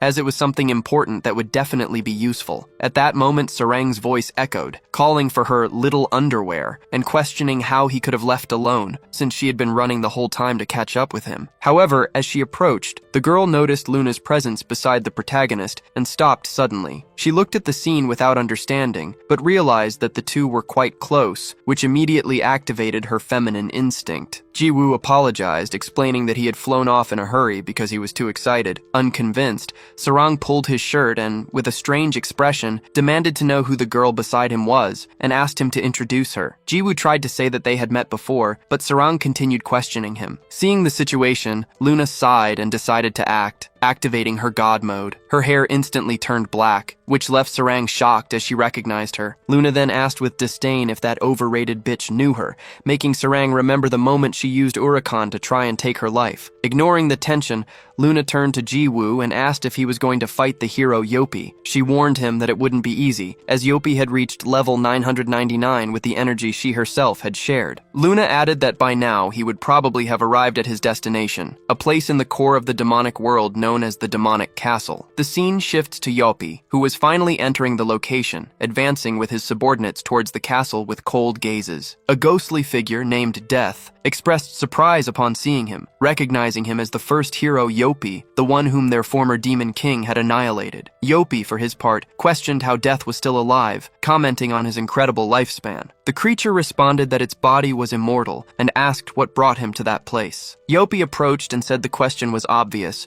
looking at a sword stuck in the ground. He revealed that he was there to retrieve his item, the hero's longsword, the strongest weapon that only he could wield. Death warned him, asking if he would be all right, as the Demon King's energy was sealed within that sword, and he surely knew what would happen upon wielding it. With a cold gaze, Yopi confirmed that he knew very well, more than anyone, and gripped the sword's hilt with full force. As soon as he touched the weapon, a greenish force exploded throughout the area. A system notification announced that the condition had been met, and the change to a hidden class had begun. Yopi watched his sword, which slowly changed color, shifting from orange to green. Death watched the scene with a happy smile, which became even more animated when the class change was completed, transforming Yopi into the new Demon King. The ghost exclaimed that a new king had been born. The system then notified that Yopi would receive the Demon King class privilege, with all his stats increased tenfold. Furthermore, the hidden skill Demon King's authority was activated, allowing him to rule over the entire demonic race. Without hesitation, Yopi gave his first order as king, to summon the entire demonic army immediately to annihilate the human world. The ghost looked at his new master with happiness and agreed, calling him my lord. Next, Death floated upwards, his shadowy presence manifesting outside the castle as his sickly smile widened. While Yopi ordered all units to advance, Death opened his mouth disproportionately, creating a dimensional portal. A sinister energy began to gush from his mouth towards the outside world. Normally, the human world and the demon world cannot interfere with each other, and only a select few, like Yopi and the Demon King's direct assistant,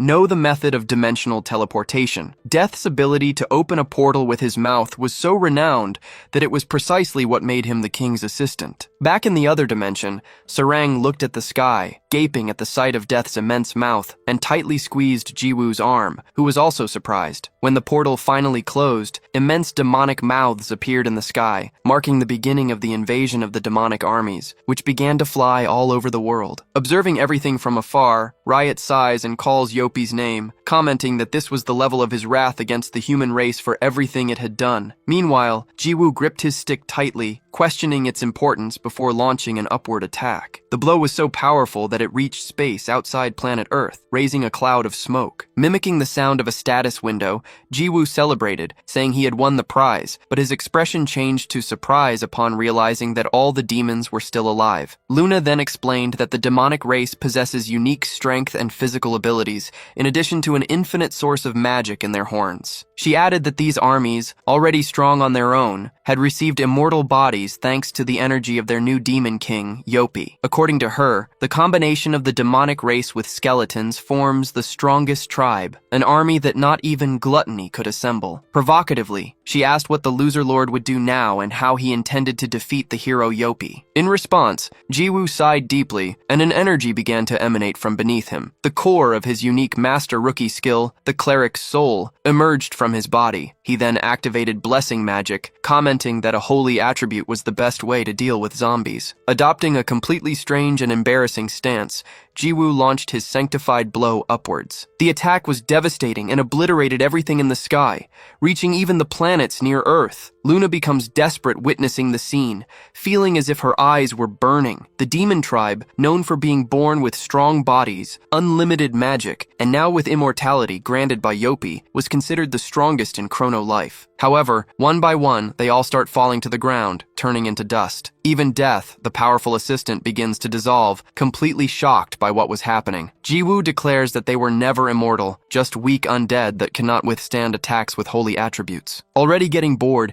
he asks why the hero Yopi doesn't appear soon, while his proud army crumbles. However, his expression changes to surprise again upon seeing that the demons continue to regenerate. He questions how they manage to resurrect, and Luna explains that it's Yopi's ability. As long as the Demon King has mana, his army will never truly die. Jiwoo sighs, realizing it will be a complicated fight until Yopi's mana runs out. An infinite cycle of sanctified blows. Luna interrupts him, insisting that he fight Yopi directly. Jiwoo questions her, asking why she is so desperate, since she herself had said that Yopi was in the demon world and he had no way to get there. At that moment, Sarang points to the hole in the sky and asks if it wouldn't be possible to reach the demon world through there, and Jiwoo agrees with the logic. Luna, however, quickly dismisses the idea, explaining that the portal is one-sided and that anyone who tried to enter through that side would be pulverized and lose their life. She tells Sarang to stop talking nonsense and calls her an overrated bitch once more. Sarang gets angry and asks who Luna thinks she is to keep mocking her, stating that no player has ever been to the demon world. Luna retorts, asking who said that, and reveals that, as a goddess, she can use dimensional teleportation to the demon world. Then, she offers her hand to Jiwoo, telling him to hold it, as she will take him to Yopi, and that was why she was looking for him. Jiwoo becomes suspicious and asks if that was really why, remembering that she had said something else before. In response, Luna just stares at him coldly. The protagonist then remembers what she said when she handed him the item, that she shouldn't be observed. Understanding, he holds her hand and says he'll hitch a ride. Sarang, incredulous, asks if he is serious and if he really believed the woman. Jiwoo replies that he has no choice, as there is no other way to reach Yopi. Upon feeling the contact, Luna blushes and looks at their hands together, a wide smile spreading across her face. She asks if they can go, and Jiwoo confirms. Sarang shouts for them to wait and take her along, but an intense energy already begins to flood Jiwoo and Luna. Luna says that unfortunately they are already at maximum capacity,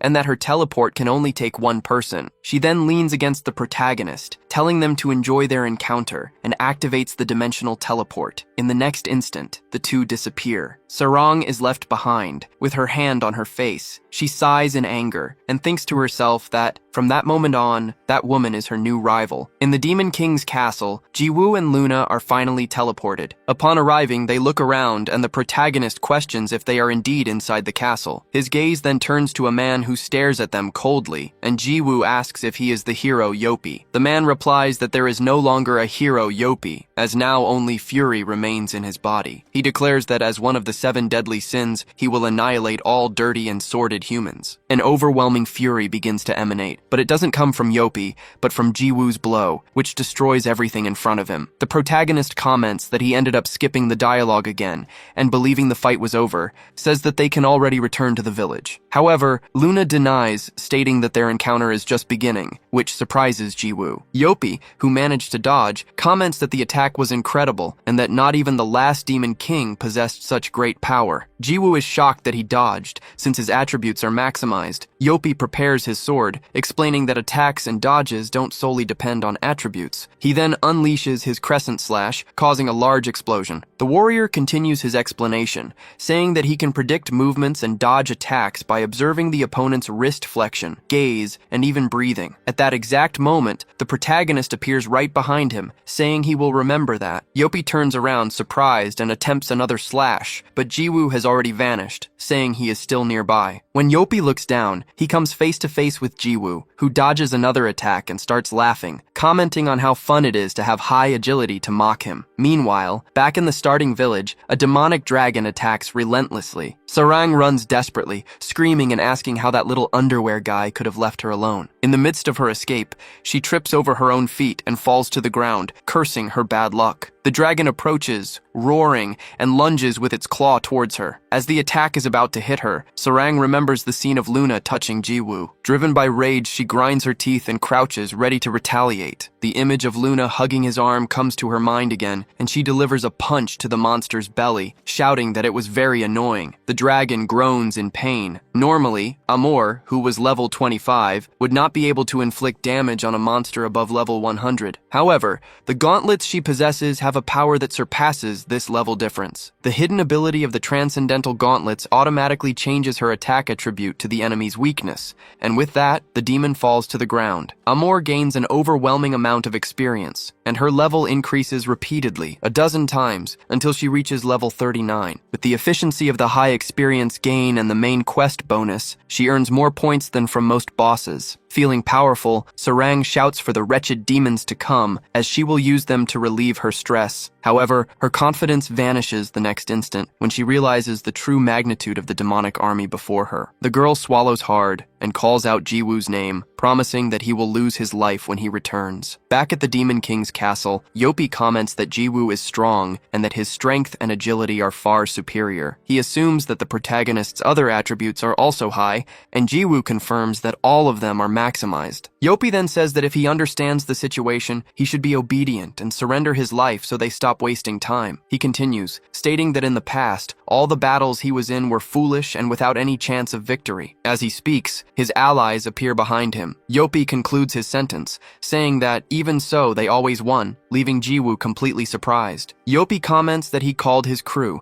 making it clear that they will attack Jiwoo as a group, while Urus agrees, laughing. The protagonist protests, saying that righteous heroes cannot be like that and should fight one-on-one. Luna warns him to be careful, as the heroes' group's success rate in raids was 100%, and they had never lost. Because of this, she calls him Mr. Loser and insists that he form a group with her. Back in the starting village, smoke rises on the horizon. Sarang, who had her eyes closed and was scared, finally looks to the side and sees that the leg of a nearby demon has fallen to the ground. She wonders how it was cut as she notices blood gushing from the wound. The monster, in turn, starts crying in pain and screaming as it thrashes. At that moment, Hong unleashes her lunar attack, cutting the monster multiple times with her daggers. The demon spits blood, and its pieces quickly fall to the ground. Soon after, Hong approaches and asks if Sarang is okay, calling her Miss Amor. Upon seeing her savior, Sarang celebrates with relief. The celebration is short-lived, as other demons advance towards them. Sarang shouts that there are too many, and Hong agrees, commenting that they are endless, and that she never thought so many rare demons would appear in the human world. She observes that the situation looks like a great war between humans and demons from classic games. Hong then remembers the guy who said Chrono Life was a piece of crap, but she replies that this only makes everything more exciting, admitting that the game was, in fact, very fun, to Sarang's surprise. Taking the lead, Hong shouts for the members of the Robin Hood Guild to attack. She orders everyone to cancel their stealth and enter combat mode to protect the village. Hong warns them that the enemies have been blessed with immortality by Yopi, so they must sprinkle holy water on their weapons before fighting. With that, the battle against the demon tribe begins, and the players advance, relentlessly cutting down monsters in a fierce combat with both sides evenly matched. Sarang, impressed, asks if this is the famous Robin Hood summoning, as it was her first time seeing it. Hong replies that it's her second time since she became the guild's third leader, and the first was against Sarang's boyfriend. The girl regrets not being able to log in that day, saying she was busy and only heard rumors, but she is happy that Hong used the term boyfriend. Hong understands, but warns that this isn't everything. Suddenly, a blue arrow slices through the sky,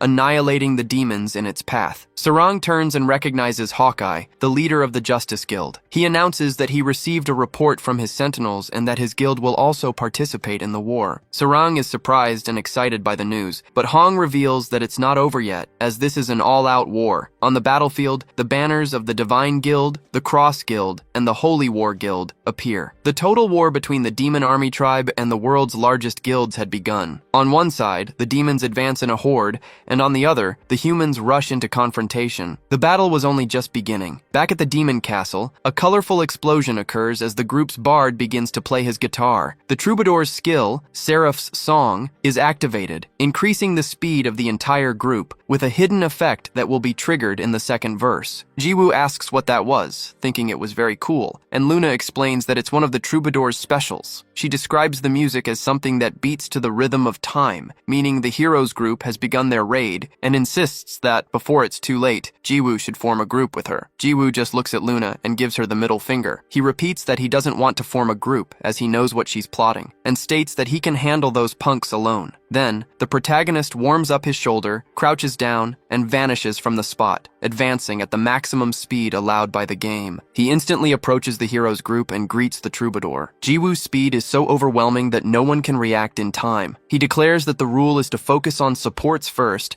and moves his stick to attack. However, his strike is blocked by a sword. The hero Yopi managed to get in front of the attack, reacting incredibly to the charge. Immediately, Yopi moves his own sword, forcing the protagonist to move erratically to defend himself. Yopi's strike causes a large upward radius of destruction. Impressed, Urus comments that the hero deflected Jiwoo's attack by spinning the sword's blade, admitting that the guy is really good. Luna adds, explaining that it was the perfect parry, Yopi's best skill, achieved after much training. Urus questions if that isn't too overpowered and if it makes him invincible, but Luna reveals that the skill fails if it's even a millisecond late, and that continuous attacks can overcome it. At that moment, Seraph's song is activated. Due to the time fluctuation, the speed of Yopi's group members rapidly increases. Boosted by the buff, the hero advances once more, but the protagonist defends, noticing how fast he has become. However, Jiwoo feels that it's still not enough, until something unexpected happens. To his and Urus's surprise, the glow on Yopi's forehead changes, manifesting his hidden ability, the hero's glory. This technique sacrifices a large portion of his strength to temporarily double all his attributes. At maximum speed, Yopi charges forward, spinning his body and delivering several blows against the protagonist. He continues attacking relentlessly, but Jiwoo blocks everything with just his stick, thinking the hero was a scoundrel and seemed to be toying with a white cat. Suddenly, something catches his attention. The mage behind the group was gathering energy. His staff glows and a whirlwind begins to form in the sky, from which something descends at maximum speed. A meteor falls towards Jiwoo. Jiwoo recognizes the absurd arcane spell, commenting that it's the first time he's seen it in person. He knows that with his current agility, he could dodge it with his eyes closed, but he wonders what the need would be. Instead, he moves his arm upwards and uses his own upward attack, cutting the meteor in half. When the smoke dissipates, Jiwoo says the problem is solved and asks if they have anything else to show, or if all their tricks are up their sleeves because it's time to stop wasting time and finish this. Yopi replies that unfortunately, they were just getting started and reveals his true trump card. The Seraph's song reaches its second verse,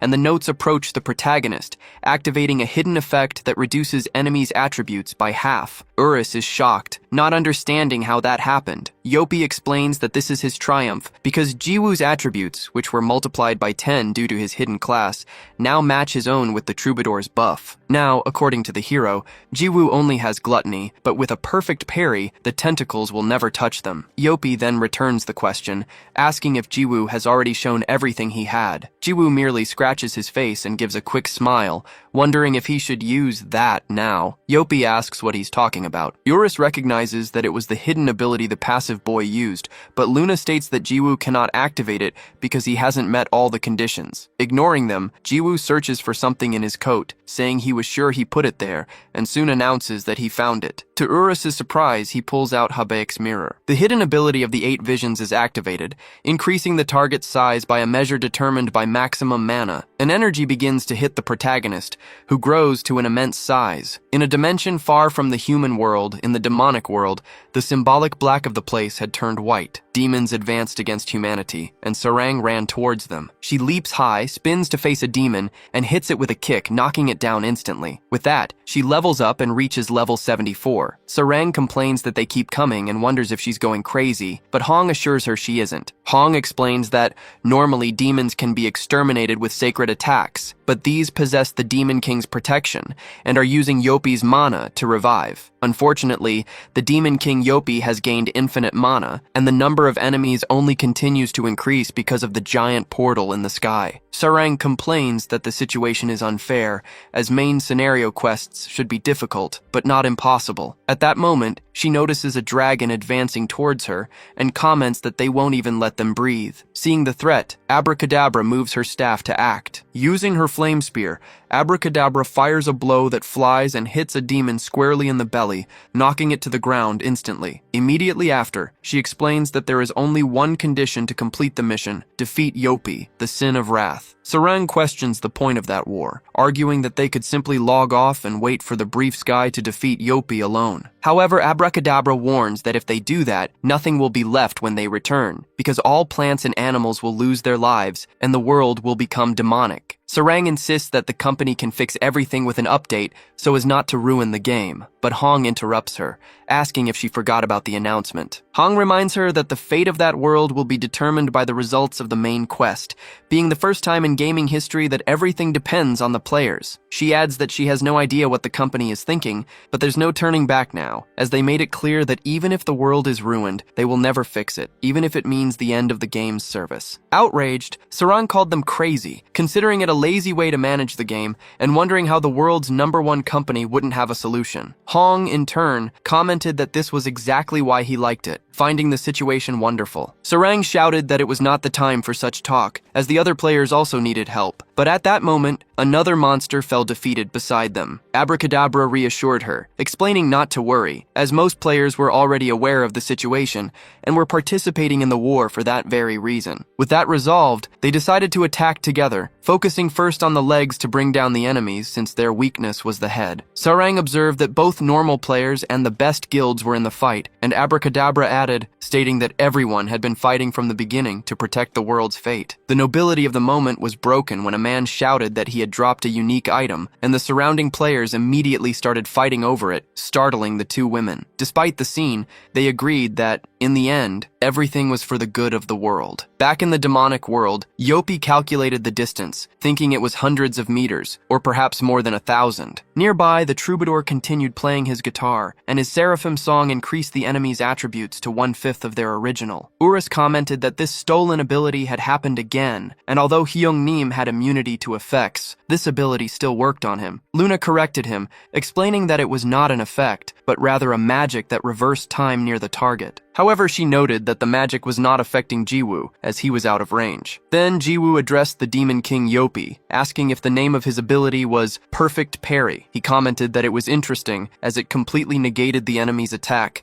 and challenged him to try using it one more time. Yopi prepared his sword in response, but Jiwoo told him to hold his large-scale attack that was coming from above. Jiwoo's stick moved at maximum speed, descending like a meteor towards the demonic world. The projectile approached at high speed, aiming directly at the hero's group. Shocked by what he saw, Yopi began to sweat coldly, but finally just closed his eyes. The stick's blow hit the ground, and the impact was so powerful that the entire planet began to fragment. The immense explosion caused by Jiwoo turned everything into mere light. When the light dissipated, the effects of the magnifying lenses that Jiwoo had forced began to disappear, and he returned to his normal size. He commented that he had broken and destroyed the game planet, but the server had not crashed, as it was a different planet. Urus confirmed that Hyung Nim was back to normal and had survived by being a spirit. Luna, however, complained, unable to believe that he had done something so idiotic again and wondering how she would deal with the consequences. Jiwoo asked if she hadn't lost her life, and Luna denied it. The protagonist then commented that all that was missing was Yopi also being alive, and, ironically, the hero coughed at that exact moment, revealing himself all wounded on a remnant of a wall. Jiwoo commented that Yopi was indeed tough, for not having lost his life neither in the explosion nor in the middle of space. Luna added that he would lose his life soon, as he was already on the verge of it, and his companions had already returned to the void. Determined, Jiwoo said he would finish the main quest and approach the Demon King. He called him a fool, and asked if he was already going down the drain. Yopi confirmed it, barely able to keep his eyes open. The protagonist continued to provoke him, saying that he was just a weakling pretending to be tough. In his last words, Yopi commented that today's heroes had no manners, much less humility, but admitted that Jiwoo was stronger than anything he had ever encountered before, acknowledging his complete defeat. Back in the starting village, the demons advanced against the players who trembled in fear. The creatures attacked with their claws, making everyone scream in terror. Meanwhile, one of Hawkeye's subordinates warned him that they were being pressured. Hawkeye replied for them to hold firm at all costs, explaining that their role was not to win, but to buy time until that guy defeated Yopi. He made it clear that it didn't matter if they ended up in a bad situation or suffered losses.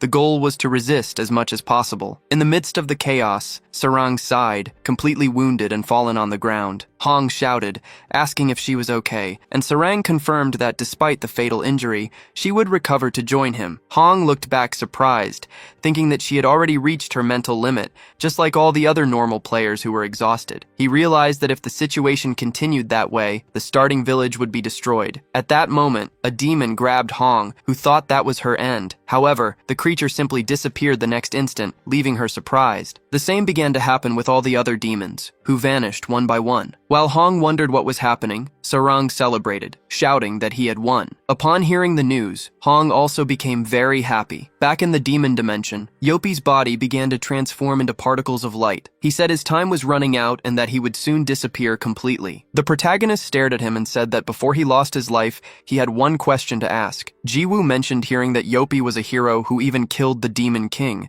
and he wanted to know the reason for so much hatred. Yopi replied that it was just a boring, cliché story, explaining that he was an extraordinary person, loved and envied by everyone. As he spoke, tears began to fall to the ground, surprising the protagonist. Yopi then confessed that, in truth, he was just someone who loved humans. From a distance, Luna watched the scene with her head down, remembering when he had said he loved humans more than anyone, and thinking that had been a great line. With Yopi's defeat, the main quest was completed, and Jiwoo received his reward, a chest. Immediately after, a system message informed him that for defeating the hero Yopi alone, and being the greatest contributor, he would receive an additional reward. At that moment, something shone in the sky, and a figure with recognizable blonde hair approached. Jiwoo immediately realized who it was. God manifested, saying it had been a long time and that he hadn't expected to see him so soon. He congratulated the protagonist, commenting that he had always been watching and that, although he didn't believe he would defeat Yopi, the outcome was obvious. Finally, God announced that he would deliver the additional reward. A screen appeared in front of Jiwoo, informing him that he had met the conditions to advance his class and could now become a capital sin. The system explained that he had the right to choose one of two options, the same choice that the human Yopi had when he defeated the Demon King in the past. However, Yopi chose to remain human, which led to a terrible defeat, and eventually his rebirth as one of the 7 capital sins. The system concluded that it was too much lore and asked him to make his choice now. Remembering Yopi's last moments, Jiwoo stated that he didn't even need to think and made his choice immediately. A system notification confirmed the decision. From a distance, Urus questioned what he had chosen, as he couldn't see, while Luna was completely shocked. God, in turn, kept a smile on his face and asked why he had made that choice. Jiwoo then began to explain his reason to them. The next day, in his penthouse, the protagonist was sleeping but quickly woke up to his phone ringing. He stared at the ceiling, doing nothing, until the device rang again. It was Sarang, asking what he was doing. Jiwoo typed a reply, saying he was just chilling, simply vegetating. He joked, asking if she had never heard about a Legend's Rest, as it was obvious that the mission's greatest contributor deserved to relax a bit. Sarang replied that her class would end soon and suggested they go out to eat later. The message caught Jiwoo's attention, and he asked what she was up to and if she hadn't accidentally sent the message to the wrong person. He questioned why she was asking him out to eat, but suddenly Luna appeared and replied that Sarang was flirting with him. Surprised, Jiwoo recoiled from her, asking what she was doing there and how she dared to enter his apartment. Startled, he tripped and fell onto the bed, and Luna merely commented that he should be careful, as falling off the bed must hurt. Annoyed, the protagonist retorted that he only fell because of her, just like last time, and demanded to know how she managed to get into his house again. He warned that he wouldn't let the matter go and that he would report her to the police for trespassing. Luna, however, said he was overreacting, and that she only came to return the shirt she borrowed. Confused, Jiwoo asked when he had lent her a shirt, but then he remembered that night and realized the clothes she was wearing were his. The memory made him blush, and Luna confirmed that she took the shirt from his closet. Then she changed the subject and asked if he was going out to eat, because she wanted to go too. Faced with the situation, Jiwoo was speechless, thinking his life was over. At the restaurant, the atmosphere was tense. Sarang looked like a demon. She was so furious, while Luna ate animatedly, with the protagonist sitting between the two, in a cold sweat. Sarang finally called his name and wanted to know who that woman was, reminding him that the outing was supposed to be just between them. Jiwoo tried to explain, saying that since they saw each other all the time in the game, he thought it would be nice for them all to eat together. He thought to himself why he needed to make excuses if he hadn't done anything wrong, and finally told Sarang not to mind the cockroach he found along the way. Hearing this, Luna looked at him coldly and questioned how he could say such a thing, especially since they were just lying next to each other in bed right now. The declaration left Jiwoo in a panic, while Sarang demanded to know what she meant by that. The protagonist just thought he had had a good life until that moment. Luna sighed, saying she didn't understand the situation, because frankly, the two of them weren't even dating, yet Sarang was questioning him like that. Sarang defended herself, stating that as members of the same group in the game, it was normal to look out for each other, and then asked what Luna's relationship was with the briefs guy, calling her a stalker. Luna replied that they had a very special relationship, both in reality and within the game Chrono Life. Jiwoo was surprised to hear this, and remembering the kiss, he tried to argue that it didn't count because it happened in the game and not in real life. Luna, however, countered that every sensation in Chrono Life was identical to reality and suggested that perhaps they should use that opportunity to compare sensations. Jiwoo blushed even more, while Sarang exploded, telling them both to stop acting that way in a public place and to stop talking about things only they understood. Sarang began to question what this talk of sensation and comparing in reality was all about, until she suddenly realized what they meant. Her expression changed to one of pure shock,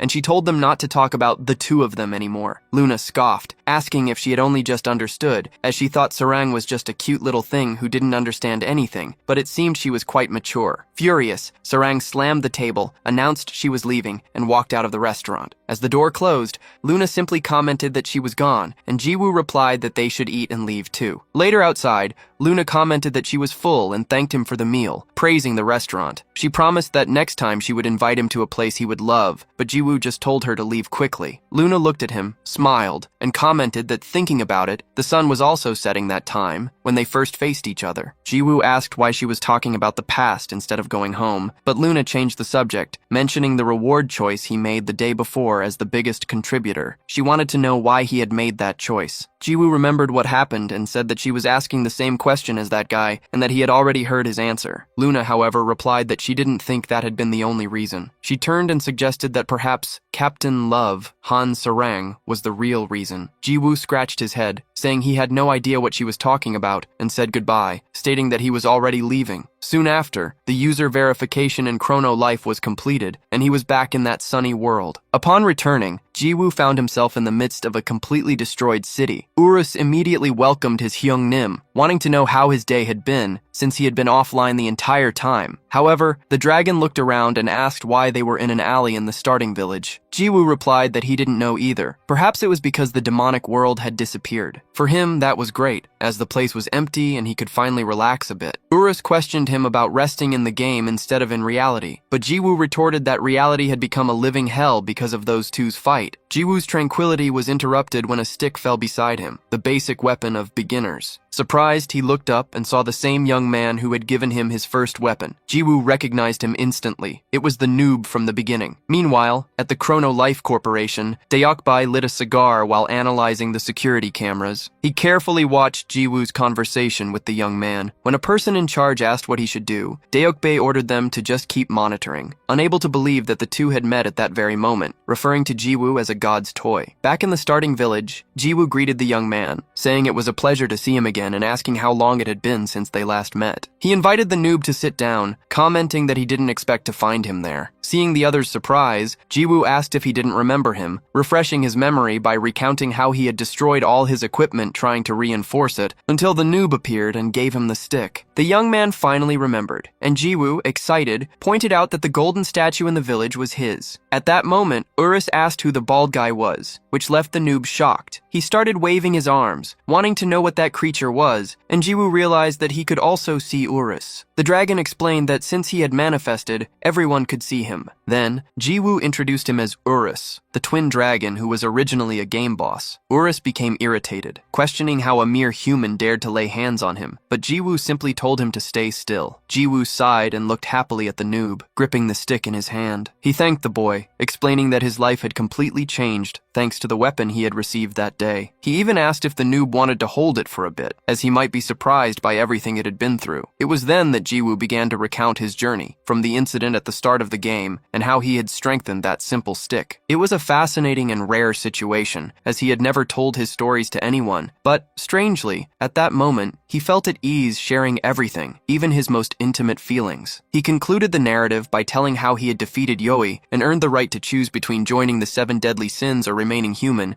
and then asked the noob which option he thought he had chosen. The noob was completely excited by the story, but Jiwoo sighed and revealed that he had chosen to remain human. He said that the boy must be curious about the reason, and that he would tell him everything calmly on another occasion, because first he had something to give him. Jiwoo then used his summoning magic, and all his transcendent weapons appeared on the ground at their feet. He offered everything as a gift, saying that the noob could keep all of them. To his surprise, the boy declined the offer. Jiwoo asked why he didn't want them, since they were extremely expensive items, but the noob just started writing something on a piece of paper and handed it to him. Upon reading it, Jiwoo was shocked. Later, Jiwoo followed the unknown address that was on the paper, which led him to a hospital. There, an unexpected person awaited him. He opened the room door and saw someone lying in bed with a breathing mask. The person with whom he had shared all his stories, the noob, was actually a very young girl. She had been diagnosed with an incurable disease and had only 2 more weeks to live. Jiwoo stood still at the door, completely shocked by what he saw. The girl turned towards him and gently patted the side of the bed, inviting him to come closer. Jiwoo asked if she wanted him to sit there and if everything was all right. In response, she started writing in a notebook and held it up for him to read. In the message, she apologized, saying that he must be very surprised and that she knew it might be rude, but she really wanted to meet him, which was why she had given him that address. She explained that her body was not well and that she could only communicate that way, apologizing again, but Jiwoo interrupted her, saying that she didn't need to apologize. The girl then wrote down once more, saying that his stories in Chrono Life were very exciting and that now she wanted Appa to hear her story too. She continued, writing that her story might not be as exciting as his, but that she just wanted someone to remember her. She admitted that she might be being selfish, but that was how she felt. Jiwoo sighed and questioned her,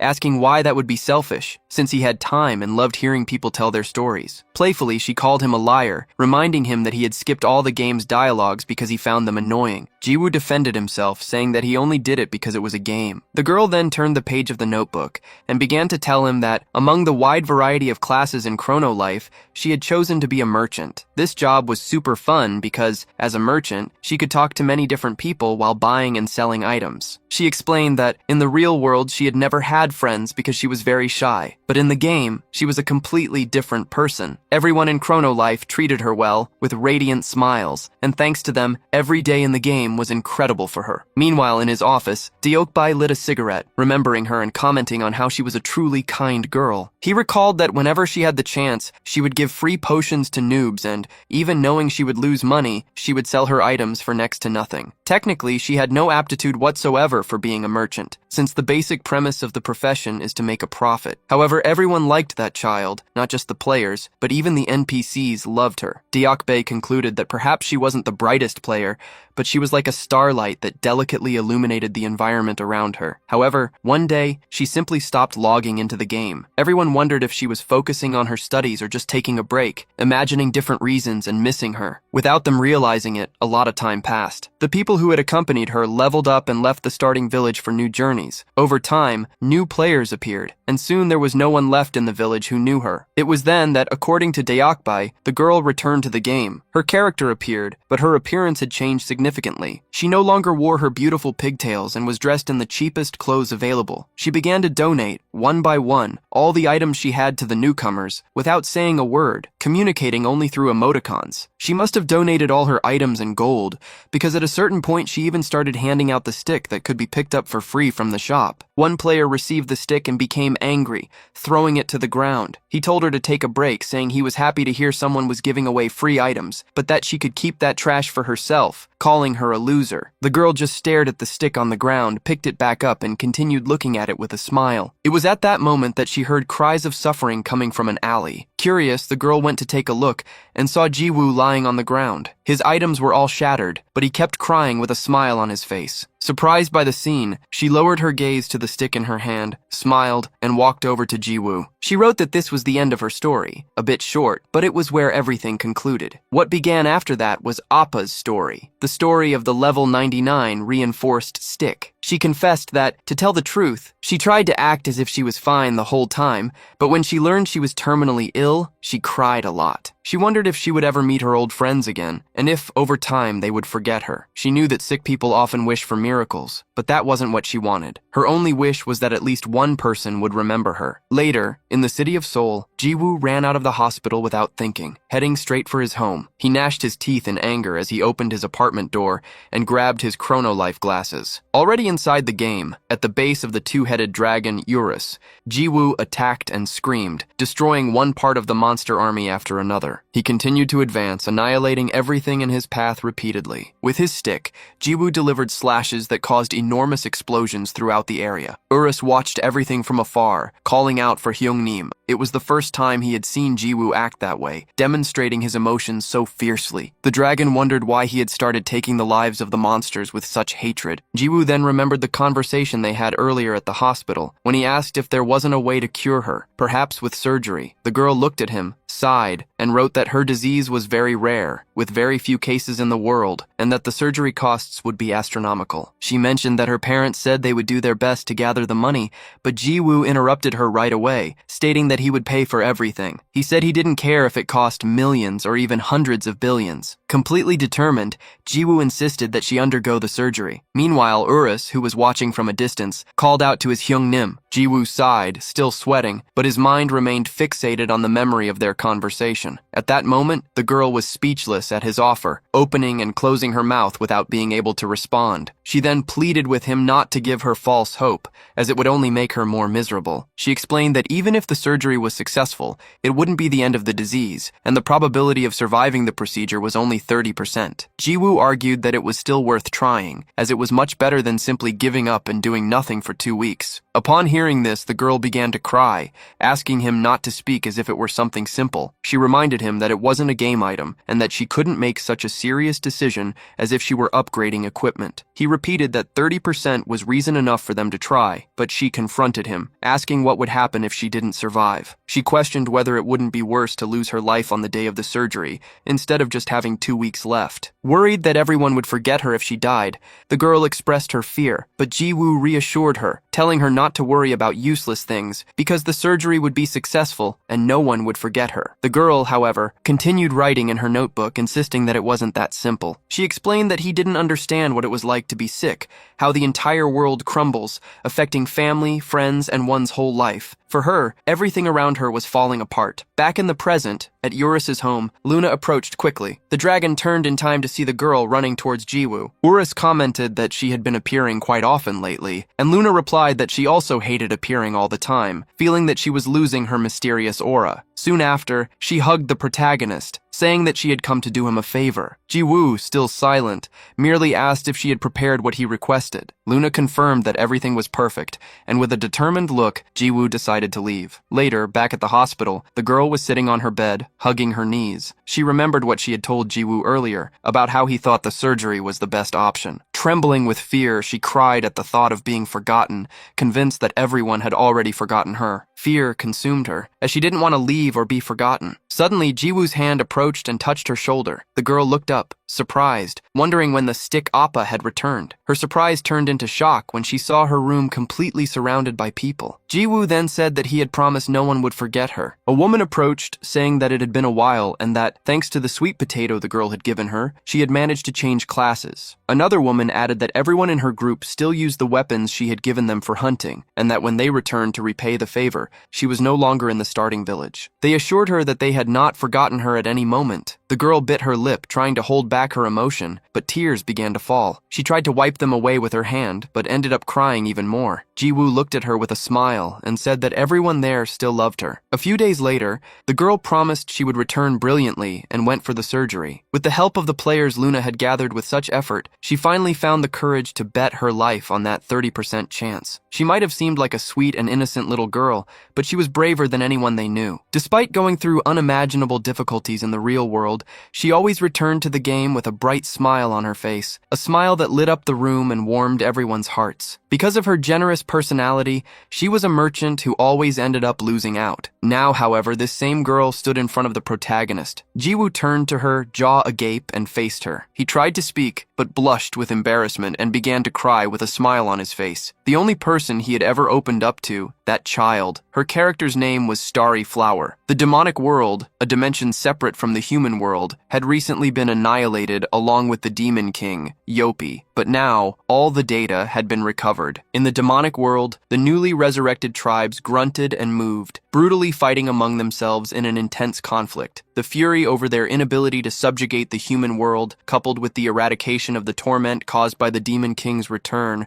culminated in a chilling and unforgettable war. Amidst all this, someone seemed deeply concerned about the situation. Observing the scene, Death commented that it was pure chaos, and that as expected, there was only one way to lift everyone's spirits: spirits. He was referring to the Demon King's essence, a gem that, when absorbed, allowed one to change to the hidden Demon King class. He had found this little beauty rolling on the ground, probably left behind by the former Demon King as he lost his life. Fortunately, the gem was not sealed like the warrior's greatsword, but it also wasn't something that could be given to just anyone. Death wondered how long he would have to wait for a new candidate to appear, even considering searching for one himself. It was then that he remembered the protagonist and his demonic attitudes, which made him break into a huge smile as he realized he had just found the perfect candidate. Meanwhile, in the common dimension of Chrono Life, Jiwoo held his stick tightly. Using only 1,000th of his total strength, he launched an upward attack and easily defeated a level 4 rabbit bear, which immediately fell lifeless to the ground. While singing a crazy song,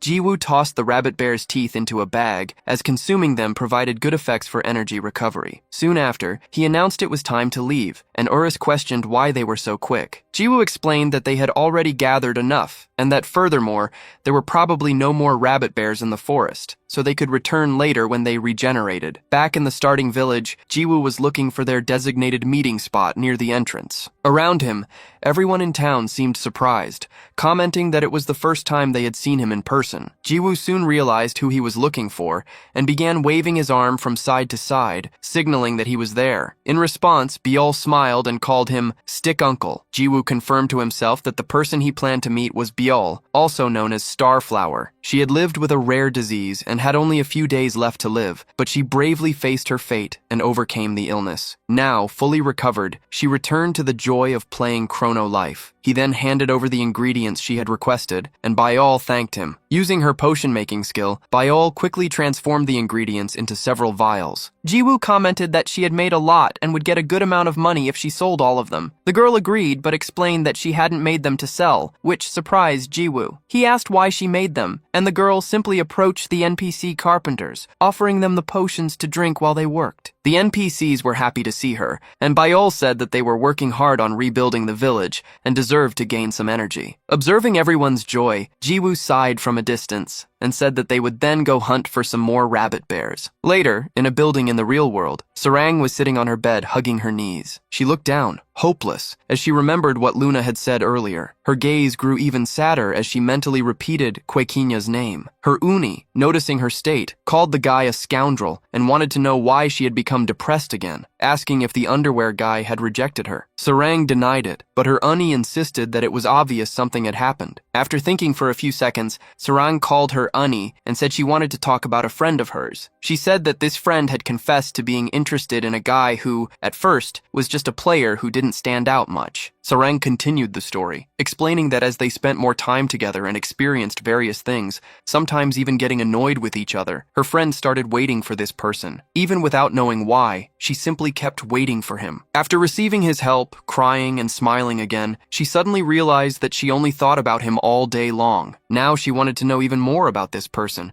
to get to know him even better. Sarang concluded, saying that her friend insisted she didn't like him yet. She just wanted to see him more often, much more often. She finished the story with several forced laughs, which made her Uni visibly uncomfortable. Her Uni was direct, telling her to stop lying and decide what kind of relationship she wanted to have with him. Then she questioned if Sarang thought she wasn't keeping an eye on her, stating that the guy she was talking about was that Quakinya from her group. Sarang lowered her head and replied that yes, that was it. Her Uni sighed and reminded her of a harsh reality she already knew. When an idol starts dating, most fans simply abandon her. Her Uni continued, explaining that it wasn't cruelty, but rather the nature of the job. An idol's original role is to receive fans' love, and dating would be a way to betray that feeling, causing everything Sarang had worked so hard for to disappear in the blink of an eye. Upon hearing this, Sarang looked at her own legs, pensive. Noticing her reaction, her Uni changed her tone and assured her that she wouldn't stop her, because it was her life and no one should dictate her choices. She promised that, no matter the decision, she would stand by Sarang, who started to cry and called her sister. Trying to lighten the mood, her Uni joked that if Sarang ended up in poverty, she would simply become another celebrity's manager, so it was a good idea to start setting aside her severance pay. Soon after, she returned to the serious topic, reminding Sarang that she still hadn't answered what kind of relationship she wanted to have with him. Sarang looked down and confessed that she still didn't know. However, she remembered the scene where Luna hugged Jiwoo Jiwoo, and then when she herself did something similar earlier. Biting her lip, the memory made her even more annoyed, and with new determination, she declared that she wanted Quaquinha to be hers. Her Unnie celebrated, saying that was her singer's attitude, but then immediately shook her head, remembering that Jiwoo was an adult and could be arrested. Sarang thought seriously about it, and then revealed her plan. She would make him fall in love with her, and then she would just need to wait 3 years for them to start dating. With the plan decided, she pleaded for her Unnie to give her advice in the future, since she had never really talked to a guy. Her Unnie agreed, saying she just needed to confirm with her. Grateful, Sarang lay down on the bed and announced that she was going to log in to meet Quaquinha, asking for the advice to be sent through the game's messaging system. Her Unnie sighed, happy, and said they would begin. She then picked up her phone and opened a search engine. Although her history showed their YouTube channel, she typed into the search bar, how to flirt with a guy. The truth was that despite being a talented manager well known in the industry since the beginning of Sarang's career, that 27-year-old lady had never dated. Back in the world of Chrono Life, the demon Death floated among the trees, grumbling that finding his target was like looking for a needle in a haystack, since he had entered the human world without a second thought. He knew he couldn't simply ask the demon tribe for help, but suddenly a strong tremor hit him. Aghast and surprised, Death saw an area of mass destruction before him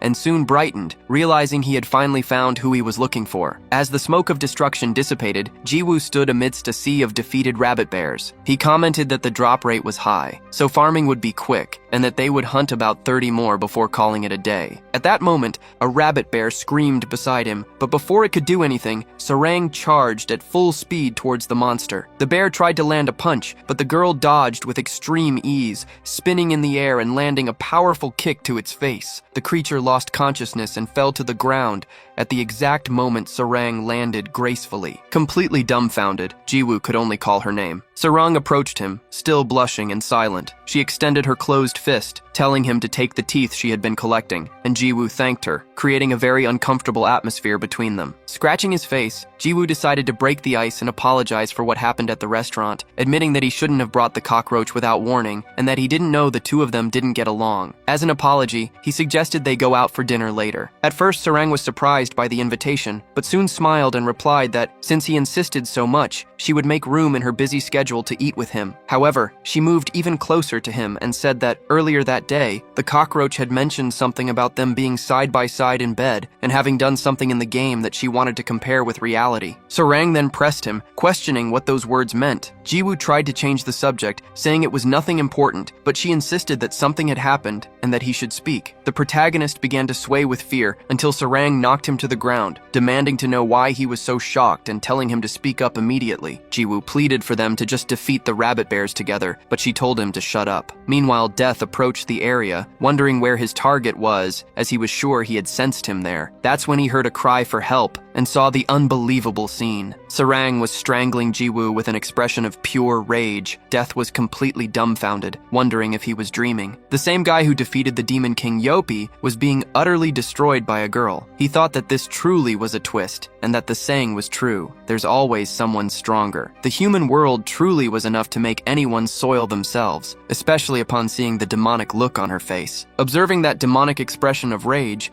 Death became convinced that Sarang was definitely the person who needed to become the Demon King, and so he approached the couple. Confused, Sarang questioned what was happening. Ignoring the question, Death asked her to take his orb, stating that she deserved it. Although still not understanding who he was or what it was, the girl obeyed. The moment she touched the object, an intense green light illuminated the area, and the system notified that she had obtained the essence of the Demon King, announcing that her class would change to the hidden class of Demon Queen. Meanwhile, in a distant space, God commented that he had finally managed to collect all the components he needed. He explained that, originally, the final piece should have been Yopi, but everything changed after what happened to him. With Luna finishing her work by reviving him, they should just watch the show. However, when they went to defeat Yopi, Sarang asked Jiwoo to form a group with her. At this, God sighed, observing that it was the first time someone had openly resisted Luna. He concluded that, in the end, it didn't matter what trickery she was up to, as it was already too late, and wondered if this would be the final chapter. Back in the forest, a powerful energy enveloped the area. Jiwoo covered his face, asking who had turned on the lights, but then was surprised to see Sarang floating, enveloped by that aura. The class change then materialized. The system announced that she would receive privileges and that her stats would increase tenfold. Indignant, Sarang questioned what it was and why they were changing her class without her permission, demanding that they cancel the alteration. Jiwoo, confused, asked Urus what was happening, but he replied that he had no idea. The system continued, announcing that she had unlocked the origin of the Demon King,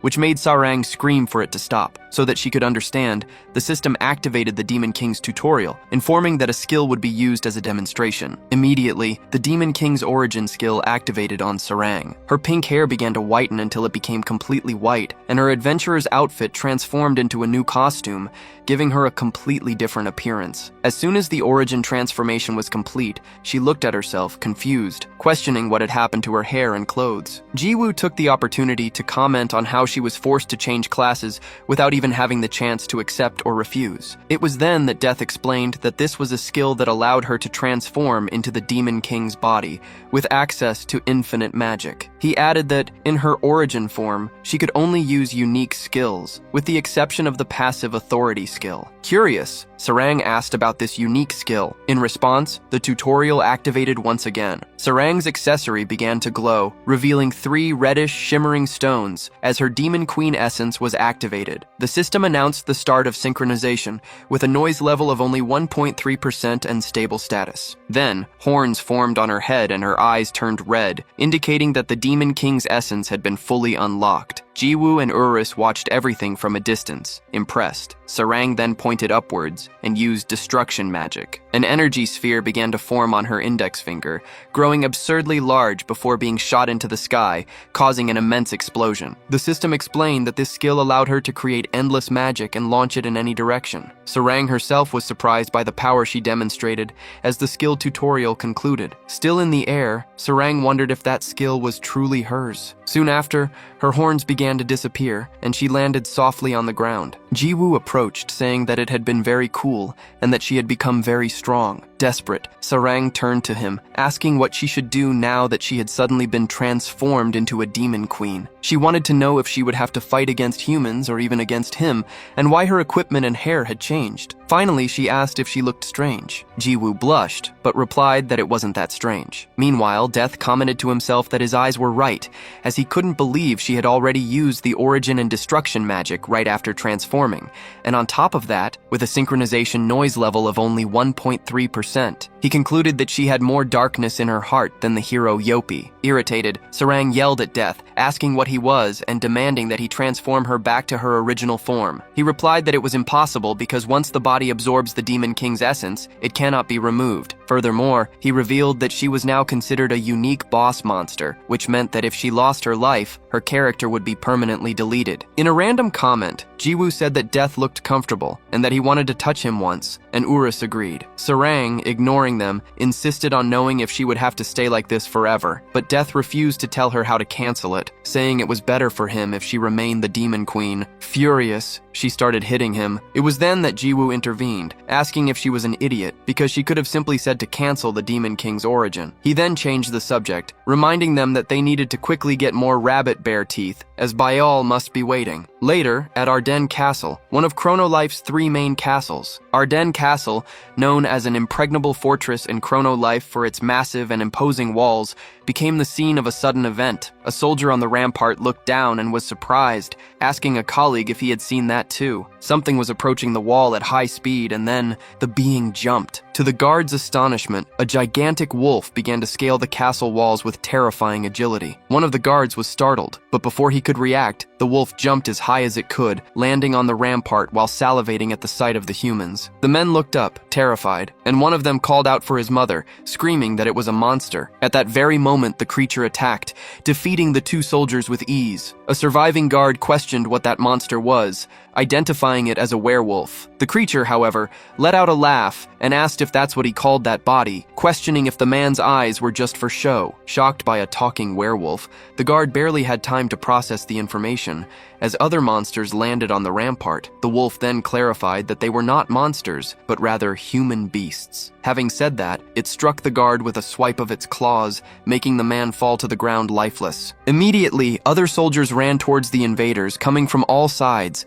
and an entire army now completely surrounded them. Observing the fight from afar, a player named Hawkeye commented that he couldn't believe what he was seeing. He found it unbelievable that someone had managed to invade the facade of Ardennes Castle. Declaring that he didn't care if they were human beasts or anything else, Hawkeye stated that they would get rid of them, while the guards prepared for combat. While live streaming, he told his viewers that the situation seemed fun and that they should subscribe. At the same time, he wondered about the identity of those monsters, as it was the first time he had seen a monster speak, and he knew that, unless it was a boss monster or a human, there would be no way for them to communicate. Suddenly, his expression changed to one of pure shock, because in the blink of an eye, his entire army had been defeated. As the smoke of battle began to clear, it became evident that those few monsters were responsible for the carnage, and Hawkeye looked at the scene completely terrified. Without hesitation, he turned and started running for his life. Although his viewers usually preferred stimulating content, they sent messages insisting that Hawkeye flee at all costs. His judgment was the same, and he bolted from the location faster and more decisively than anyone else. As he ran, he wondered what had just happened, as he had never seen anything like it in Chrono Life. However, one of the monsters approached him from behind. Even with his agile elven dexterity, Hawkeye could not escape the human beasts and ended up being bitten. He still tried to move his legs, but gradually his body calmed down until it was completely still. And so, Ardennes Castle was captured in the blink of an eye. The wolf that led the attack kept a smile on its face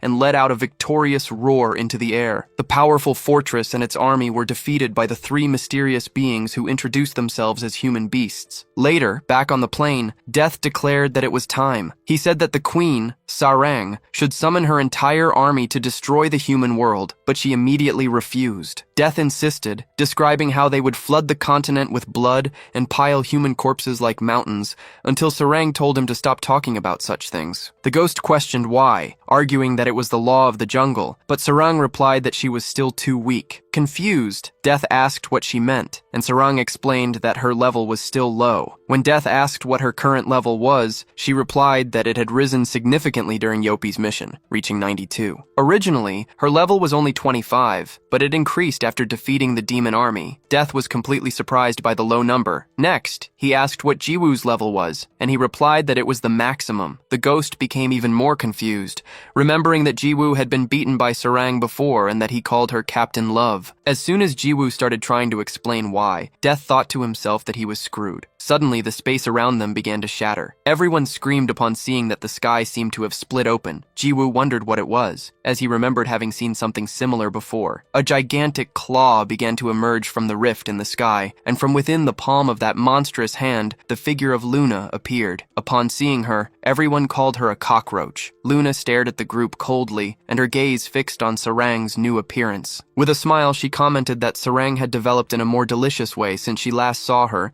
and, having said that, began to walk towards her. Luna pondered whether she should take a bite, while Sarang glared at her with pure rage. The two stared intensely at each other, without looking away, until Luna moved her staff. Seeing this, Jiwoo stepped between them, telling her to stop. He noticed that the staff reeked of blood and questioned if she would really try to take Captain Love's life. Luna closed her eyes and admitted that was exactly what she intended, but now, thinking better of it, it would be a shame to do so. She laughed sarcastically, thinking she almost did something meaningless, even with the current situation. Sarang continued to glare at her, thinking to herself that her character had almost been deleted. Luna then addressed Han Sarang, saying that in that world, her name must be Love, and congratulated her on becoming the Queen of Demons, commenting on how beautiful she had become. Surprised, Sarang heard Luna add that she was so beautiful, it made her want to take her life. Jiwoo intervened, questioning what she was talking about, because not long ago, Luna had helped Baiol before the surgery without saying anything. Now, he was no longer sure if she was a good or bad person. Luna hesitated for a moment before replying. She commented that the way he spoke was cute and that it seemed he preferred a good woman. If he wanted, she could pretend to be a kind and cute woman. Jiwoo replied that she could do whatever she wanted and that if she had nothing else to do, she should leave. With her hand on her chin, Luna asked if he knew that the game Chrono Life was now in its final phase and would soon come to an end. Jiwoo argued that there is no end to online games,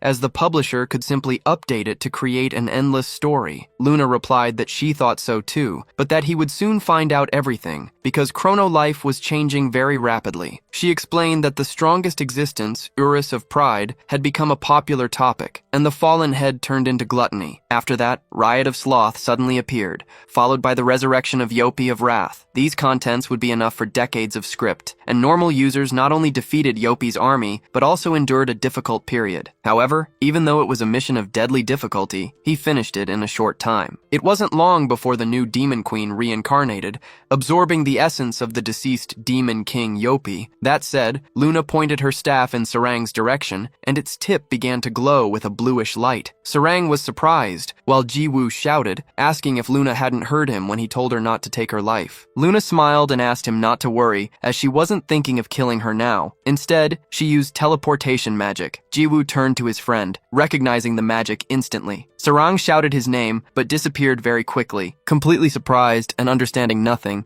Jiwoo touched Luna's shoulder, asking what she was doing and where she had taken her. Luna replied that she had sent her to the final chapter of the game. Elsewhere, the smoke began to dissipate, and Sarang began to cough, crouching in the new environment. She complained, asking what was wrong with Luna and what kind of place that was, surrounded by defeated soldiers on the ground. Amidst the vastness, she realized, completely surprised, that she was in Arden Castle. Back on the plane, Jiwoo questioned why Luna had sent her there. Luna explained that it was the first practice of the last chapter, the ancient race of the northern continent. At that moment, beastmen appeared in front of Sarang, who looked at the monsters completely terrified. Jiwoo, however, sighed with a smile of relief, commenting that he thought it would be something terrible and that he was worried for nothing. He reasoned that if they were beastmen, they were just mere beasts, and since Captain Amor was the Demon Queen, it was impossible for her to lose. Luna agreed that he was right. In Arden Castle, Sarang leaped high and used the Dragon's Fall skill on a wolf, destroying all the surrounding ground. The wolf began to spit blood, and Sarang thought her body was so light that it felt like she could fly. It was the first time she had felt this way, with the confidence that she wouldn't lose to anyone. However, the wolf stood up, saying that was annoying and preparing to fight once more. Sarang was shocked, questioning how it was still standing after taking so many blows and, especially, for having just spoken human language. The wolf growled that it would devour her. Back with Jiwoo, Luna explained that they were not normal beasts. She detailed that when a player's class changes, all their attributes increase by 10, but the ancient beastmen are already born 10 times stronger than humans. Jiwoo was shocked, shouting that it was impossible, as this could mean that those beastmen had the same abilities as the Demon Queen. Luna then repeated that they were not normal beasts, but ancient beastmen, and that, if the original story were followed, they should only appear 10 years from now. The situation was becoming increasingly difficult for the newly reincarnated Demon Queen. The wolf monster announced the name of its skill, Beast Claws, and unleashed it immediately. Sarang was surprised by the blow, which cut through everything in front of her. Although she managed to dodge, the impact was so powerful that it even destroyed the front of the mountain behind her. Looking back, Sarang thought that if she had been hit by that skill, her entire body would have been torn to shreds. Suddenly, the wolf reappeared, asking where she was looking, and immediately after used its Wild Hunt skill. Several slashes materialized in the air and advanced towards the girl,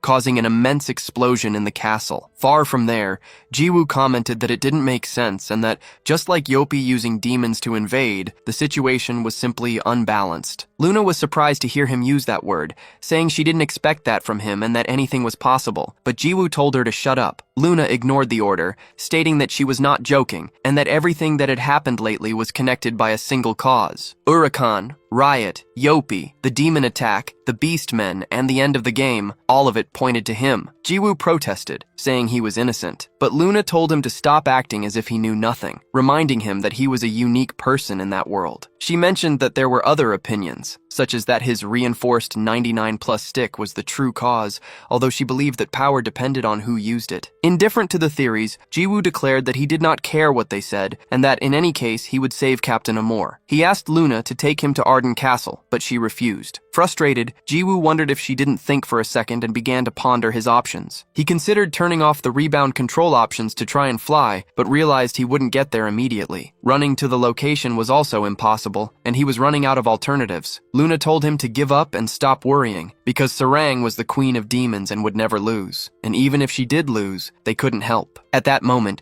Jiwoo looked up and a smile spread across his face. He crouched on the ground, leaving Luna confused about what he was doing. Jiwoo then announced announced that he would begin and, moving his foot, started running at his maximum speed, going from side to side and then in circles. Luna questioned what he was doing as she watched him circle around the place. The wind generated was so strong that she had to cover her face. Soon, a tornado began to form, and Luna was impressed that he had managed to do that just by running. Back at Arden Castle, the smoke from the explosion dissipated, revealing Sarang still standing and in a combat stance. The wolf praised her resistance but declared that she had reached her limit and that he would devour every one of her bones. Meanwhile, on the plain, the tornado continued to establish itself. Luna, who at first thought he would use the tornado to fly, finally understood what he was doing when she saw him run for at least 10 minutes. He was fulfilling the conditions to activate a hidden speed ability. As soon as the time was met, Jiwoo stopped, maintaining the smile on his face, and activated the light speed run ability. With the ability activated, he advanced so far and so fast that he leaped out of the atmosphere for an instant, before crashing with a bang onto the castle ground. The wolf was shocked by the sudden arrival. Jiwoo announced that he had come to save Captain Aimer,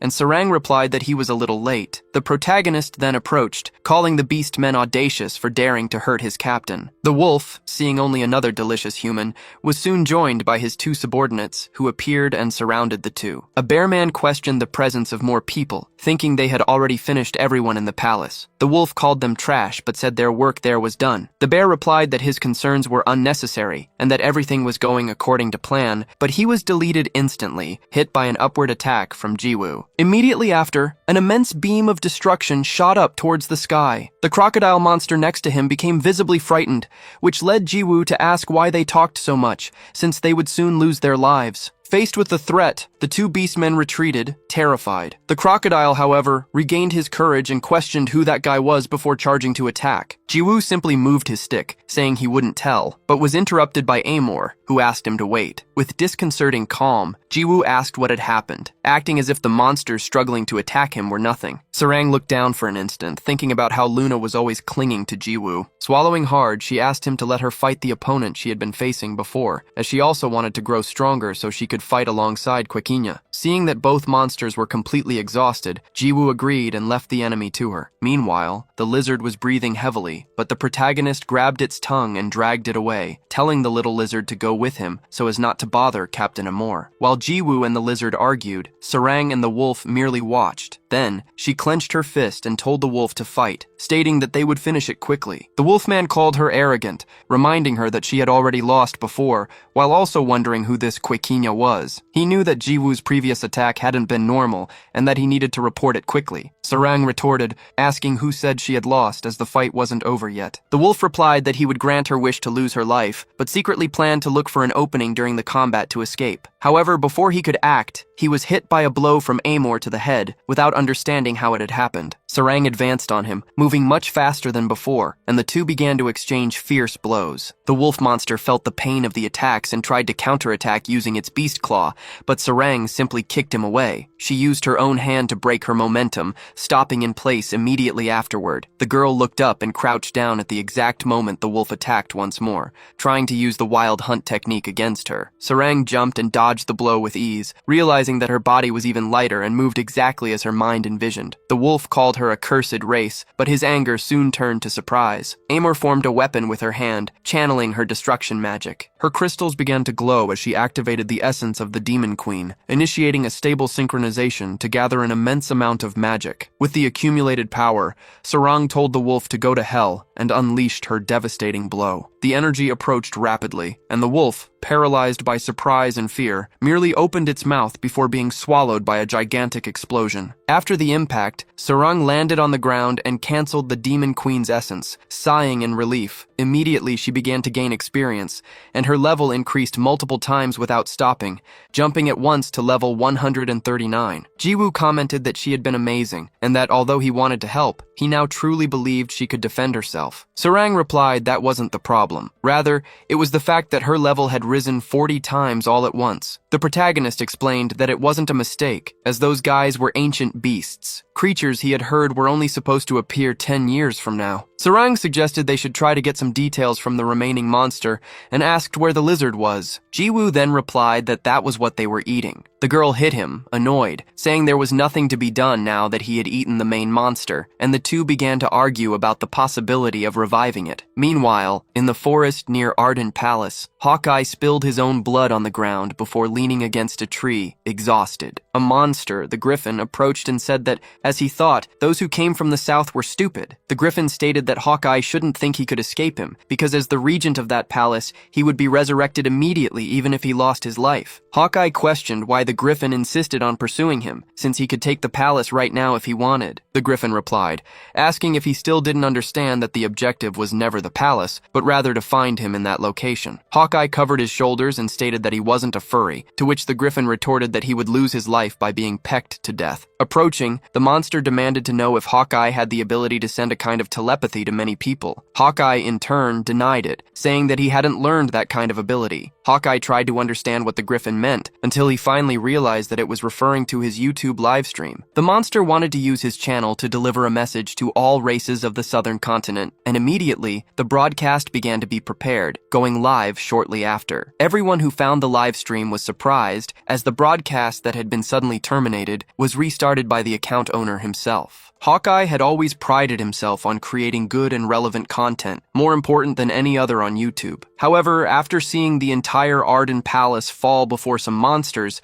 his self-esteem couldn't accept the defeat, and so when he lost his life to the wolf, he closed the live stream as quickly as he could. Now, angrily, he pressed his own mouth shut and told the Griffin it could speak. The monster commented that it was truly useful and simply appeared on screen, startling everyone who was watching. The Griffin greeted the races of the continent and introduced itself as part of the ancient humanoid race from the north, stating that it would deliver the most important message. Immediately, everyone began asking about the ancient races. The Griffin continued, saying that it had recently seen the continent manage to stop the Demon King's troops. It acknowledged that it must have been a difficult battle, with defeat knocking at their door, but congratulated them for their hard work in achieving success. It explained that since ancient times, demons have been their rivals, and in response to everyone, it announced that in exactly 30 days, they would invade the southern continent. The Griffon declared that on that day there would be a mass defeat, as the inhabitants of the south were too weak to stop them, and suggested that, for honor, they should surrender and serve them. With the announcement, Chronolife's main quest was initiated, the invasion of the ancients from the northern continent. The notification warned that this part would be much more difficult than the demonic invasion, and although they had managed to get through the previous one,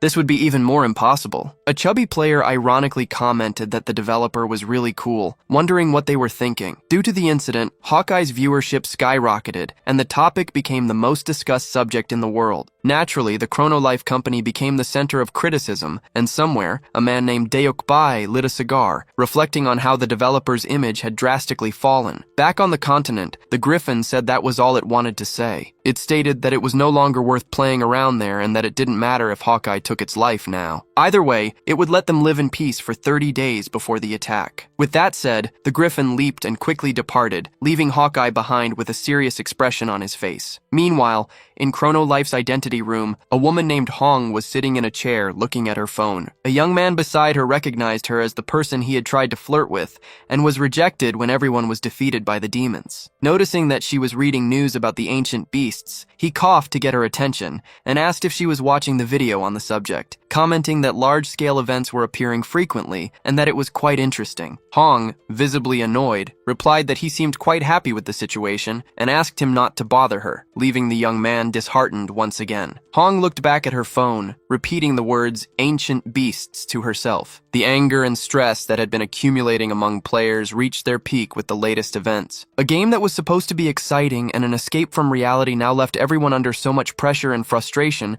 that they could barely do anything. This generated a mix of anger and determination within the community. Although there was a customer service center, no one used it, as this time, everyone understood that the company would do nothing about it. Deokbay reflected that they had become the villains, but noted that it wasn't the first time users had hated them. However, he knew the mission wouldn't be easy. The company's rating suffered the biggest drop in its history. Ironically, at the same time, the number of online players broke all records. Elsewhere, Sarang asked Jiwoo, whom she called Pantsy, if he had watched Hawkeye's livestream, explaining that the beasts would invade in 30 days. She said that all the players were going crazy, asking for a level increase, but the leveling spots were full and the quest couldn't be started yet. Sarang wondered if it was possible to win just by leveling up for a month, especially since that content was only supposed to be available in 10 years. She remembered that the werewolf alone was already very strong and didn't know what they would do if all the others came. Suddenly, Jiwoo shouted that he couldn't take it anymore, leaving Sarang surprised. He exclaimed that something so incredible was happening and he would have to wait a month. Instead, he wanted to go to the northern continent right now. The idea scared Sarang. Without hesitation, the protagonist activated his light speed ability and leaped, with the most insane expression in the world on his face. Sarang could only scream for the ancient beasts to run away. He continued flying non-stop, getting closer and closer to his objective with his tongue sticking out in a sign of pure madness. After some time, he stopped in midair and turned around with a smile. He looked at the land ahead and said that place must be the northern continent. Jiwoo used his lightspeed dash again, diving towards the ground at full speed while continuing to shout. His charge, however, is abruptly interrupted when he hits his head on something. Jiwoo wonders what that was, realizing it seemed to be some kind of shield or barrier. Then, a system message appears, informing him that the northern continent is a blocked area and that he must return when it's available. Annoyed, Jiwoo questions if this is how the game wants to play with him. Observing the scene, Deokbae bursts out laughing, commenting on how predictable Jiwoo was and that knowing he would do this, he installed the barrier on purpose. When an employee reminds him of his promise not to interfere with players, Deokbae merely says that they have already been turned into villains anyway. Sarang, who caught up to him, summarizes the situation, saying it must be difficult not to be able to access the continent. She then teases him, asking if that's why he's throwing a tantrum and pouting, and reminds him that if the developer blocked the area, he will have to wait a month like everyone else. In response, Jiwoo declares that he is bored and that he will simply destroy everything, a threat that makes Deokbae tremble with fear. At that exact moment, Luna appears nearby and tells Jiwoo not to be an idiot. Luna explains that even if he destroys the land, it would only cause the server to restart once more without changing the final outcome. Jiwoo questions what she means by that and asks why the cockroach came back there. She replies that she wanted to know who won the fight between the newest Demon King and the ancient beasts, but that she already expected that outcome. Even so, Luna comments that she wished at least one of Sarang's legs was missing, which makes Sarang tremble with fear. Sarang then asks why Luna keeps trying to provoke her and pick a fight. Ignoring the question, Luna says that they never formally introduced themselves, despite knowing each other for a long time, and approaches her. She introduces herself as the goddess of life, saying it's a pleasure to meet the new demon queen. Sarang shouts that she doesn't care and doesn't want to know anything about her. Luna continues, revealing that she is 21 years old and that they know each other not only in the game but also in real life. Therefore, she says that Sarang shouldn't be so harsh, but rather polite to her elders, since she is only 17 years old. Sarang retorts, shouting and wanting to know why she should be polite to someone who disrespects and takes everyone's lives. The discussion is interrupted when Death shouts the Demon Queen's name. Death says he was looking for Sarang and wanted to know if she was still alive, commenting that if she lost her life, he could find another stronger Demon King. He then asks what she was doing there alone, which surprises Sarang. She looks to the side and sees Luna and the protagonist already moving away towards the village. Immediately, Sarang runs towards them, saying that she also really wants to go. Jiwoo agrees, but warns that it's better if they don't fight in the village. Meanwhile, in the largest western desert area, a noise echoes from a hole in the sand, from which a gigantic worm emerges. The Emperor Sandworm roars at a group of players. A wizard shouts that the monster has appeared and orders everyone to attack together. They fire their attacks towards the creature, which roars once more as they continue their offensive. Observing the battle from afar, Hawkeye, Hong, and Abracadabra converse. Hong comments that the members of the Justice Guild are getting stronger, as after their complete defeat by the three ancient beasts, they even shortened their sleep time to level up. However, she wonders if that will be enough for something that should only begin 10 years from now. Abracadabra states that it's impossible, explaining that even one ancient beast is as strong as a high-level boss. Hawkeye agrees that there's no way and that it seems they will have to rely on the hero again. Abracadabra thinks this is a stupid decision, recalling that during the Demon King's invasion, they had to deal with the army while entrusting the main battle to others. After a moment of silence, Hong says she has an idea. She believes that if all goes well, they would be able to fight the ancient beasts on equal footing. Hawkeye asks how, and Hong explains that although it's impossible to complete all 10 years of training, the attempt is worth it. The only problem, she admits, is that the plan will need the hero's help. Sighing, she laments that after all that talk, in the end, they still need to rely on the hero anyway. Later, in the starting village, Biol calls out for her big brother Jiwoo. She asks where he was, as he disappeared and left her waiting. Jiwoo apologizes, explaining that he had been looking for more rabbit bear teeth. The girl is surprised and then notices the people behind him, wanting to know who Sarang and Luna are. Jiwoo explains that they didn't know Biol yet, whom he had found at the hospital recently, and tells them about the stick and its stories. The story moves Sarang, who starts to cry and says that it's very sad. Sarang asks if Biol is okay now, but the little girl replies that people are staring and the situation is a bit embarrassing. Then, she says she has a question and wants to know which of the two is her big brother's girlfriend. Jiwoo tries to deflect the topic, handing her a bag and saying that neither of them is his girlfriend and that she should just take the ingredients. However, Biol looks at the two with a smile, thinking to herself. She analyzes that Mana Amor seems to like her big brother because of everything they've been through together, and that, for some reason, little sister Luna also seems very interested in him. With a detective-like air, Biol concludes that this is what they call a love triangle. Then she directly asks Jiwoo which of the two he likes more, or if he happens to like both. Jiwoo reacts, asking what she means by that and that she is too young for such matters. Biol insists, saying that it must be difficult since both are beautiful, but she wants to know if he has someone else in mind. The protagonist finally replies that she must be right, because the person he likes is Eurus. The two girls are completely startled by the disturbing information, but Jiwoo quickly clarifies that it was just a joke. Putting that aside, he changes the subject and asks why he needs to wait a whole month. Biol suggests that he enjoy life in Chrono Life during that time, since he always played in a rushed manner, never truly enjoying the world. Jiwoo reflects on this, remembering that the bearded uncle, Deokbai, had said something very similar, that Chrono Life was a decent game and that instead of destroying everything, he should enjoy things more calmly. Annoyed, Jiwoo complains that Deokbai thinks he can treat him like that, even though he had promised not to interfere with his freedom. At that moment, Hong descends beside them, greeting the hero. Jiwoo replies that it's been a while, and Hong says she was doing well thanks to him. However, she reveals that she has something to say and apologizes, as she needs a favor related to the ancient beasts. The mention of this leaves Jiwoo and the girls completely surprised. Meanwhile, on the other side of the world, in an ice cave where darkness predominates, the Griffin presents himself before his lord. He informs that, as ordered, he announced that the invasion will happen in 30 days, addressing the great leader, Aventador. The Blue Dragon merely observes him for a moment, before congratulating him on a good job and ordering them to prepare for the attack, as soon the entire southern continent will be theirs. Suddenly, an intense light hits the Griffin's eyes as Aventador begins to glow intensely. The dragon then steps on the ground, already in his human form, with equally blue hair. He continues walking forward, passing the Griffin while commenting that it's been a very long time since he last saw his brother, Urus. Back to the previous scene, Urus is shown eating a chicken leg. Hong resumes the conversation, explaining that her plan needs the hero's help and asks what everyone thinks. Sarang says she liked the idea, acknowledging that it would be difficult to defeat them, but that they would still have a chance. Luna, on the other hand, takes a stand against it. She argues that the task offers no reward and should be called a sacrifice, not a favor. Furthermore, she warns that if the favors continue, people will get used to asking for more. Another important point, according to her, is that the plan could clash with the interests of the Chrono Life Company, which would put Jiwoo on the game's blacklist. To Luna's surprise, Jiwoo breaks into a sickly smile and starts laughing out loud. He scoffs at the concern of going against the company, questioning who cares about that, since they were the ones who started the conflict. Enthusiastically, he declares that he's in and will grant this favor to Hong, as he loved the plan. Without wasting time, he stands up and announces that he's leaving right away. Then,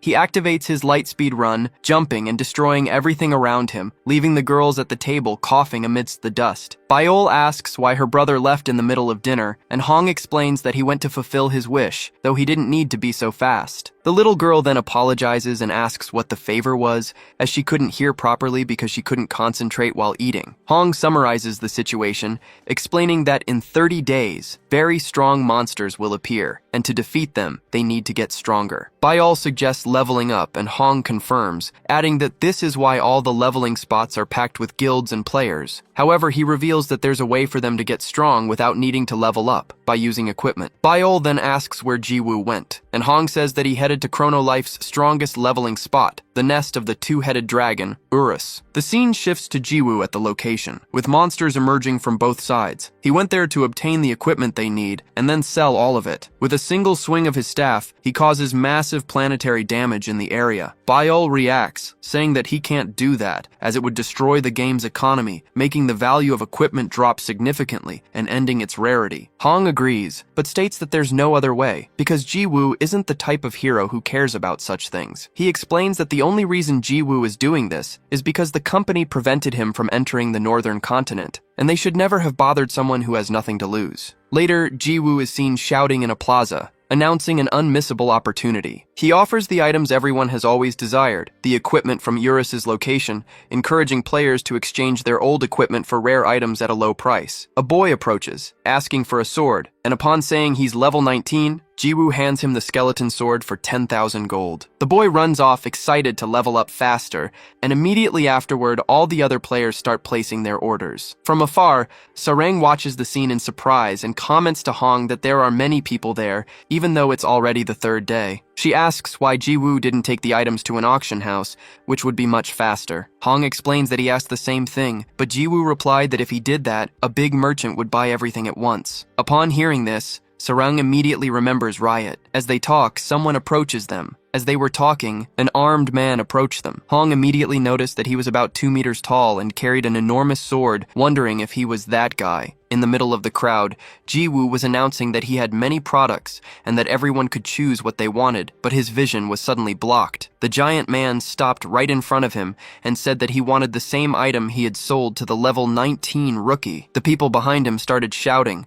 complaining that he cut in line and should go to the back. Someone questioned his manners, but in response, the man grabbed the face of the player who complained and threw him far away. A large explosion of smoke formed in the adjacent building where the man was thrown, leaving everyone wondering what had just happened. The assaulted player lay shattered on the ground, while the giant asked in a threatening tone if anyone else was bothered by him cutting in line. Faced with the repeated question, all the other players silently backed away. Jiwoo then opened his mouth and said that if he was talking about the skeleton sword, it would cost 10 million gold. The man became irritated, reminding him that Jiwoo had sold it for only 10,000 before, and wanted to know why that price. Jiwoo calmly explained that the higher the buyer's level, the higher the item's value. Then, he challenged him, asking if he didn't like it, and that if he wanted to fight, he should just come at him. The man became serious, staring at Jiwoo. Watching the scene, Sarang asked who that guy was. Hong explained that he was a high-level ranker named Benedict, well known for PK, which means killing other players. He added that, as they could see, Benedict was an evil person who wouldn't hesitate to take an opponent's life if he got even slightly annoyed. Benedict gritted his teeth, but eventually handed over the 10 million gold. Jiwoo thanked him and warned him not to cut in line next time. Hong commented that, this time, even Benedict was forced to be polite. Changing the subject, Hong asked Sarang if she was leveling up well, imagining she must have gotten much stronger after becoming the Demon Queen.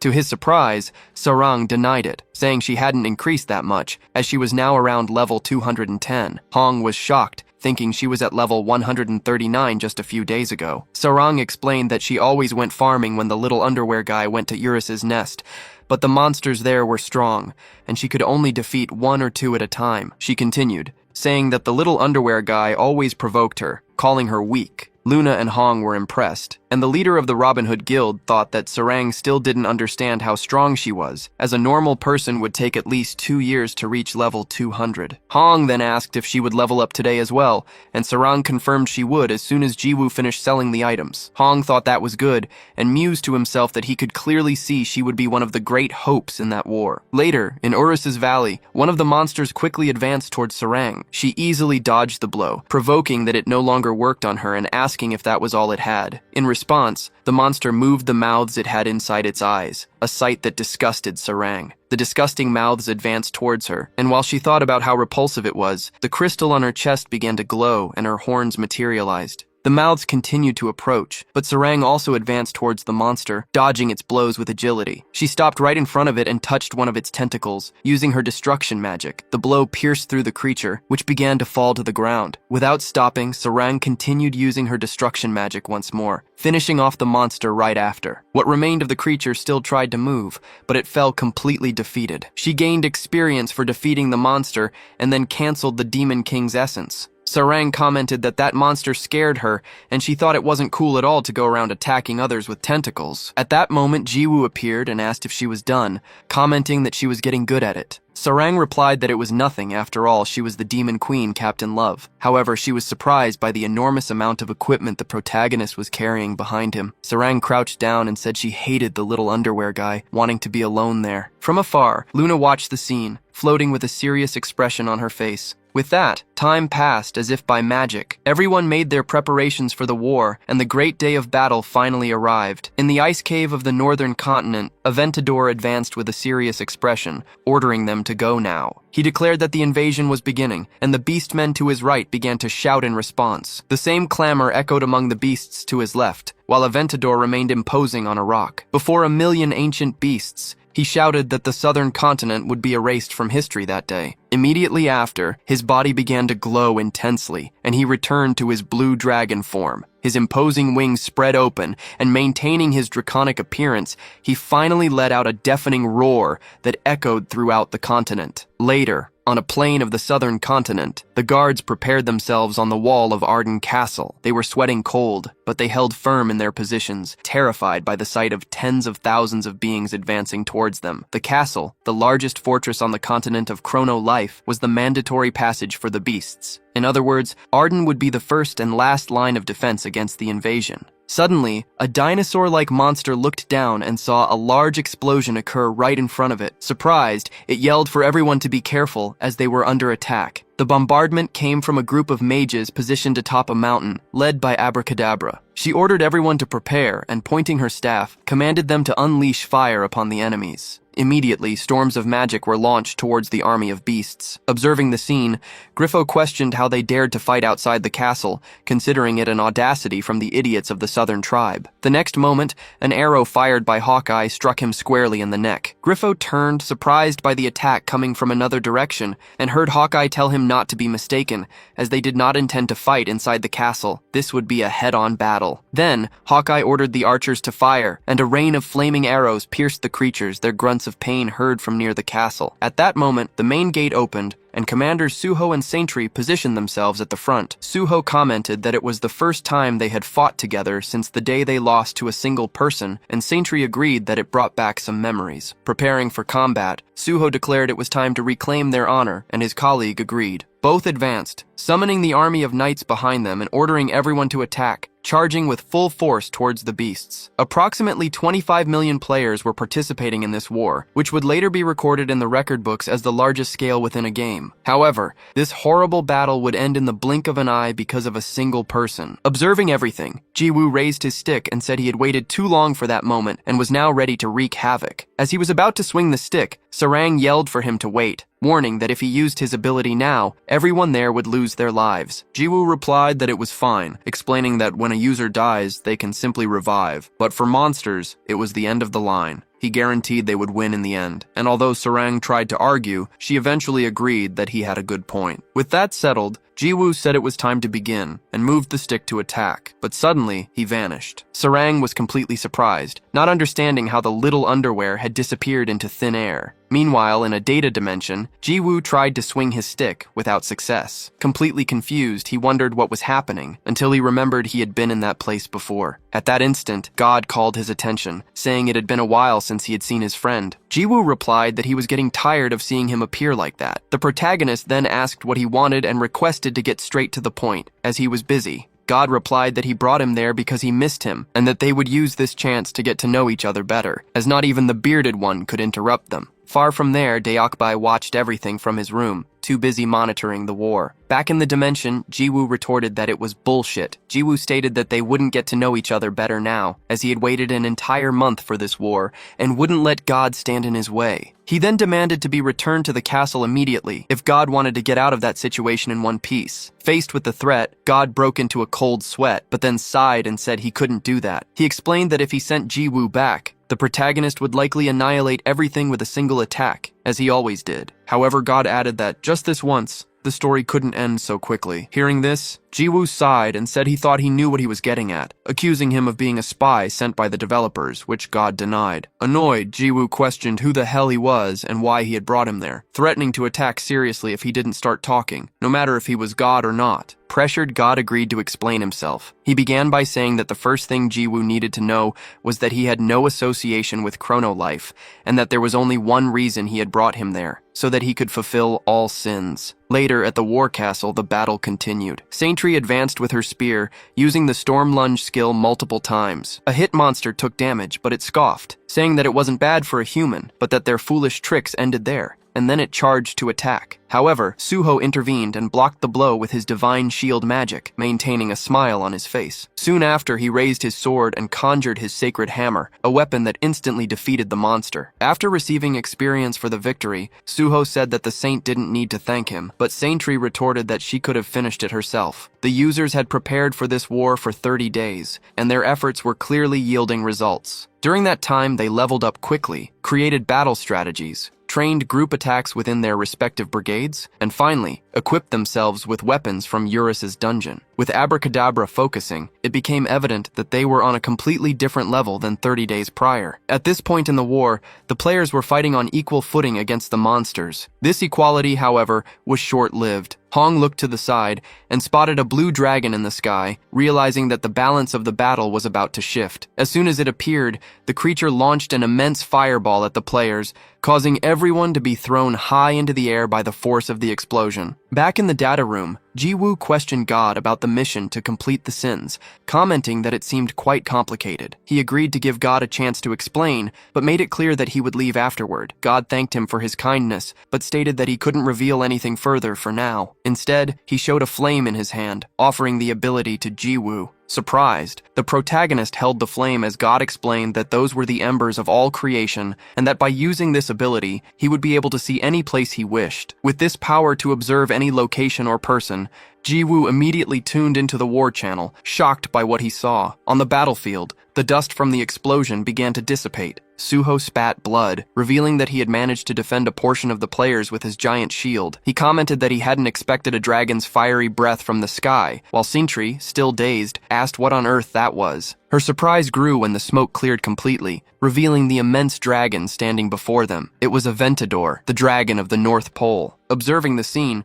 Urus was also surprised and questioned what had happened, explaining that Aventador was the leader of the Beastmen and one of the 3 great dragons. He listed the 3 strongest: the 2-headed dragon, Aventador himself, and Gallardo. Jiwoo commented that he had never heard of them, and Urus replied that he didn't blame him, as the others should appear later. The protagonist then asked if they were stronger than Urus, who merely laughed and said that he had already fought the other 2 and won every time. In any case, Urus concluded with the most important information. Aventador was the sin of greed. Back on the battlefield, Saintry plunged her spear into the ground and stared at the creature. She admitted that she hadn't expected the Beastmen's chief to be a dragon, but declared that they still had the weapons from Eurus's dungeon, the strongest dragon, and possessed the firepower to face him. Defiantly, she stated that Aventador could try to take their lives as much as he wanted, because they would simply revive and continue the fight to avenge Suho. After hearing Saintry's words, Aventador seemed to think for a few seconds before initiating a transformation. An intense light blinded everyone on the battlefield,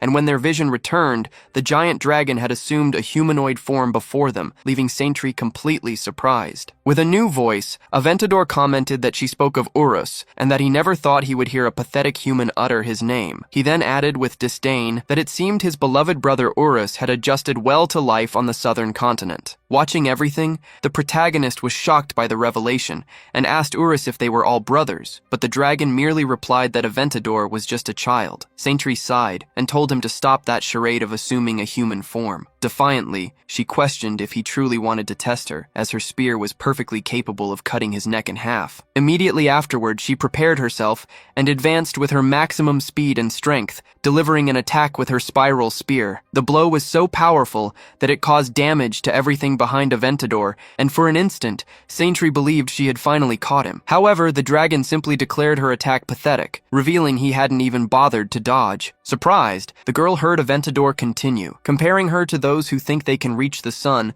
just by seeing its reflection in a puddle of water. He stated that no matter how hard they tried, they would never reach him. As he spoke, tentacles identical to Urakan's began to emerge from his back and, in a swift movement, impaled the saint's body. Sarang was shocked by the scene and shouted for them to wait, as she knew what that was, and everyone around had the same reaction of astonishment. With a salivating mouth, Aventador introduced himself as the Dragon of the North Pole, the personification of greed and gluttony, as he lifted the girl's defenseless body. Jiwoo gasped, questioning how he could represent two sins. The protagonist then turned to Urus, demanding an explanation, since he had defeated Urakan, the bearer of gluttony. Urus admitted it was a good question, and that he also swore Aventador's sin was only greed. Impatiently, Jiwoo shouted at the chatterbox in the sky, wanting to know what was happening, which made the divine entity question how he dared to call a god that way. Despite the offense, the divine entity decided it had no choice but to reveal a secret. He asked Jiwoo if he remembered being brought there to fulfill all the sins,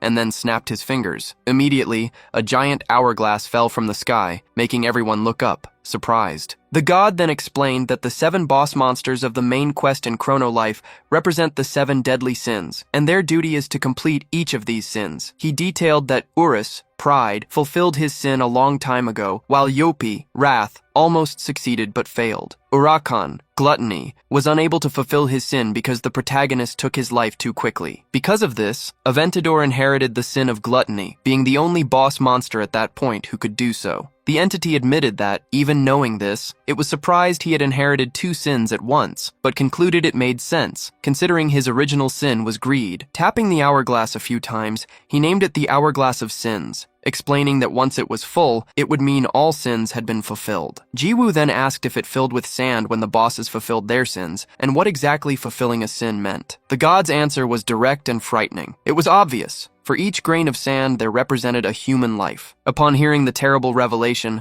Hawkeye immediately shouted for everyone to use the defensive formation. However, Aventador was already moving his tentacles, which advanced towards the army and struck all the archer soldiers. The dragon then used his absorption magic, causing the soldiers to disappear as he absorbed their levels and attributes. Hawkeye shouted, questioning why they were standing still, but his sentence was interrupted when one of the tentacles struck his waist and began to absorb him too. As he spat blood, Abracadabra, who was watching from afar on another mountain, shouted his name in despair. In an instant, the tentacles advanced towards them, striking Abracadabra's stomach and beginning to absorb everyone there, further increasing Aventador's attributes and level. Satisfied, Aventador commented that the small and fragile humans of the southern continent were so weak it was amusing. In response, all the monsters gathered around their lord, acclaiming him as the Almighty. They cheered for their king once more, shouting Aventador's name from every possible direction, with cries of adoration echoing across the entire battlefield. Amidst the chaos, Hong found herself surrounded by monsters, while a guild member tried to warn her of the danger. The balance the players had finally managed to achieve in battle was gone in the blink of an eye. Although they had the advantage of being able to revive,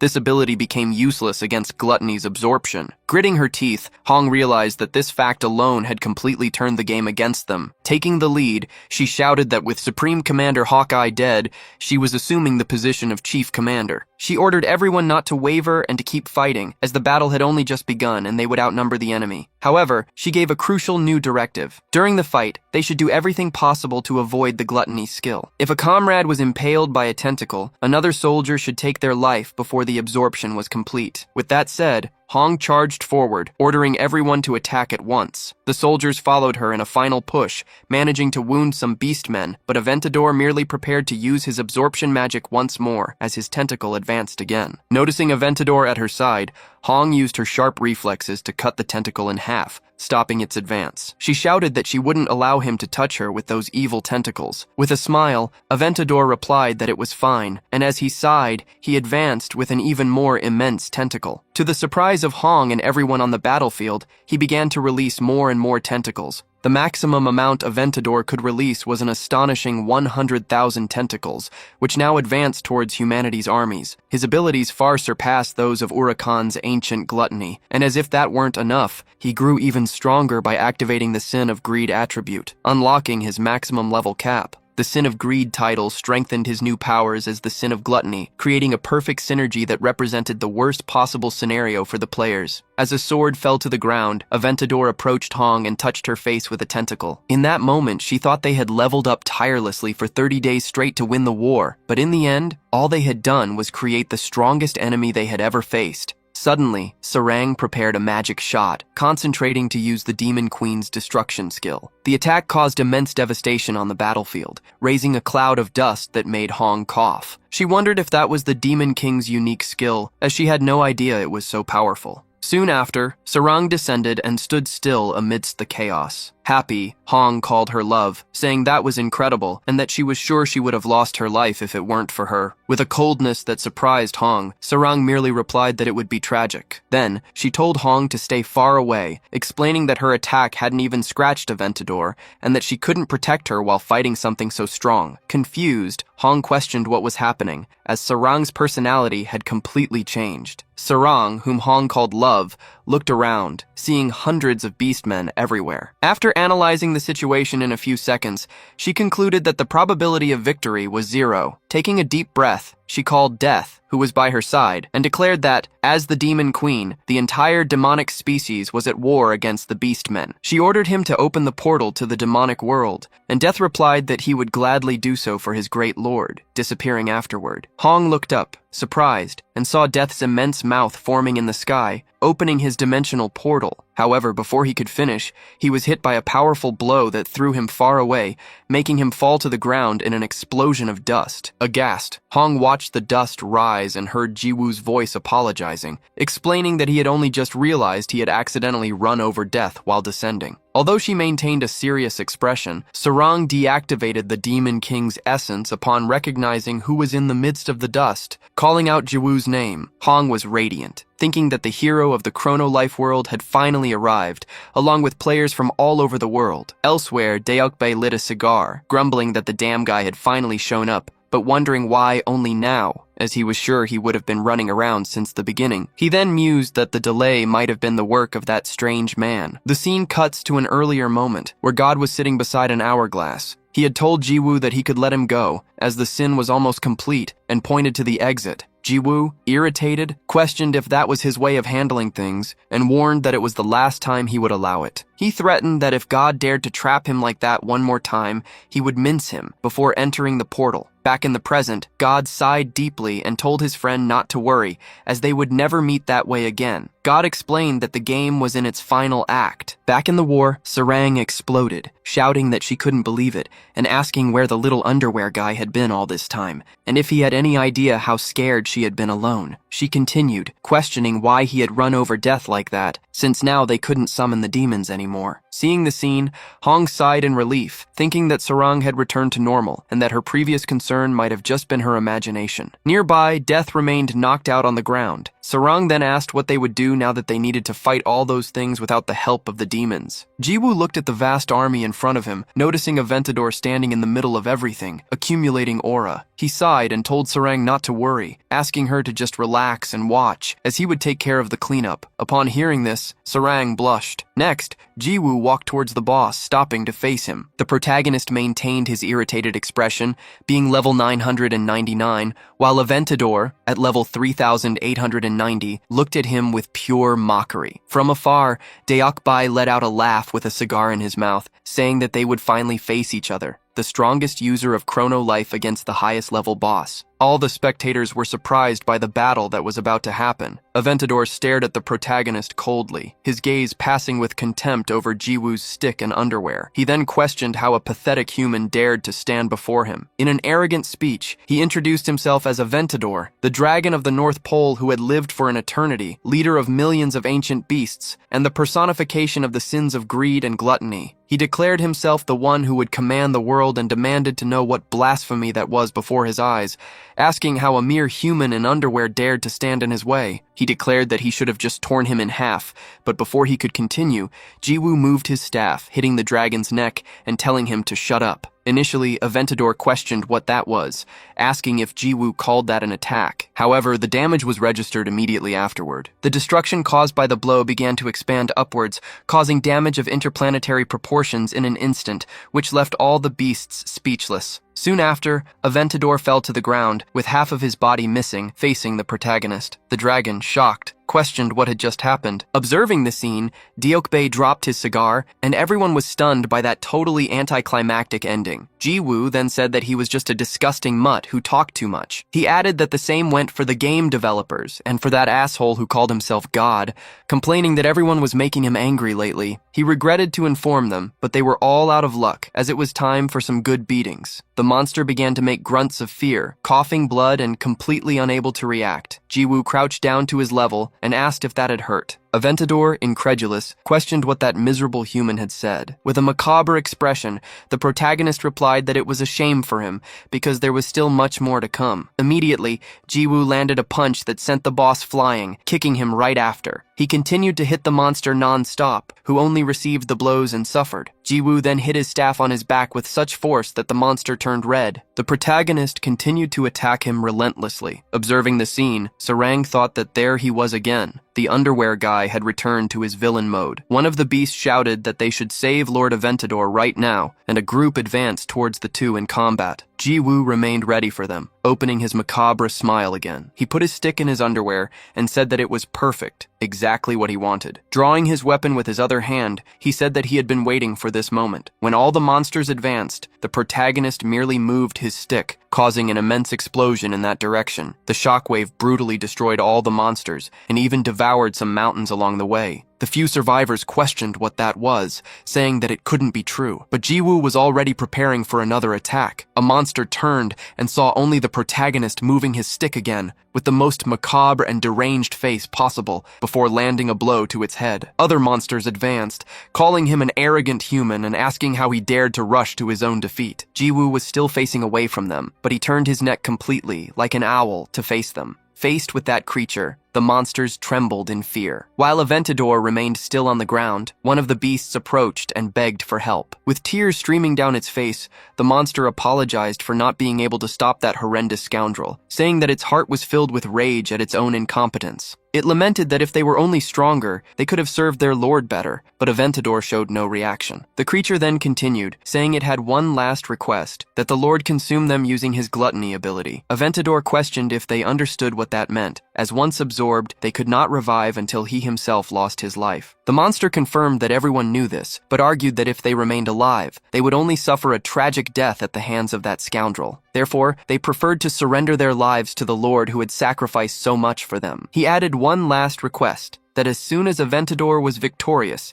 he would turn his ears to the heavens, for they would roar with all their might to celebrate their master's victory. Observing the scene, Hong wondered what all the drama was about. The other spectators also found the situation very sad, questioning what was happening, as at that moment the briefs guy seemed to be the true villain of the story. Jiwoo, however, suddenly stopped and commented that everyone was gathered there. With a mocking air, he said that it seemed they were having fun, and that he would join the party. Immediately after, he advanced with a great leap towards the monsters, moving his staff with the most perverse expression anyone had ever seen. Before Jiwoo could reach them, Aventador's tentacles moved towards his own creatures, to the protagonist's surprise. The monster lord struck all his subordinates, who thanked him for everything and said it was an honor to serve him, admitting they had been a nuisance until the very end. Immediately, Aventador activated his absorption magic, consuming them and receiving their levels and attributes. The monster's dramatic farewell moved everyone. At that instant, it didn't matter who was ally or enemy, for everyone on the battlefield shed tears for the ancient human beasts. Jiwoo, however, stomped on the ground and broke the mood, saying that Aventador was cheating by absorbing his own race. He scoffed, saying he couldn't blame him, since they were all useless anyway,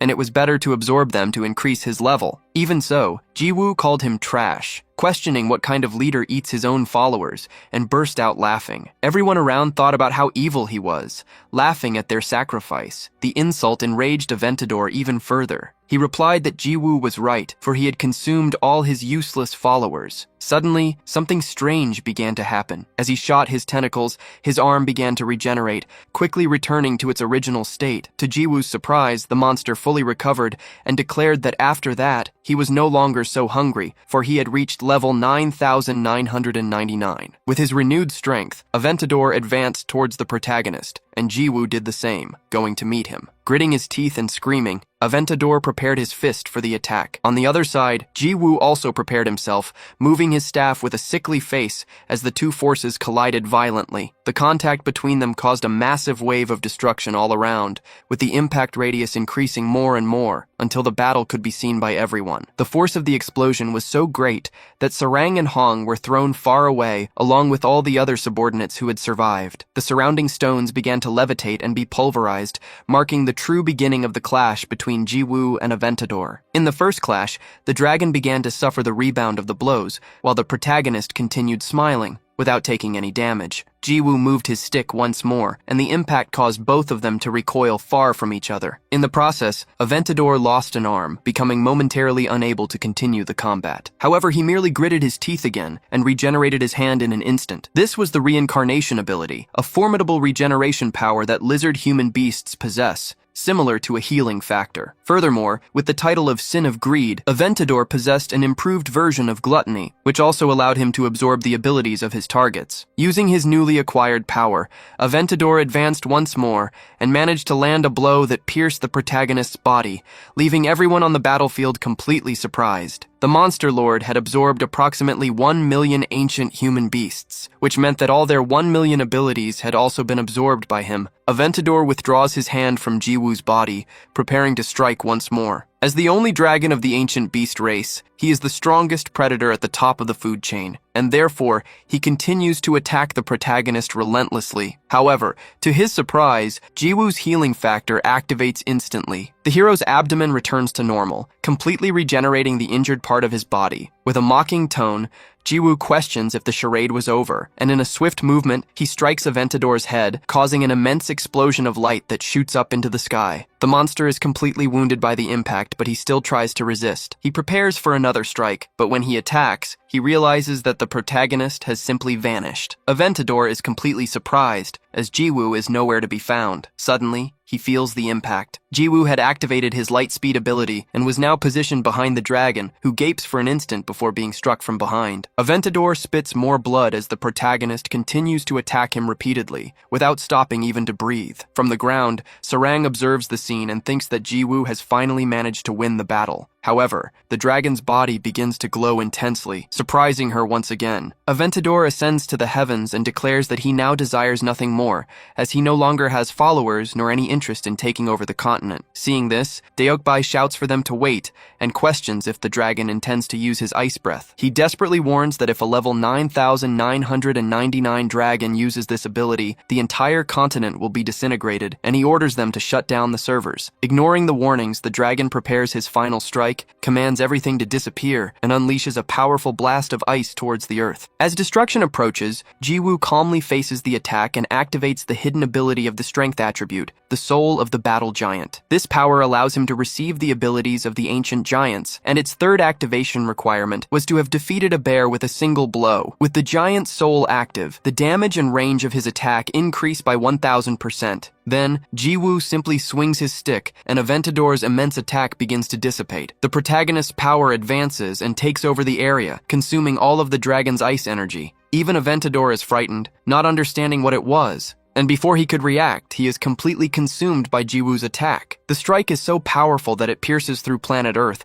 and continues in a straight line, consuming the entire Milky Way in its path. In the end, only Jiwoo remains, floating in empty space, commenting that it seems there is one last enemy left, the sin of envy. Soon after, Sarang runs to him, calling his name. She congratulates him on defeating the monster, stating that she knew he was the best subordinate, and Jiwoo agrees with a nod. However, the celebration is interrupted when Sarang looks back and sees the monster quickly teleporting near them. The girl, startled, questions if that was Aventador and if he was still alive, but Jiwoo denies it. He explains that the dragon was on the verge of losing his life, hanging by a thread. Jiwoo then tells Captain Love to stay back, as the enemy might try some dirty trick before finally going to hell. Approaching the dying monster, he comments that there was still a bit left of him, which was not bad for a level 9999 monster with 2 sins. Defeated, Aventador admits his loss and asks the human to take his life. The protagonist replies for him not to worry, as he already planned to do so and did not need orders. As Jiwoo prepares the final blow with his stick towards the dragon's horn, Aventador begins to remember his subordinates and the moment they all knelt before him, apologizing in his thoughts. At the last second, Jiwoo interrupts the strike, saying that it would be too anticlimactic to end everything that way, leaving Aventador surprised. The protagonist then makes an unexpected proposal. He tells the dragon to become his ego weapon, remembering when he did the same with the 2-headed dragon Urus. Jiwoo explains his logic, stating that he has already reached the maximum level, so he would gain nothing by taking Aventador's life. Furthermore, all his attributes were also at their maximum, so not even the gluttony ability would bring any improvement. Therefore, he was thinking of giving the dragon the same fate as Urus. Upon hearing that name, Aventador reacts, calling out for his older brother. He confesses that he could feel Urus's energy the entire time, but he did everything to ignore it, and he laments that his brother has to see him being domesticated by a mere human. Urus confirms the situation, which makes Aventador let out a bitter laugh. The dragon then mocks his brother, saying that even the proud 2-headed dragon lost his dignity, and that he never imagined Urus would end up in the hands of a mere human. Subsequently, Aventador firmly rejects the proposal, declaring that he would rather lose his life eternally than have to serve a human he considers pathetic. As a result of the refusal, the master-servant contract instantly fails. Faced with this, Jiwoo merely smiles and sighs, saying that it was all right and that he did not intend to force the dragon to do something against its will. He admits that he did not expect things to end that way, and is genuinely surprised that Aventador rejected his proposal. Jiwoo's calm reaction surprises the dragon. The protagonist then comments that there is nothing more to be done, and that, to deal with the situation, he will need to go to the northern continent the next day.